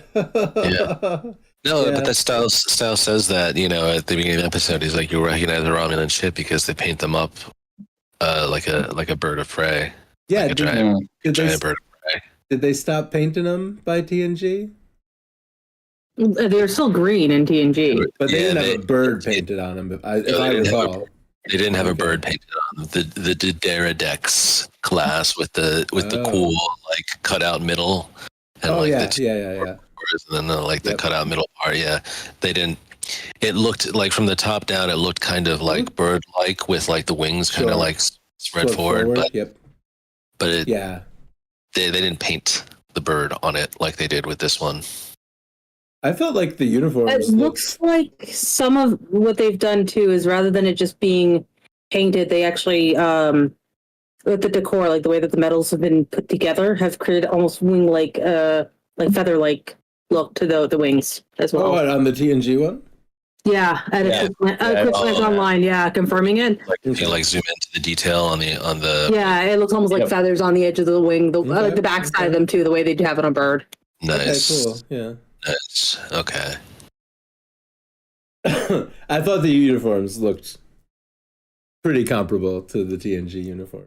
At least maybe it's just the checkers, but I at least kind of felt like it's the toga sash thing that they wear over one shoulder. They have a sash in TNG. They get more square in TNG. They have puffed out shoulders. They have big puffed out 80s shoulders. Yeah, no, and they didn't have the sash. They had the necklace piece, like a Y piece. You're right. I'm looking it up to confirm on the internet. You're right. No, you're right. And the necklace piece, almost resembled like sort of like medieval or Renaissance, like kind of necklaces, like you'd wear like chains of office kind of thing. Yeah, and from what I'm seeing, it looks like there's different colors which may denote rank, the way Pips denote it for Starfleet. But it's I don't have anything to really prove it. But like I'm seeing, for example, when Troy's dressed up as a one, she's got like 2 straps on one shoulder and then one on the other side. Whereas with Yard, just one on either side coming across to the breast. How come Troy gets turned into a Romulan? I don't remember that happening very well. There was some episode where they make her look like a Romulan, and I forget what. Because they also do it to Kira also, but not a Romulan. Do they try to trick Kira into believing she's a Cardassian? Maybe. Oh my God, you're right. I forgot about how wide those shoulders are. Yeah. They get a real big square checkerboard uniforms. Yeah. Okay. Maybe. They're a little less Roman styled, but they're definitely leaning. They're still leaning on the bird thing because the chest, those chest sashes definitely have a real sort of like avian type of personality going on. Kind of thing. Well, they've even one of the other things I've noticed, if you look at Sarek versus like these images here, especially the one of Troy where you can see her forehead more, they've cut back. So they added more ridging and stuff. They really tried to separate them out from the Vulcans in appearance a lot more in TNG. Yeah, whereas they have more head ridges as sharper head ridges, different shaped eyebrows, slightly different shaped eyebrows, and then the outfits are very different too. And it's the kind of thing that makes sense. It's like long periods of a population in isolation developed. Well, I mean, they did the same thing with the Klingons, right? Yeah. Not exactly. Well, from a production standpoint, sure. idea, yes, they did explain it away differently in the show, but and the Romulans, they never bothered to explain it. They just started adding more and more ridges and started to differentiate them, as far as I know. And then the Romulans in the TNG movies were like really weird, weren't they? Oh no, they had the Remans as well, which didn't help. Oh no, it was the Remans I'm thinking of. Yeah. Which was what they had in the remake too. Was Remans who killed? Wasn't it? Was it not Remans that killed Spock's planet? No, you're right. I'm thinking of the Remans now. Was that Eric Bana? Was Eric Bana a Reman? I think so. Yeah, okay. I think the remake was Remans, not Romulans specifically. Okay. Whereas in Nemesis, it was Remans, not Romulans too. Yeah, they sent mutagenic gas to disintegrate the Romulan Senate or whatever. Something like that, yeah. And who was the actor? Who was that young man that played Picard's clone? Tom Hardy. Oh, yeah. Do you know that role like almost destroyed his career? Like I'm not surprised. It was a shitty movie. Depressed it was a shitty for role. 8 years, like terrible, like almost destroyed him completely. Like, and don't get me wrong, I'm not saying that he should have had his career destroyed over, but I'm not surprised that's what happened, you know? Yeah. I'm not surprised it took that toll on him. Yeah. Yeah. Well, again, it was a shitty role on a shitty movie. He was like 20. Yeah, and like it's like I think it's one of his first big roles that he did too, right? Yeah, like maybe the first like actual movie role, yeah. Yeah.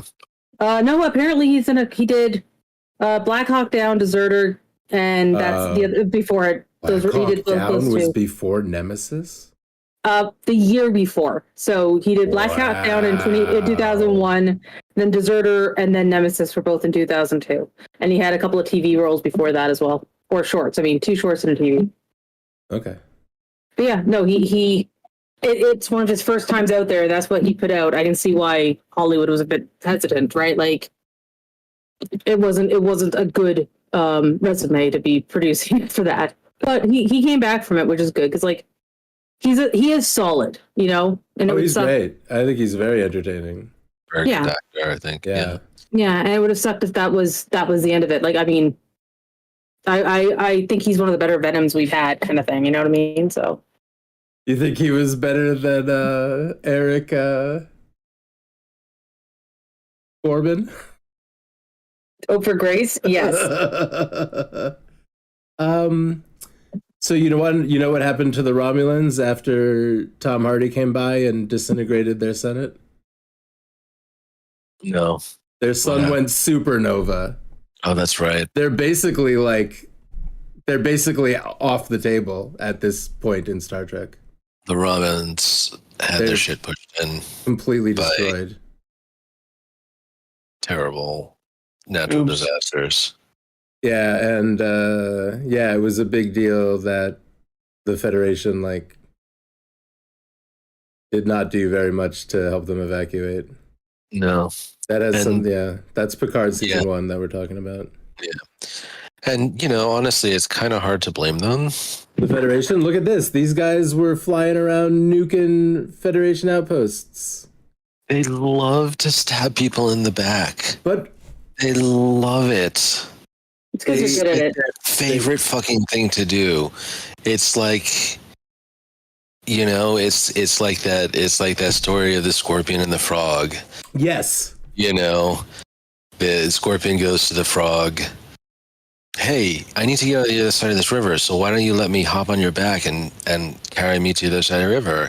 And the frog goes, you think I'm stupid? You're a fucking scorpion. You're going to sting me. He's like, I'm not going to sting you. That would be stupid on my part because then I would drown in the middle of the river. And the frog is like, okay, you got a good point. Scorpion climbs onto the back of the frog. Frog starts to swim across. Halfway across the river, Scorpion stings the frog. Frog's like, what the fuck did you do that for? Now we're both going to die. Scorpion's like, sorry, I can't help it. It's just my nature. Yeah, Chakotay tells that story. Yeah. The Romulans love that shit. Yeah, they're Romulan, and they'd be like, mm-hmm. They're totally honest about it. They're not honest about anything other than their nature. Other than the fact their that nature is to be dishonest. They love lying and stabbing you in the back. They're like Vulcans, except they'll tell you that they're assholes. Yeah. I don't really, in this episode, what could possibly be their motivation to cross the neutral zone and start frying outposts? They're testing the cloaking device and the plasma gun against.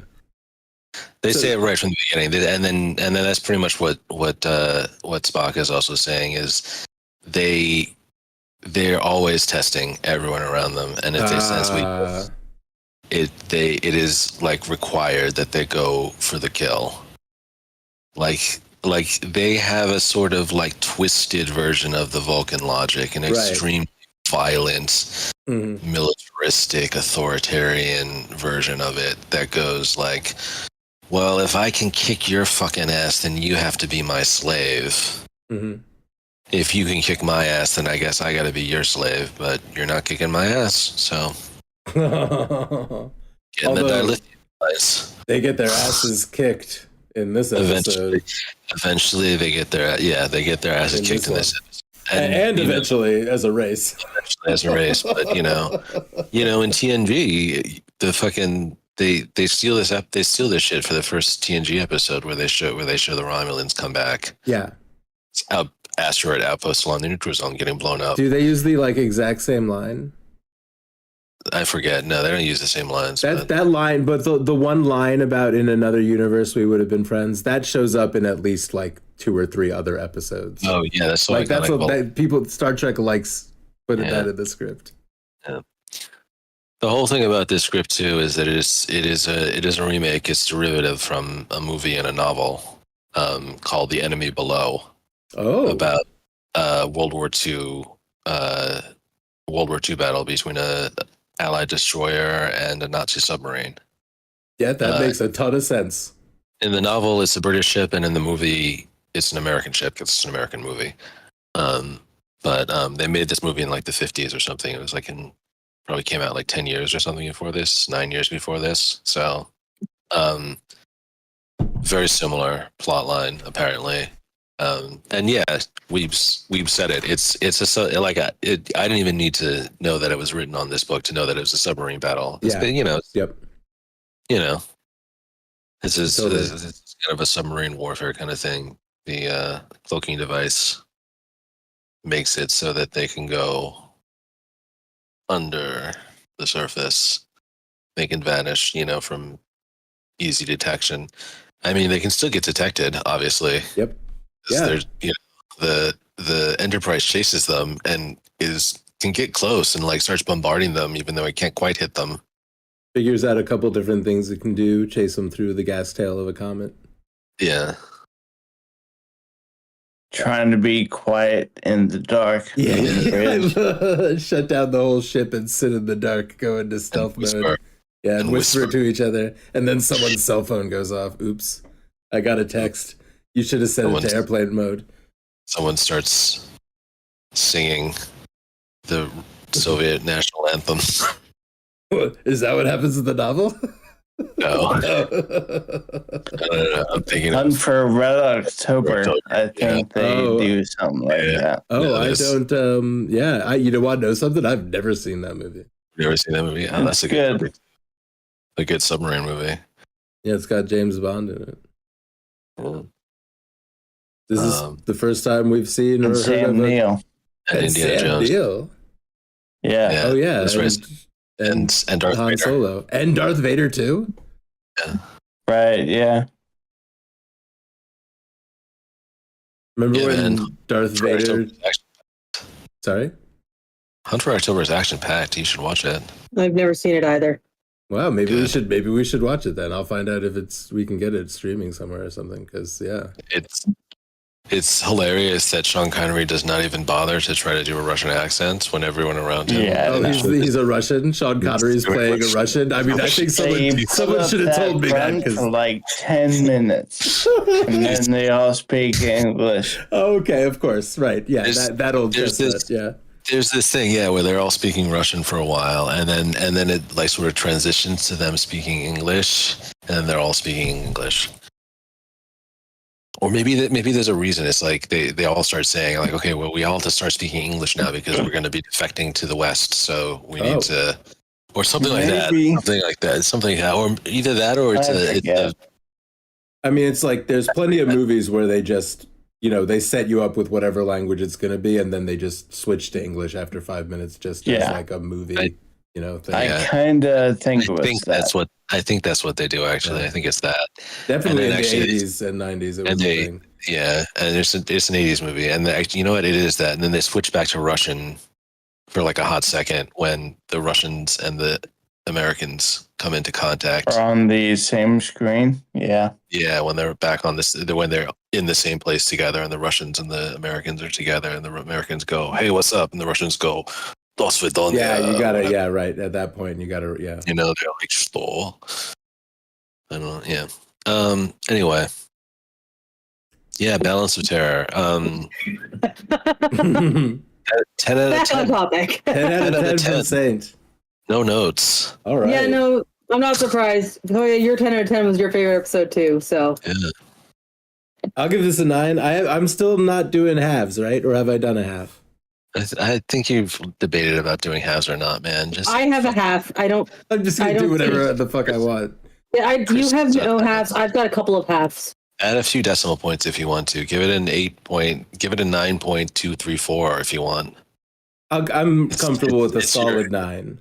It's your rating system. I mean, shit. You know what? No, give it a 10. I like this. This was action packed. I'll give this a 1 to 9 as well. It's solid. It's got a 10 for me. It's got good action. It's got like a flow to the story. It's got like a good pacing. Like there's spots where it stops to like sort of like think about things. Yep. Give the characters time to sort of like be tense, Let but Spock also like crush something. Be cool. Yeah, Spock crush something. They have a impassioned discussion about like, do we attack or do we not attack? Do we risk like this big ass war? Yeah. Like if we don't attack, is it more of a risk of war? Because what do we know about our enemy? What do we know about them? Nothing. And then Spock is speculating. They look like Spock. Spock's like, oh shit, that's worse if they look like us because that means. He's like, I know what that means. It means that they're evil Vulcans, man, and that's worse. Yep. Yeah. Definitely the first time we've heard of a cloaking system or a invisibility screen, as Kirk first Oh, referred yes. to it. Yeah, it's very novel technology. This has some great. I don't know if I've said it while we've been recording, but this has some great. Everybody fling yourself against the wall or over a chair or over the console. It has like 3 or 4 really good people flinging themselves around while When the strobe lights and sparks go off. When the outpost gets destroyed, the Really music good. was made, like sort real of dramatic acting.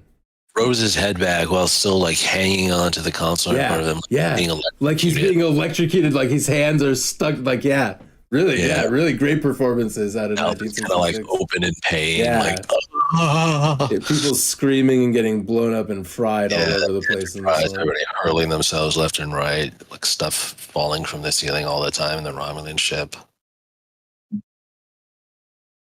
Weebs, do you have you got a number?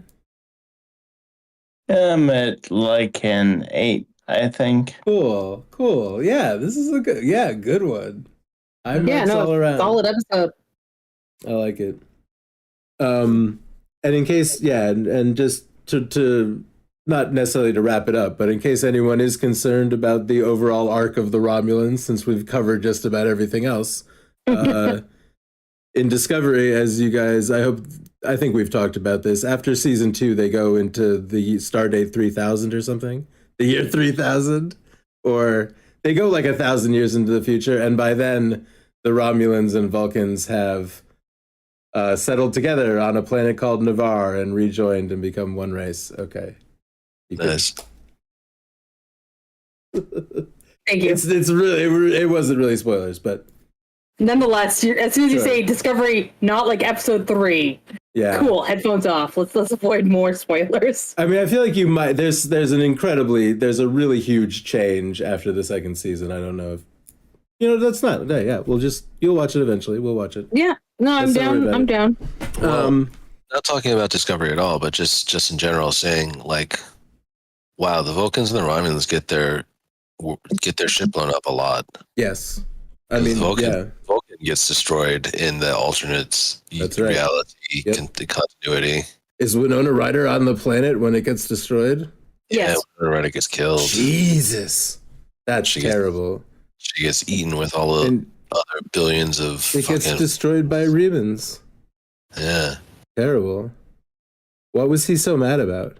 He was so mad about the Federation not helping the Remans. Did they? No, did their Spock sun blew go up. supernova? Spock blew up at their ship, their planet or whatever, and so he Spock was blew up their planet. Yeah, they blamed Spock for blowing up their planet, so they were blowing up his, so he knew what it felt like, or something to that effect. Yeah, okay, that sounds familiar. But he didn't blow up their planet, though. Not really. I wonder how. I think he was trying to stop their planet from getting blown up, and he failed. Oh, sure, yeah, and they were like, "Well, fuck him then," or at least Eric Bana was like. They were like, Eric Bana was like, "That's as good as actually doing it." Yeah, so it was something to that effect, though. But okay. Wow, Starfleet gets shit on a lot for not hauling the Romulans out of their own fucking problems. Yeah, for real. Starfleet's 2 hands off for a lot of cultures, because like, I mean, there's a lot of issues around the Vulcans, a lot of issues around the Klingons that they just are like, nope, not our species, not our problem. They're like, we want to be altruistic, but we can only be so altruistic. Like they covered it nicely, I thought, with the Jem'Hadar and the stuff in the Delta Quadrant with like Janeway, where she got to really have to put that to test rather than like the crap that gets pulled in the Alpha Quadrant, right? Where they can just do whatever they want. Like the Alpha Quadrant, the Starfleet people are a lot more hand-tied because they're actually being monitored. Whereas in the Delta Quadrant, Janeway could do whatever because like nobody's going to tell her no, right? Yeah, that was the advantage, that she could ignore the Prime Directive and do whatever she wanted. She also had no backup. Yeah. Are there any episodes where anybody tries to court-martial Janeway? No. They really should. There really should be something like that. The closest there was that I can remember was Janeway was the Timeline Police. I don't remember what the Time Police come and try to get her a couple times. Yeah, and that's the closest that I can think of. I'm pretty sure she blows up the Time Cop's ship and strands him in like 1998. Because some admirals definitely go after some crew members of both the Enterprises, and probably Cisco and DS9 people too. There's definitely people who are like, all right, Cisco now it's is time. a fucking war criminal. Like, this is a fucking, now it's time for a courtroom episode in Star Trek, guys. Courtroom episode. Yeah, time. exactly. There's multiple, but not in Voyager. I mean, all Voyager, there's nothing hitting her back. She could do whatever. I'm pretty sure the TOS crew all get court-martialed and they all get demoted in Search for Spock, or maybe even Voyage Home when they finally get home.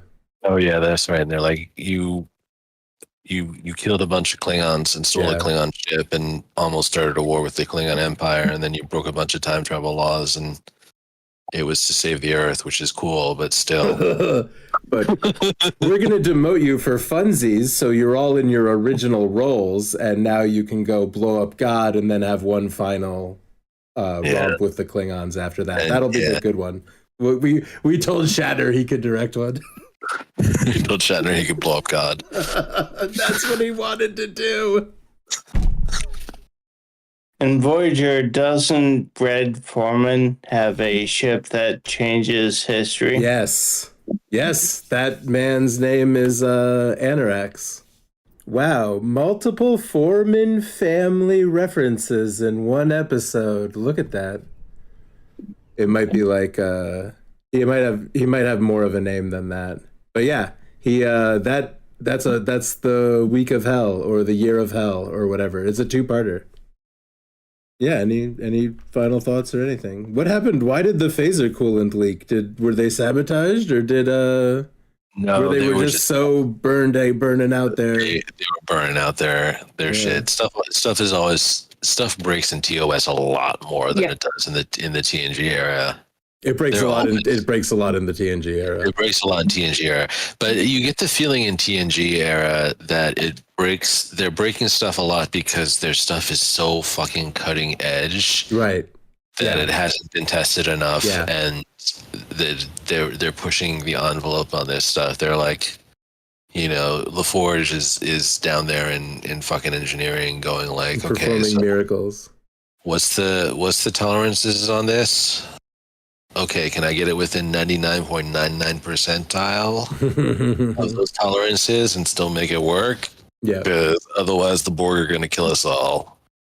Doing his thing. But like in TNG, or TOS, I always get the idea that it's just like their tech is all burning out. It's all this clunky shit, and they're just like smashing so much power through it that it's just everything is getting fucked up all the time. It's like I said, the difference in special effects is when stuff breaks in TOS, there's fire and smoke. Yep. Yeah. Smoke. When stuff breaks in TNG, it's like showers of sparks. Yeah. It's just like a different aesthetic. There's always smoke pouring out of consoles in the wall in TOS. Yeah. I think part of that is also thinking, like, keeping in mind what the technology of the era looked like then too, right?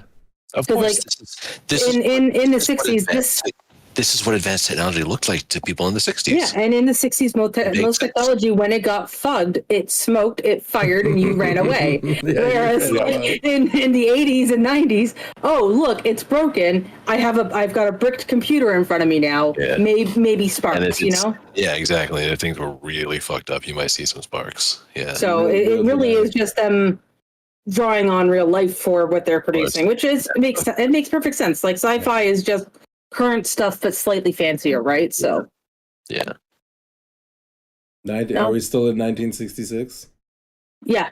This was December. All right, we're almost there. We're almost out of 66. This was December 15th. Next episode, Shore Leave, is our last December, like our last 1966 episode that aired December 29th of 1966. When did this start? Like Star Trek year wise. I mean, like where in the year? The Man Trap came out September 8th. Yeah. Okay, so this has been the fall of 66. Yeah. Yep. What was going on in the real world in the fall of 66, I wonder? So Google. I'm going to Wikipedia. Calendar year 1966. It wasn't quite time for Woodstock. There was some Vietnaming going on. So September 8th, the first Star Trek show airs. I'm That's not the even most lying. important thing that happens. That is on this list. 1966. Okay. The same day, the Severn Bridge was officially opened by Queen Elizabeth. Okay. Let's see. Lyndon Johnson is responding to Charles Whitman about a sniper attack at the U of T in Austin. Oh. Okay. Chevy Camaro came out with the Panther around then too. Like it was originally the Panther and became the Camaro according to the internet. Oh. Yeah. The Camaro.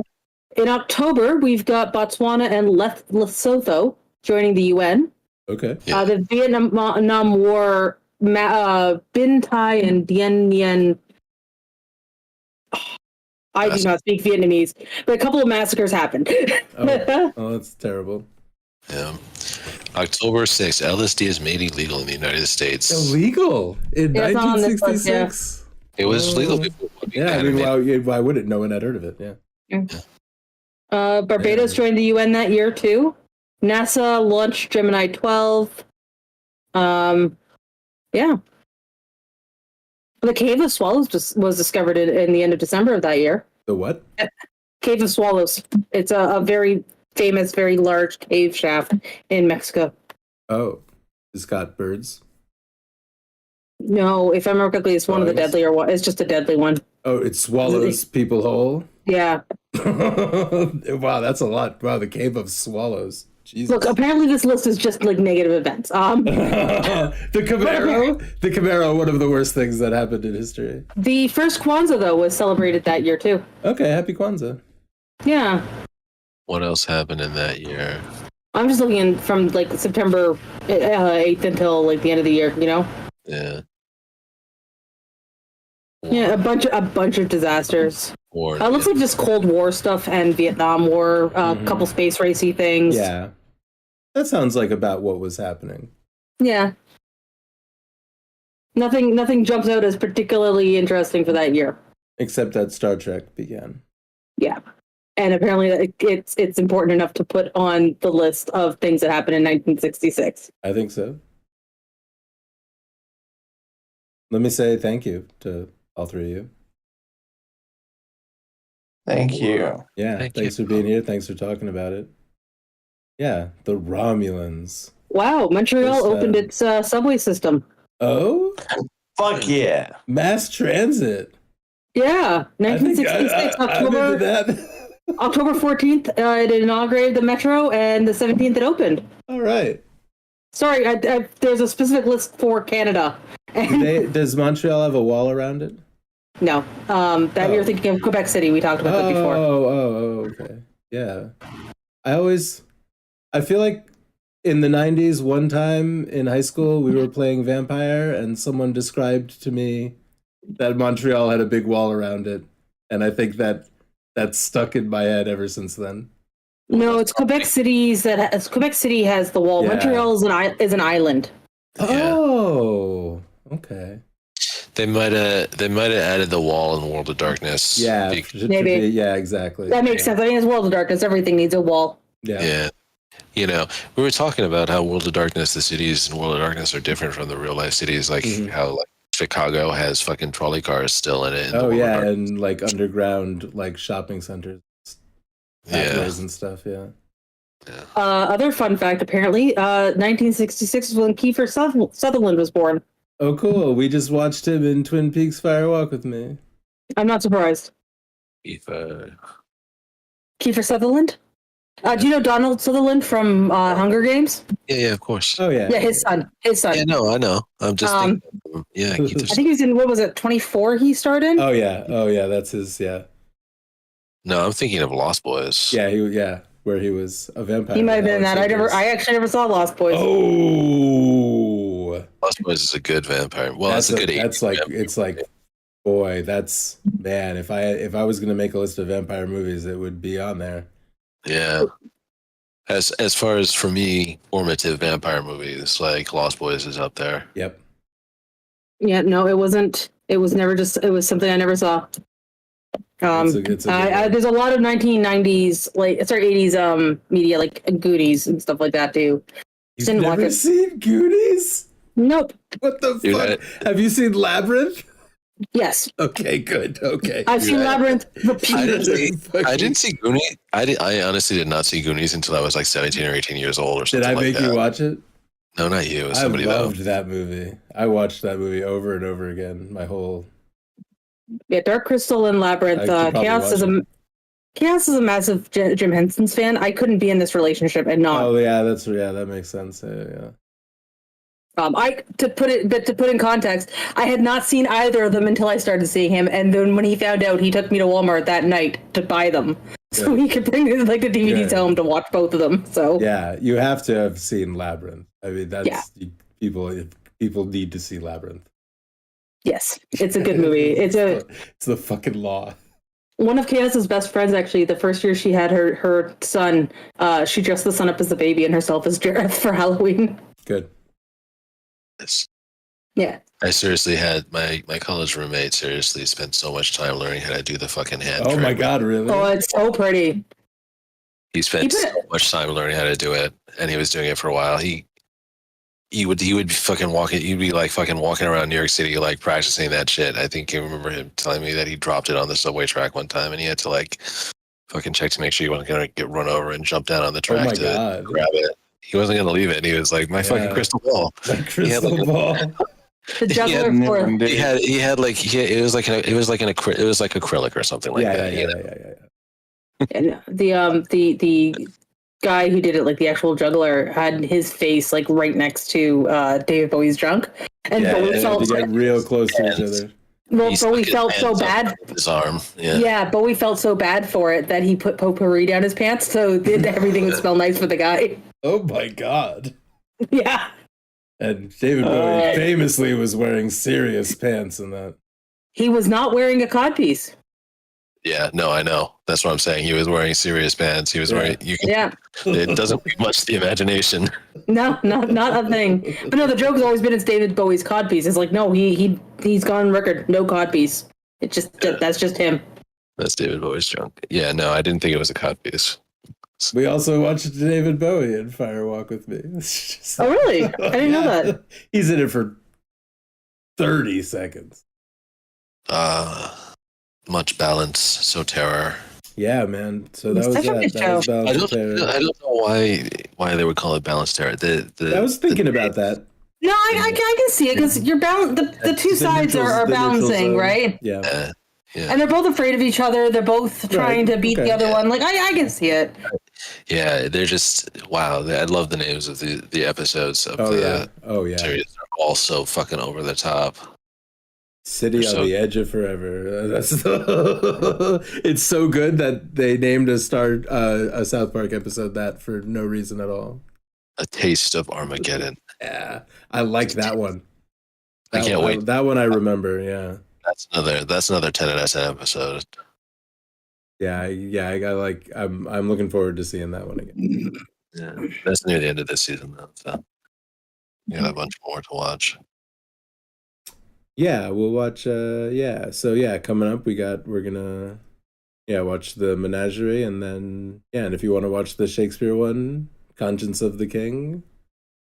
That doesn't have to do with Q, does it? There's a guy Q that people. Q doesn't come out until far. But there's a. This is still a god. Yeah, it's a guy who thinks he's a god. Yeah, is his name Tremaine? I don't remember. It does. It certainly doesn't matter right now. I don't think that's Conscience of the King. No, Conscience of the King doesn't have any space gods in it. Okay. No, it's an actor suspected of having been a mass murdering dictator 20 years earlier. I'm getting it. Oh, okay. No, yeah, okay. I remember. Yep. All right. Okay. No, cool. that one's not a space god. It's like what if Hitler were hiding as an actor? Yep. Right. Yeah. Yeah, I do remember most of these. Some of them I feel like I have not, seen since. I feel like I've not seen that one as much as I'm sure I've seen every Star Trek episode. I'm pretty sure this is the first time I've seen Balance of Terror. Oh, okay, cool. Yeah. We didn't even talk about poor Mr. Tomlinson, who. Fuck Tomlinson! Don't get married. Wedding is interrupted by Romulans, and then he's killed. Then he chokes on phaser coolant. the only casualty. The only casualty, a phaser coolant choking. The only casualty on the Federation side, anyway, of the battle is the guy that's going to get married today. It's like they're sending out a message of like, don't be in space doing fights on your wedding day. Like maybe just don't get married while you're out there. You know? Don't. Wait till you're. But the two of them were like, we cannot wait. Yeah. We need to get down and dirty. Like, I don't think you need to be married to get down and dirty, guys. Maybe they had in 1966. Maybe they had some strong that kind of thing. I don't know. Adam Sandler was born the day after The Man Trap came out. Oh. Nice. Sorry, I'm still scrolling through the list of events from 1966. Oh yeah, that's on the events. Yeah, September 9th, Adam Sandler, American actor and comedian. Massacres, The Camaro, Star Trek, Adam Sandler. Great year. And some people joined the UN. Okay. Yeah, Lesotho. I had to do a project on Lesotho. They're landlocked by South Africa, on top of a mountain. All I know is that they're somewhere in Africa. I wouldn't have been able to find them on a map. You know. If you look at South Africa, there's it's hollow. It's like a donut. There's a little circle in the middle of South Africa, and that's Lesotho. Like the Vatican for Rome, kind of thing. A little bit, yeah. Except there's not Rome. I'm sorry, for Italy. It's Lesotho Hall. Yeah. But yeah, no, and apparently I was skimming the Wikipedia. There's a bunch of stuff about Rhodesia and a Rhodesian crisis. So I was like, oh, great. Yeah, cool. Yeah, war in South Africa. Gordon Ramsay was also born that year. Wow. Gordon Ramsay was born in November. Gordon Ramsay and Adam Sandler. And David Schwimmer, if anyone who knows who that is. I mean, yeah, I guess we probably do. Is he? We don't want to. I mean, I don't have anything against David Schwimmer. I mean, did he do anything other than Friends? Yeah, but nothing that at least from what I'm used to, like nothing that stood out. Sinead O'Connor, also born in '66. Man. She passed away like just last year, right? Yeah. Yep. Or the year before. Last year. Yeah. Late last year too. I can't remember the exact date, but I think it was fairly late last year. Or Sinead O'Connor. She got hell for ripping up a picture of the Pope. Boy. Killed her career, unfortunately. July of last year, mid-year. Now on to the deaths. Because I'm still looking at this list. I started scrolling past the deaths and I was like, oh man, these are all people who were born in like the 19th century. Yeah. Yeah.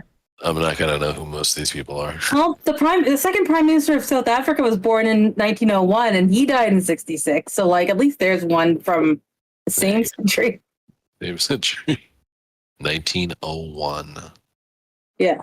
There's a couple of young ones who died too. Like there's Eric Fleming died in September and he was born in 1925. So there's still a few young ones, but yeah, most of these are. Of course. Yeah, I was going to say, well, of course, people do die young, but. Yeah.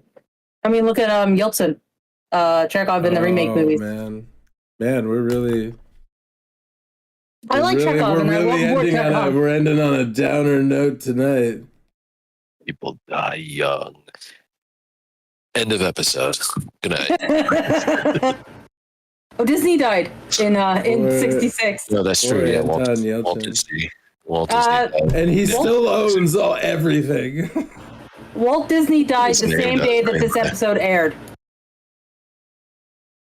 December 15th. That's going to be the balance. Drop. The balance of terror of Walt Disney's death. Balanced against the Romulans' return and the casualty, the price we had to pay was Walt Disney.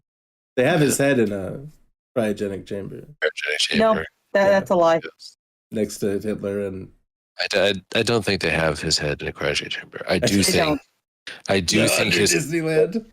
I do think his undead ghost is still running the company. Okay, that's very likely. likely. I mean, Eisner is basically Disney. They probably right? have his. They probably copied his mind into some very primitive, like that guy from World War II computer.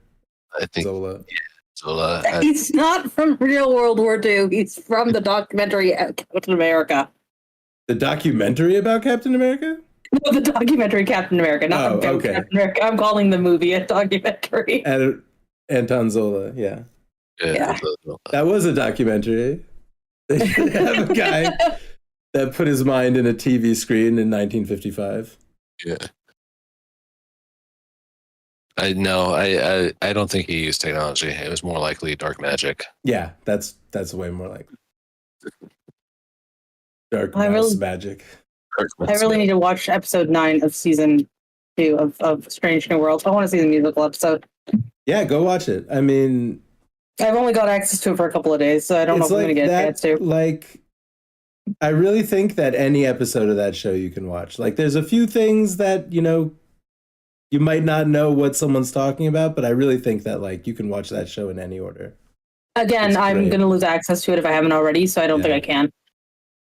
Because that's on one of the services. That's on Paramount Plus, which I dropped. Which, by the way, there was something we were someone asked about earlier to watch, and it's on Paramount Plus, but I don't have access to it, so I don't know if it's available on your. I don't know if you've got Paramount or what, Koya. Were we done for Red October? I have Paramount. That's what we've been. That's the one thing. That's the only thing I pay for. That's where. So that's got. Paramount has Hunt for Red October according to the internet. Oh, okay. Where's Lost Boys? The Hunt for Red October. I will Google. I don't know. I didn't look at that one. It's more important that you watch Lost Boys. I don't think so. I've managed to somehow go. Oh my god! Almost my entire life without watching it. That's like so super classic. That's up there with Interview. I swear to God. Apparently, it's on Amazon and Crave. Oh shit! Well, I got Amazon. I think I've got Crave for like a little while longer. I don't think my account's quite ended yet, so we dropped that one too because I have too many accounts. I find myself just watching the same thing over and over. I'm watching fucking House of the Dragon again.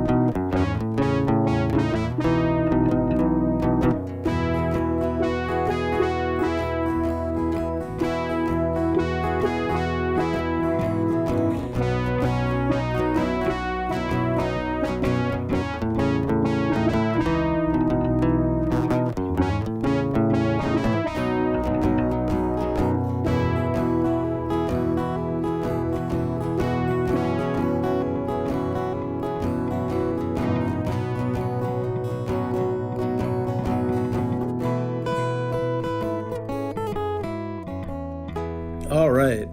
Thank you for listening to The Least Ready Room. Let's talk about the question of the week, which was weird because, I made up a term, which was backdoor adaptation, which is like this, which is like, it's when you have a novel about submarines and you make a TV show about spaceships. It's when you completely change the setting or something like that. And a lot of the discussion that question spawned, it spawned a lot of discussion, including kind of like, what is or is not this type of adaptation, it's a real loose term. It's a real silly term, to be honest. We don't need a specific term. There's not a line you cross where an adaptation becomes so different that it's a different story. Or maybe there is. Maybe it's Over the Garden Wall. So, anyway, so that was the question. And maybe there was some discussion, so maybe I'll just read like the big paragraph looking answers, and maybe, we'll see. We'll see what I end up reading. Exploded Ed said he can think of 2 that were done really well. The first being the OG Planet of the Apes. I did not know that was an adaptation. He says that it toned down the technology the apes had for budget reasons, and that the story is better for it.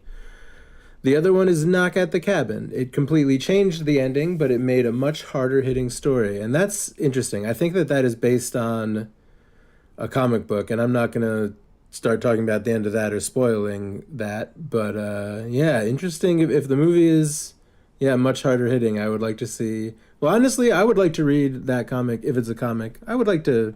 That's a good movie. So, I would like to see whatever it's adapted from, which I think is a comic.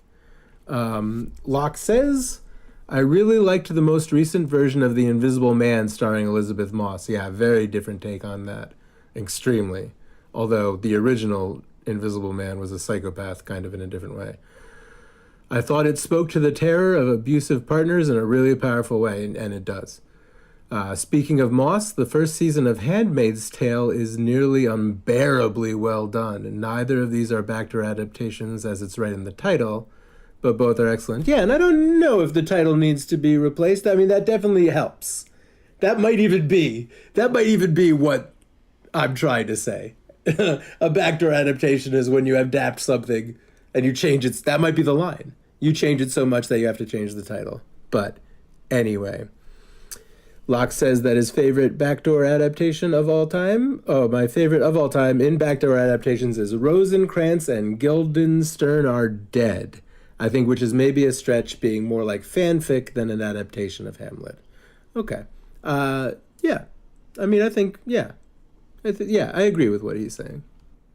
Saint242 says, how about Underworld as a backdoor adaptation of The World of Darkness? Which is, yeah, when we get into the discussion, like, what's the line? When do you call it an adaptation and when do you call it just stealing from someone? Because there were a lot of lawsuits back and forth about that. True Blood and Twilight, yeah. There are a lot of stuff that falls into that category. Not like World of Darkness owns vampires existing. Well, I think that might have been part of the problem, is that White Wolf felt like they owned the idea of vampires existing in the modern age. But I mean, but come on. But Underworld is real close. Yeah, any Blizzard game. Those are the big answers, it looks like. Yes, after that, we began talking about Dracula and Castlevania and the fact that Dracula, well, obviously is in Castlevania, but the novel Dracula, that story is like something that happened to the Dracula in Castlevania, and it's kind of funny. And the guy in Bloodlines is related to, the bear in the man suit. Anyway, that was the question of the week. It honestly was kind of a continuation from the last question. But so enough talking about adaptations. The question of the week this week is that you are in a situation where the first thing you think of, because you have encountered an old god, you're in a situation where the first thing you think of is going to show up and destroy the city. How is the city going to be destroyed? Join us on Discord to talk about that, and we will see you next week for the Least Ready Room. Thank you so much.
Hello and welcome back to Maybe We'll Talk, a podcast where I talk to my friends on the phone.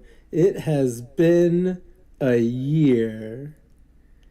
It's been like, it occurs to me that my headphones are lying near the microphone. You may hear a bit of an echo. Maybe it'll be interesting. Maybe I'm podcasting from a deep cave, deep in the bowels of the earth. How scary that would be. Being in a cave would be very frightening. Whenever I'm reading books or watching media where someone is talking about sliding through a tiny human body-shaped crevice in the rock into further darkness, that's one of the scariest things I can imagine, other than, just straight up being assaulted by monsters or, thrown in the middle of the ocean, which strikes me as similar. But even if there aren't monsters when you're floating in the ocean, you still have to think about there being monsters, and you're gonna die anyway. So I would hope to never be thrown in the middle of the ocean, teleported to the moon by a wizard, or lost in a series of caves that are becoming tighter and tighter. That might actually be worse than the ocean. I'm reading Stephen King's It. I want to get back to reading. We got more TV coming up. By the way, this is going to be Friday the 13th, Part 5. We're going to talk to Locke and Boisvert and Thrash and Michelle and Ryan, I think, and Weebs, and maybe even more people than that. Yeah, this will be one with a lot of opinions, which is great. But I would like to get back to talking about some books. Also, of course, there's more TV stuff. Twin Peaks Season 2 is going to begin. I haven't put out anything about Twin Peaks Season 2. We're going to be watching Fire Walk with Me on Discord next week. And also Death Note, we still have a part 3, which will include our opinions on the Wingard movie, which I have come to have had a whole spectrum of opinions about, which is surprising because it probably isn't. Maybe it is. I'm sure that when I talk about it, it'll turn out that it is worthy of me having a whole range of complicated opinions about Adam Wingard's Death Note. So those things are coming up. Books. I'm listening to Stephen King's It. I'm maybe a third of the way through The Darkness Rises, the fourth book of Wheel of Time. And part of why I bounced off of that, is that the term you use? That doesn't seem correct. Bouncing off is not something you do a third of the way through, but I fell off of that partially because of, and I believe, I don't know if I've talked about it really on this podcast. I probably mentioned that, well, boy, I feel like last year, all I said was 2023 was the worst year ever. And man, already 2024 is kicking the shit out of me. I definitely was hoping for better things this year. And maybe they will come because it's early on. But right now, all manner of trouble has occurred. I know I've talked about it already on this podcast or the other one, which is called The Least Ready Room. And you can, look that up wherever you're listening to this podcast. So I would like to finish that. And I also have borrowed the audiobook of The Stand. I'll post about this if I do finish or feel like I am going to start reading The Darkness Rises. Because I feel like I want to, well, maybe I should, this is unlike me. I kind of make a rule that I'm allowed to, I don't want something that I'm not doing to become a requisite for the next thing. If I have a list of things I want to do, sometimes I'll do this. I'm identifying a type of behavior, which is I'll take The Darkness Rising, which I'm not reading. I would like to, but I'm not doing it, obviously. But I'll put it on a list of things to do, and it'll be there are things that I'm not doing because I want to do them after this thing, which I'm currently not doing. So maybe I will post about this on Discord. And by the way, if you want to come talk to us on Discord. Oh, excuse me. Wow. Yeah. If you want, I sat down and just hit record. I was like, what am I doing next? And this happened to be open. And I was like, I might as well record the intro, even if I'm not going to edit this immediately. But anyway, yeah, you can come and talk to me on Discord. That's the most social media that I am the most participatory in. And you can get a link to my Discord server, which is called EasyTown, from my website, koyadk.tv.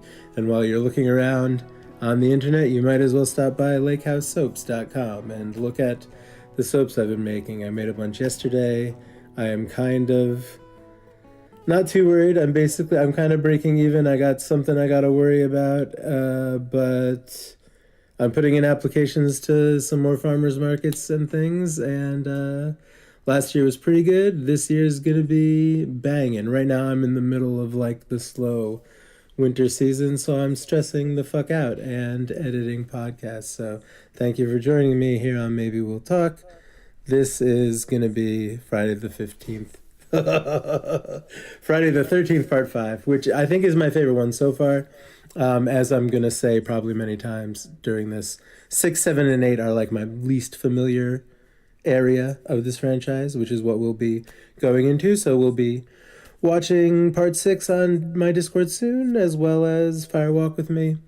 And so circling right back around, coming up after this will be Twin Peaks Season 2 and Death Note Part 3. Which also, besides talking about the Wingard movie, we're going to talk about the ending of the sort of near and mellow sequence, which is the sort of the third act of the show. As a whole, I figured, that might end up being 2 episodes. I don't know. But today, welcome everybody. A lot of people on this one. Let's talk about Friday the 13th Part 5.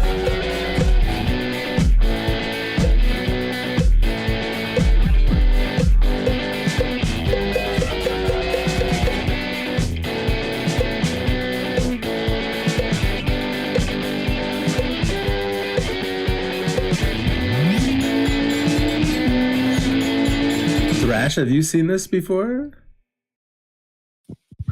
You know what? A long time ago, when I was in like elementary school, I convinced my folks to allow me to have friends over for like movie marathons of like Friday the 13th, Nightmare on Elm Street, and all that. It's been probably since then since I've seen that. Man, that kind of shit was awesome.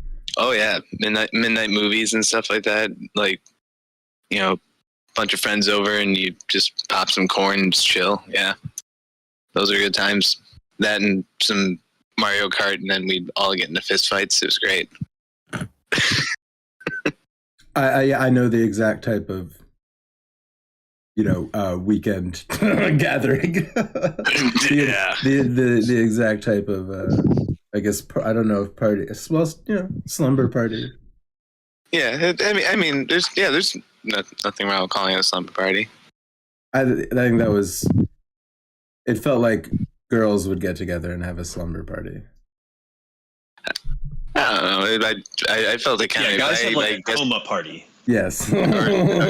Guys don't slumber gracefully. In the 90s. That was the 90s narrative. I've heard it called slumber party, sleepover. I don't know. Although I guess that would kind of fall under like pillow fights and painting nails, slumber party. Yeah. That's more of a guy's activity for sure.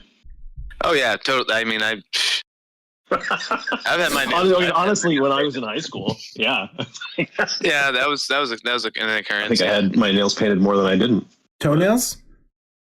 You know what? No, I don't. I'm not sure. I feel like it's the sort of thing that a girl would have asked me to be like, "Hey, can I paint your toenails?" But then at the same time, probably would have been like, "Oh God, no! Wait, what have I done?"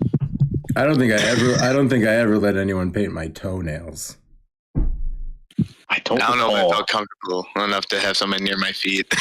Yeah, not a chance. I think not a chance. Near my feet. Right, exactly.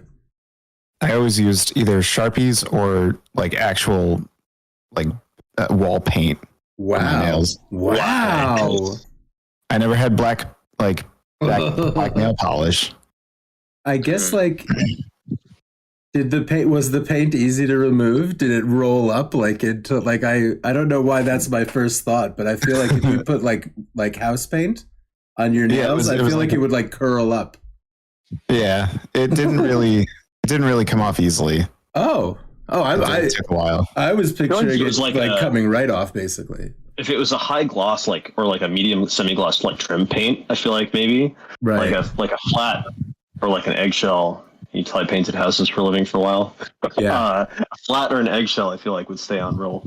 Yeah, thinking about it might have been exhaust paint. That automobile. Yeah, that would stay. Oh yeah. Oh yeah. Oh that man. Would stay on. Get creative in your ways of painting things black instead of going the real route. Yeah, I was gonna rub some soot into some Elmer's glue and use that.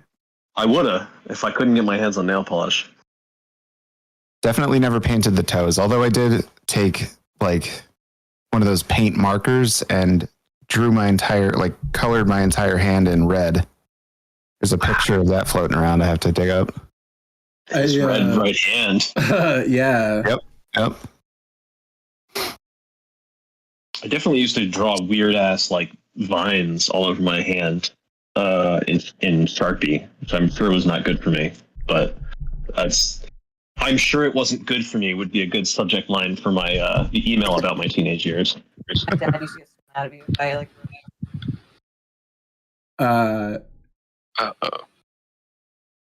Was Michelle weighing in? You might be far away from. I am far away from the mic. Can you hear me better now? Oh yeah. Okay. Sorry. Am I screaming now? I never used Ryan's fancy microphone before. You're doing great. No, I was just saying because I don't know. I just remember in high school, like anytime like I wrote on my hands, or if like your friends used to write on you and whatever, my dad would get so mad every time. He'd be like, "I don't want you writing on your hands. Like it was gonna like kill me. I was gonna die from ink poisoning." Yep. But I didn't. I got told that too.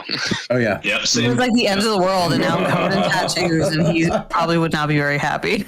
Ink poisoning. That was Yeah. Always ink poisoning. We were all threatened by ink poisoning in the 90s. Mm-hmm. Ink Despite the poisoning, fact that my mother had you go blind. Yep. Like, oh, let's put lead in the paint, lead in the gas. Wait, don't put ink on your hands, though. That sounds dangerous. There was a big thing, like when I was in, like, not even in high school, like a flyer got sent around about LSD tattoos. Oh, yeah. Like there would be ghost was a big concern in middle school. There would be fake tattoos with LSD on them, and so I think that had based LSD like that. What exactly? Yeah, I was thinking. You want to be Sean from SLC Punk? Like what? What a waste of perfectly good acid if that was. Well, I mean, Did SLC. you use your tongue to apply it instead of a washcloth? Like, what's the point? I don't understand. Oh well, no. Even it'll go right into your skin. If you're, if you're in middle school getting tattoos, for sure. You remember the candy that was like little dots on paper? You turn it off, and that also had LSD. Yeah, I was gonna have acid in it also. Yep. It reminded them of like blotter paper, I guess. The SLC Punk thing is, I mean, that was a story that we were told also, that a kid like had it in his pocket and his pants got wet, and now he thinks he's a glass of orange juice. I feel like everyone had that story because I was talking to somebody at work about that, and they were like, "Oh yeah, I mean, everyone had that one person from high school that like fell in a puddle with a sheet of acid in their pocket, and then or a glass of orange juice, or they talk to walls or something, Yeah. Who had a sheet of acid? That's a ton. The devil is in my house. He killed my mom and turned her into a bull. Is that He killed my mom and turned her into a bull. That's like that's some good writing. Oh my God, Bob, how are you doing that? Doing what? Walking on water? Let me tell me if this phrase means anything to anyone. Mm-hmm. If you don't behave, your brother and I will be forced to leave, and you will get a new mother with glass eyes and a wooden tail. Oh, it gives me the chills. It's from something I know. It's from Scary Story. Or what? Right? Yeah, right? That sounds like some Grimm's fairy tale sort of shit. Like, fuck. It's from Scary Stories to Tell in the Dark, but I used to... Yes. That's why. I used to have a very poorly behaved roommate, and I used to say that to him, and one day he was like... He was on antibiotics, and he was like taking his pills, and he was like, "What happens if I drink alcohol while I'm on antibiotics?" And he said, "Don't tell me. A new mother with glass eyes and a wooden tail."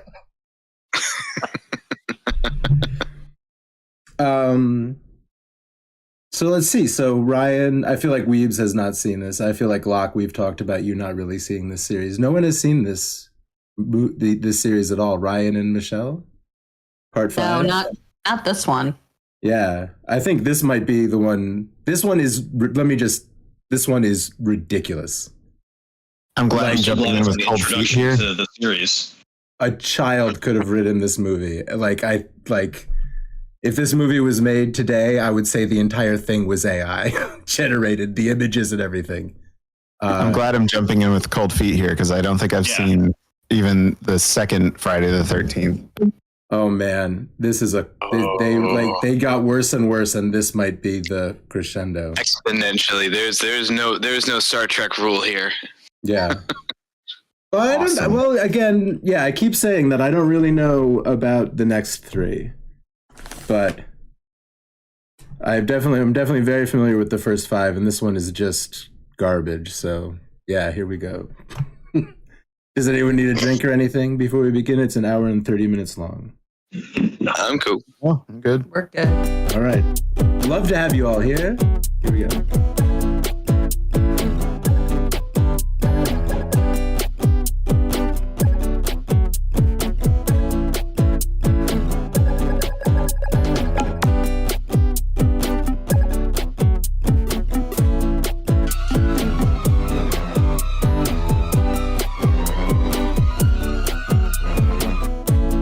Yeah.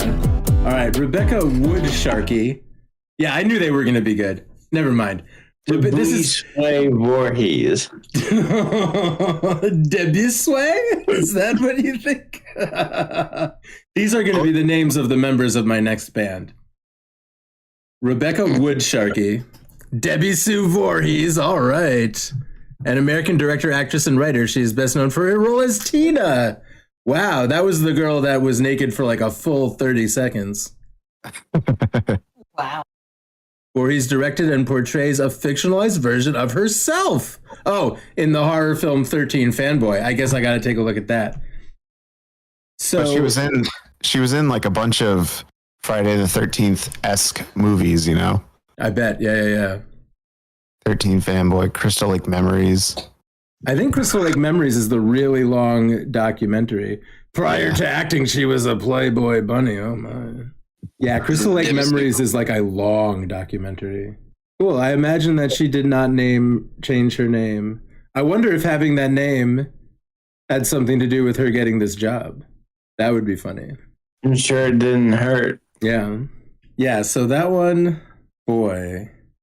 I think as far as I guess when I think about this movie, what I think about the most is Ethel Hubbard and Junior Hubbard and how bad they want the kids to stop screwing their heads off.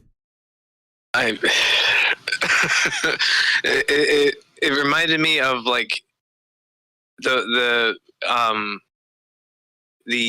Roseanne Barr and oh man, Tom Arnold characters in Nightmare on Elm Street. Was that?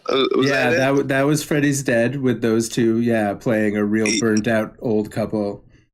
Oh my God, carnies. They sort of do the like. There's characters in I think the third movie. Yeah, the 3D movie where like it's the two people that own the shop and he's like carrying a rabbit around the shop and like eating donuts off the shelves. You remember that guy? There's sort of the weird woodsy redneck thing is going on, but it's like in full force. Like those two, like Junior is a fucking cartoon character. Oh yeah, absolutely. Like, I mean, from the way that he talks and the way that he responds to his mother, it's like Muggsy and and his like goon friend. Like that's how I saw this entire thing. It was like a shut up caricature of someone with mental illness. I think. Yeah. I don't think that she would fly these days. Maybe not. Yeah. Yeah. A lot of the people with psychiatric problems, like at the farm, seem to be handled like with some taste, but not that pair. But not Junior. Yeah. No, we don't believe in psychologies. I think, I mean, I think it's more offensive to anyone, to farmers. This is what rural folk are like. It's like, it's like any kind of backwoods kind of, and not even, Yeah, just like we're out in the sticks, and there's a farm nearby, and the farmers are fucking psychopaths that threaten the cop with a bomb. Strapped. Yeah. Strapped rednecks. Yeah. It's probably offensive in a whole variety of ways. Yeah. But it's so. I don't know. I mean, I don't know if any of this could fly today, mostly because it's terrible. But it's almost like you would think you could maybe get away with those characters because this is such a cartoon. Like you would have to to present it as this is actually a comedy about people getting murdered. I don't know what this was supposed to be. A horror movie, part of this series. Like it might not. I don't. This one might not even count. I feel like some people. I'm not sure, but I feel like this might be considered non-canon just because of Tommy's in the next movie, and I don't think he's Jason. Yeah, well, he's not Jason. From now, so now we've gotten through. Really, the first 4 movies are the living Jason movies. The 5th movie is 5th movie is no Jason. And 6, 7, and 8, we're gonna have big zombie rotting corpse man Jason. Nice. So I don't. In and terms those of like, go ahead. Well, just those 3, the next 3, 6, 7, and 8, where he's dead. I know the least. I've seen the least. Mm-hmm. I'm the least familiar with these ones when he's dead. In terms of Jason movies, obviously, I'm getting a sense this one was like very cartoonish, but like plot wise. I mean, the plot, as far as I could tell, was Jason, or maybe Jason, is around. Here are some people he kills. It wasn't like, there's not really what you'd call a story. Right, yes. And all 5 have been like that. Okay. Yeah. I was going to say, it's like a murder anthology. It's not so much like a... Yeah. And this one is particularly nonstop. This one is seriously every 10 minutes is a little tiny scene of someone being brutally killed with a household object. Yeah, like character development is okay. So the sort of emo-y gothy type girl, she can hang laundry and she dances the robot. Okay, that's what we know about her. This other guy, what do we know about him? He stutters. Okay, and when someone says I'm putting you in charge, instead of saying okay, he says yes. Which is how you answer that type of question. What do we know about these two people? They like to have sex on the farm, outside. Yeah, someone outside else's property. Yeah, gotta be the only place we can do it. That's their personality. We can't. Yeah, it's not that they can't find anywhere else to do it. They can't get off unless they're on dangerous property with a psychopathic farmer. Which is funny because given the fact that the setting is a like sort of psychiatric retreat. Yes. That's a lot. There's a lot of backstory that you could, like, how do these people end up here? What do they care about? In what ways are they troubled? Like all kinds of things you could do to humanize them, but maybe you don't want to if you're just going to stab them with screwdrivers. It really doesn't matter. Caricatures. Yeah, and they are. And and I mean, this is... Are they warm and are they breathing and can they stop? This is... That's what we need them to do. That's really the formula for these at least these first 5. Like all I can speak on is really the first 5. And I don't imagine that they get more complicated. Have there been any like rehandling of the Jason movies in our modern addiction to remakes world? They remade it in 2010, and it was we'll probably watch it eventually. It was all right. it was nothing. It was fine. It didn't. It was forgettable. Is Freddy versus Jason considered to be a Freddy movie or a Jason movie? Yes. Yeah. Yes. Okay. Both, I think, but it's. I think it's the. It has more of Freddy's backstory than Jason, so I think it's more of a Freddy movie. I also think it's more of a Freddy movie, but also Jason does not have a backstory. Although I feel like there might be some weird things about Jason's backstory I mean, like there's like some like flashbacks or stuff that they make up to be flashbacks, but like in the beginning it's telling Freddy's story and like he recruits Jason to get everybody afraid again to think that he's back because that's what he thrives on is their power. Or I'm sorry, his power comes from their fear. Right. So like, he's like, I need Jason to get them all scared so I can come back. But then Jason's Wait, like, so they I'm having allies? fun killing all these kids. At And then first, they fight. yes. It's incredible. Oh. Um, I've seen this movie dozens of times, so like. But and I mean, Freddy isn't Freddy narrating the opening of the movie? Yes. Yeah, so I mean that's Getting somebody's strong- perspective makes it a lot less scary. Yeah. And I think part of it is that not only does Jason not have a lot of background, but a lot of it is very confused. And there's even I've certainly mentioned this before, but there's a theory that at least for these first 4 movies or so, Jason might be, even when he is Jason, because this time it was Roy. But even in the first 4 movies when he's Jason, that might be 4 different guys that have just been living in the woods. And, this town is afraid of a guy named Jason. So it might be that guys are coming out of the woods, Beast Boy, Wood Boys, Wood Beast Boy, Woods. Would-be boy beasts. Would-be boy beasts are coming out of the woods and getting screwdrivers and machetes over and over again. So it's more. So Jason is more of a style than an individual. Like he got Jasoned. Almost, yeah. But I mean, there definitely is. I mean, there's 2 ways. I mean, there's a lot of ways to look at it, basically, because you really don't find out. The only thing that we know about Jason is speculation from the human characters. He never talks. Oh, really? If we see, the only interiority we see of him is these whispers he hears of his mother, like, cajoling him. And I think we hear that maybe only in the second movie. So the origin of Jason, of like with the lake and the drowning and the mom and all that stuff, that's speculative? Well, Pam says that. Pam Voorhees, his mother, tells the story of how he drowned. But he obviously did not drown. And the real question is like, and so in the next movie they say, well, he watched his mother get decapitated. The question is, what was he doing for those 15 years in the woods? Like, if he had seen if he was hanging out enough to see his mother get decapitated that night, he didn't see her coming back and forth from the camp. She didn't. I mean, for all we know, she was bringing him steaks and human sacrifices out to the woods. We have no idea what Pam was doing or what he was doing. We really only see what happens to the victims. And the stories we get are contradictory, which is why some people are like, oh, it's a clan of melonheads in the woods.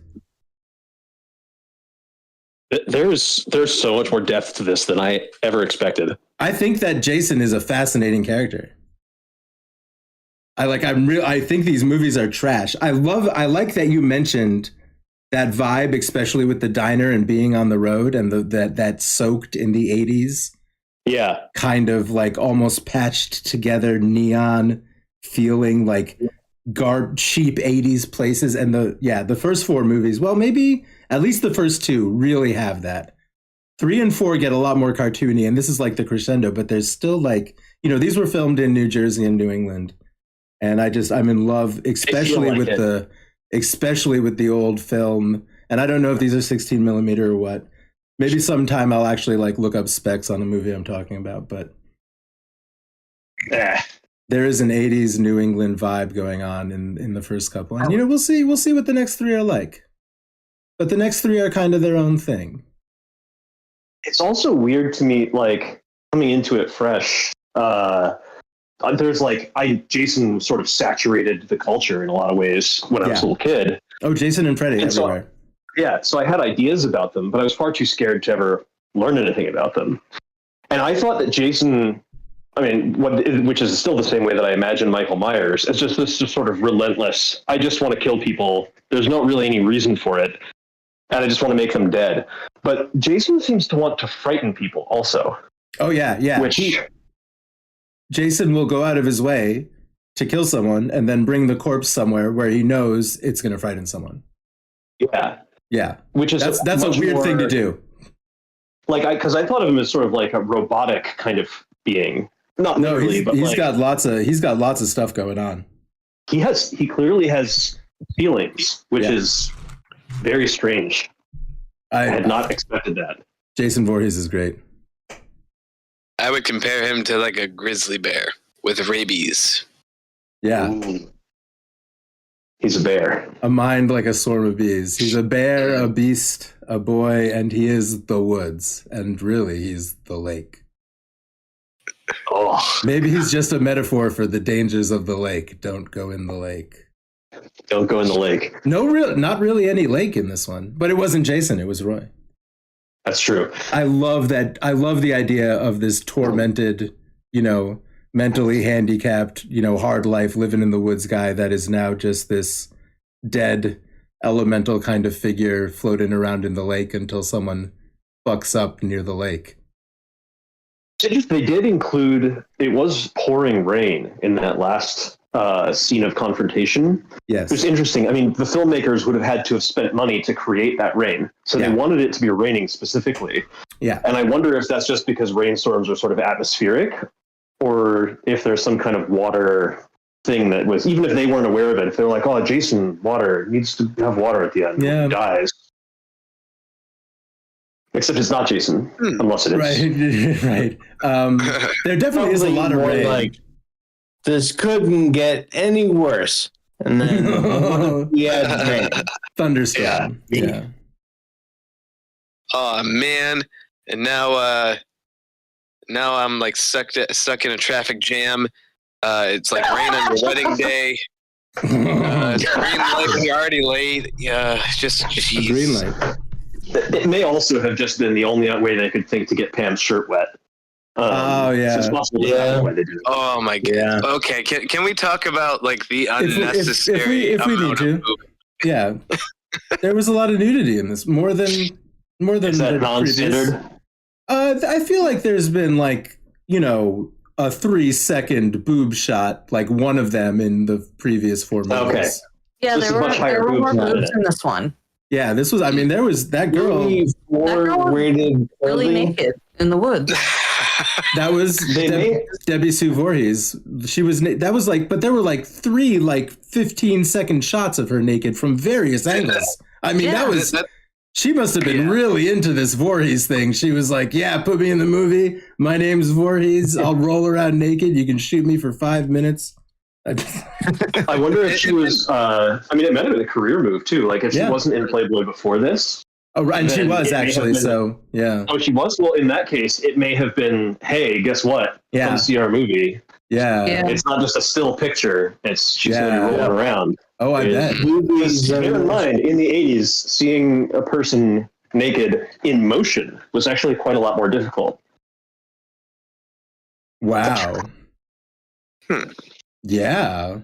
I wonder. So now it's like, oh yeah, well, was it on HBO? Obviously there was boobs in it. Maybe a butt, maybe dick. Who knows? But like, you can be minding your own business on the internet.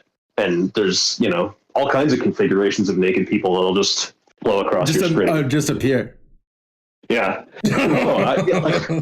I just love that's how the way that scene was set up. It was just, homeboy goes away to go wash his dick off in the lake, and there she is, just kind of chilling out, and it's like this serene sort of like scene setting stuff, like it's like the woods, and there's a naked woman there, and then it's like, oh, it's more woods, and there's a naked woman there, and then there was like an overhead shot of her just kind of like rolling around for a moment, and then there was another like wide shot of like the woods area, and then immediately it was her with her eyes opening up going no.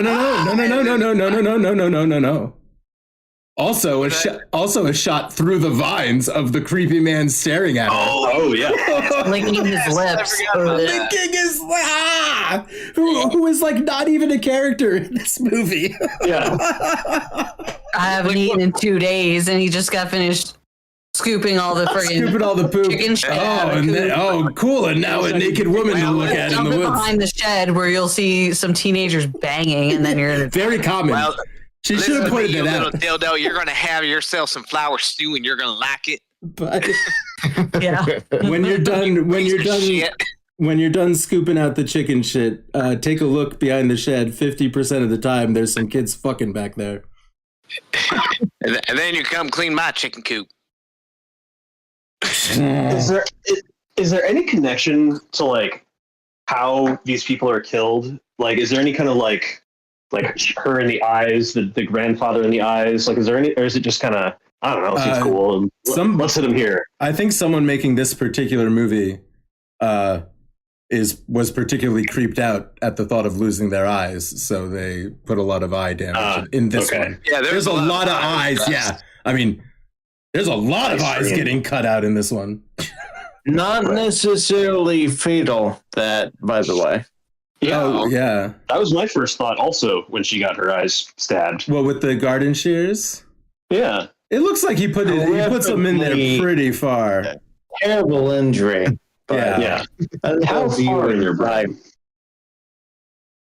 He does close them afterwards, so I wondered if he cut through like the front of her, like the bridge of her nose. I also am thinking about that and is very upset. He must be very strong. Well, Jason is very strong. I don't know. Well, Roy. That is Roy. Yeah. That is Roy. I mean, he definitely has got some physical strength. He's a lot taller and thinner than Jason, but he's tall and big. I don't know. I mean, I can't believe I'm speculating about this now, but I imagine if the angle, like if he's standing over her and looking down at her body so that like his face is facing her, and the angle was sort of directed towards him so that he angled through the eyes and up. And if he would, but I mean, I feel like if you had them like in such a way that they were pointed at her eyes, I guess they'd have to be like half closed, and then like they would go up into her head. Yeah, with the force to bring it down, and then you'd have to pull it and snap her. I guess he's a paramedic. He probably knows. Oh, very good. He probably has some EMT experience about people's noses being shattered or snipped in half. Yeah. It would be really interesting to discover that not all of those murders were committed by the paramedic, and that Jason was actually around. That's what I thought was coming when that in the end, came out and hit him. Wouldn't that Jason's driving?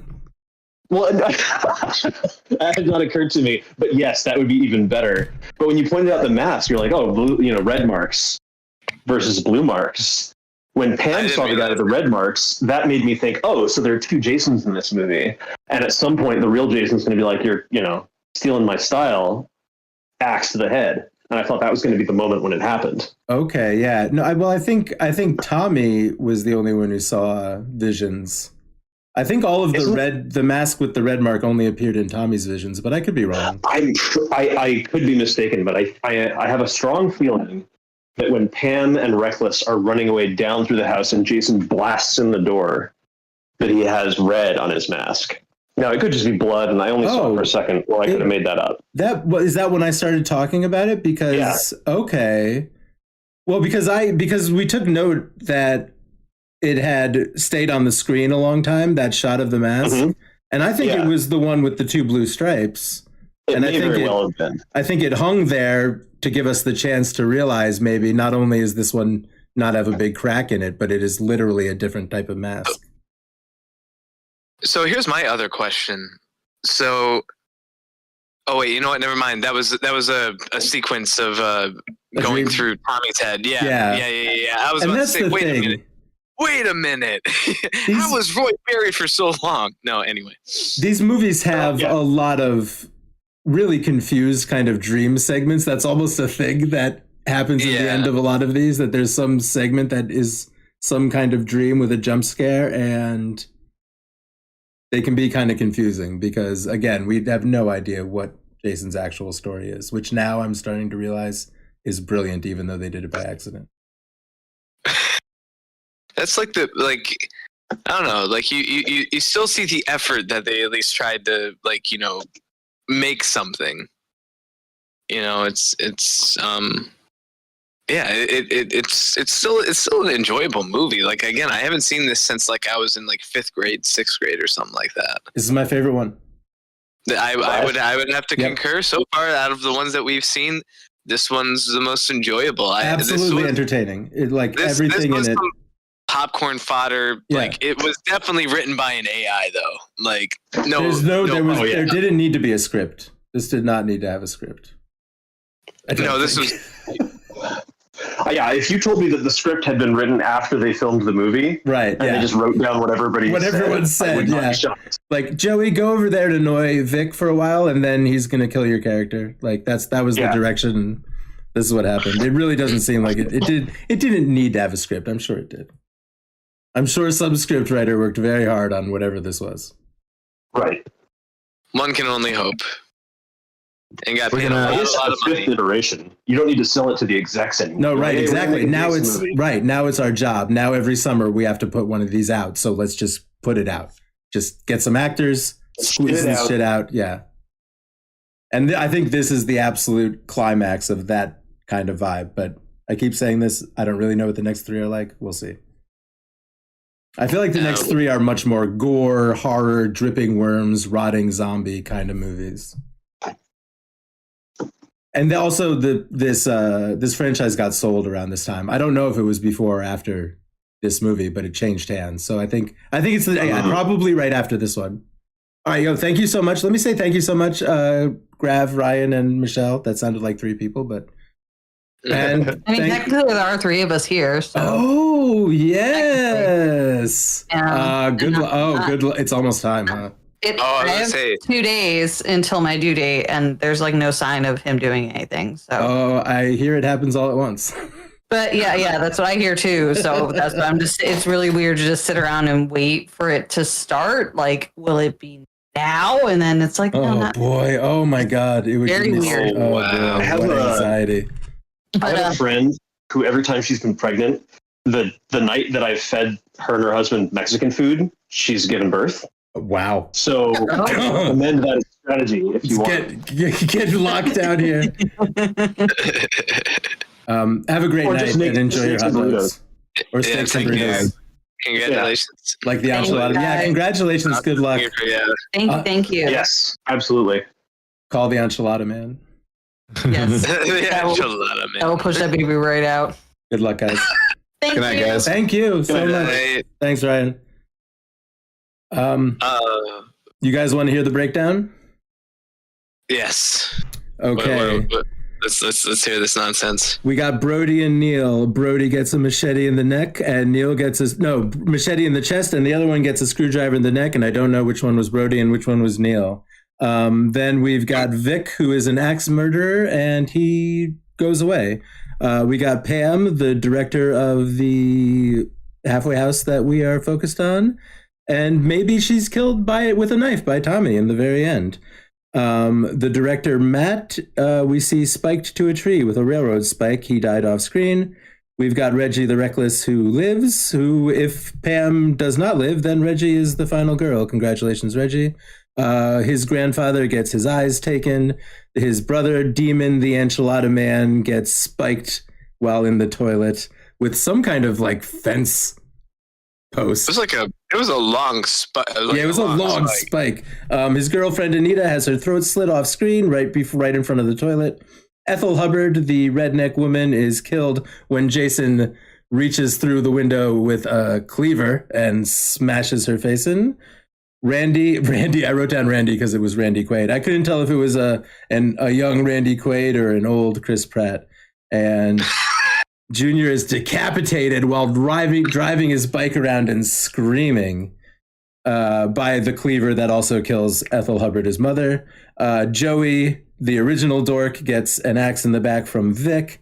Violet, the punk girl. There is a man with no life in his eyes. I gotta find out what that fucking song is. I need to find that New Order song. Yeah, that is. I like every time I watch this movie, and when that song comes on, I'm like, yeah.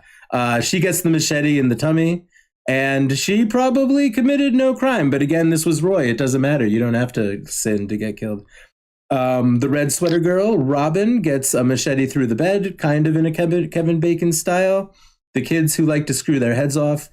Eddie this is one of my least, at least this one gives me. That was a rough one. This one gives me cringes. He gets a leather strap around his eyes, and Jason tightens it until his skull collapses enough to kill him, basically. The screw-in girl, Tina, played by Debbie Voorhees? Debbie Sue Voorhees, who is naked for a full minute, is killed by garden shears through the eyes, which we discussed at length. The dork that lives, Jake, is killed by a cleaver pretty quickly. At one point, a car gets pulled over when Roy begins his rampage. We could probably say that this was Jason. This has completely nothing to do with anything. Pete's neck is sliced by a machete when he starts the car, and his friend who's working on the car gets a road flare in the mouth, and either Roy or Jason fixes the car. Does it look like it's about to start and then he gets his throat slit? I think that's what happens. There's the wandering dude who notices Debbie Sue Voorhees naked. He gets a knife in the gut.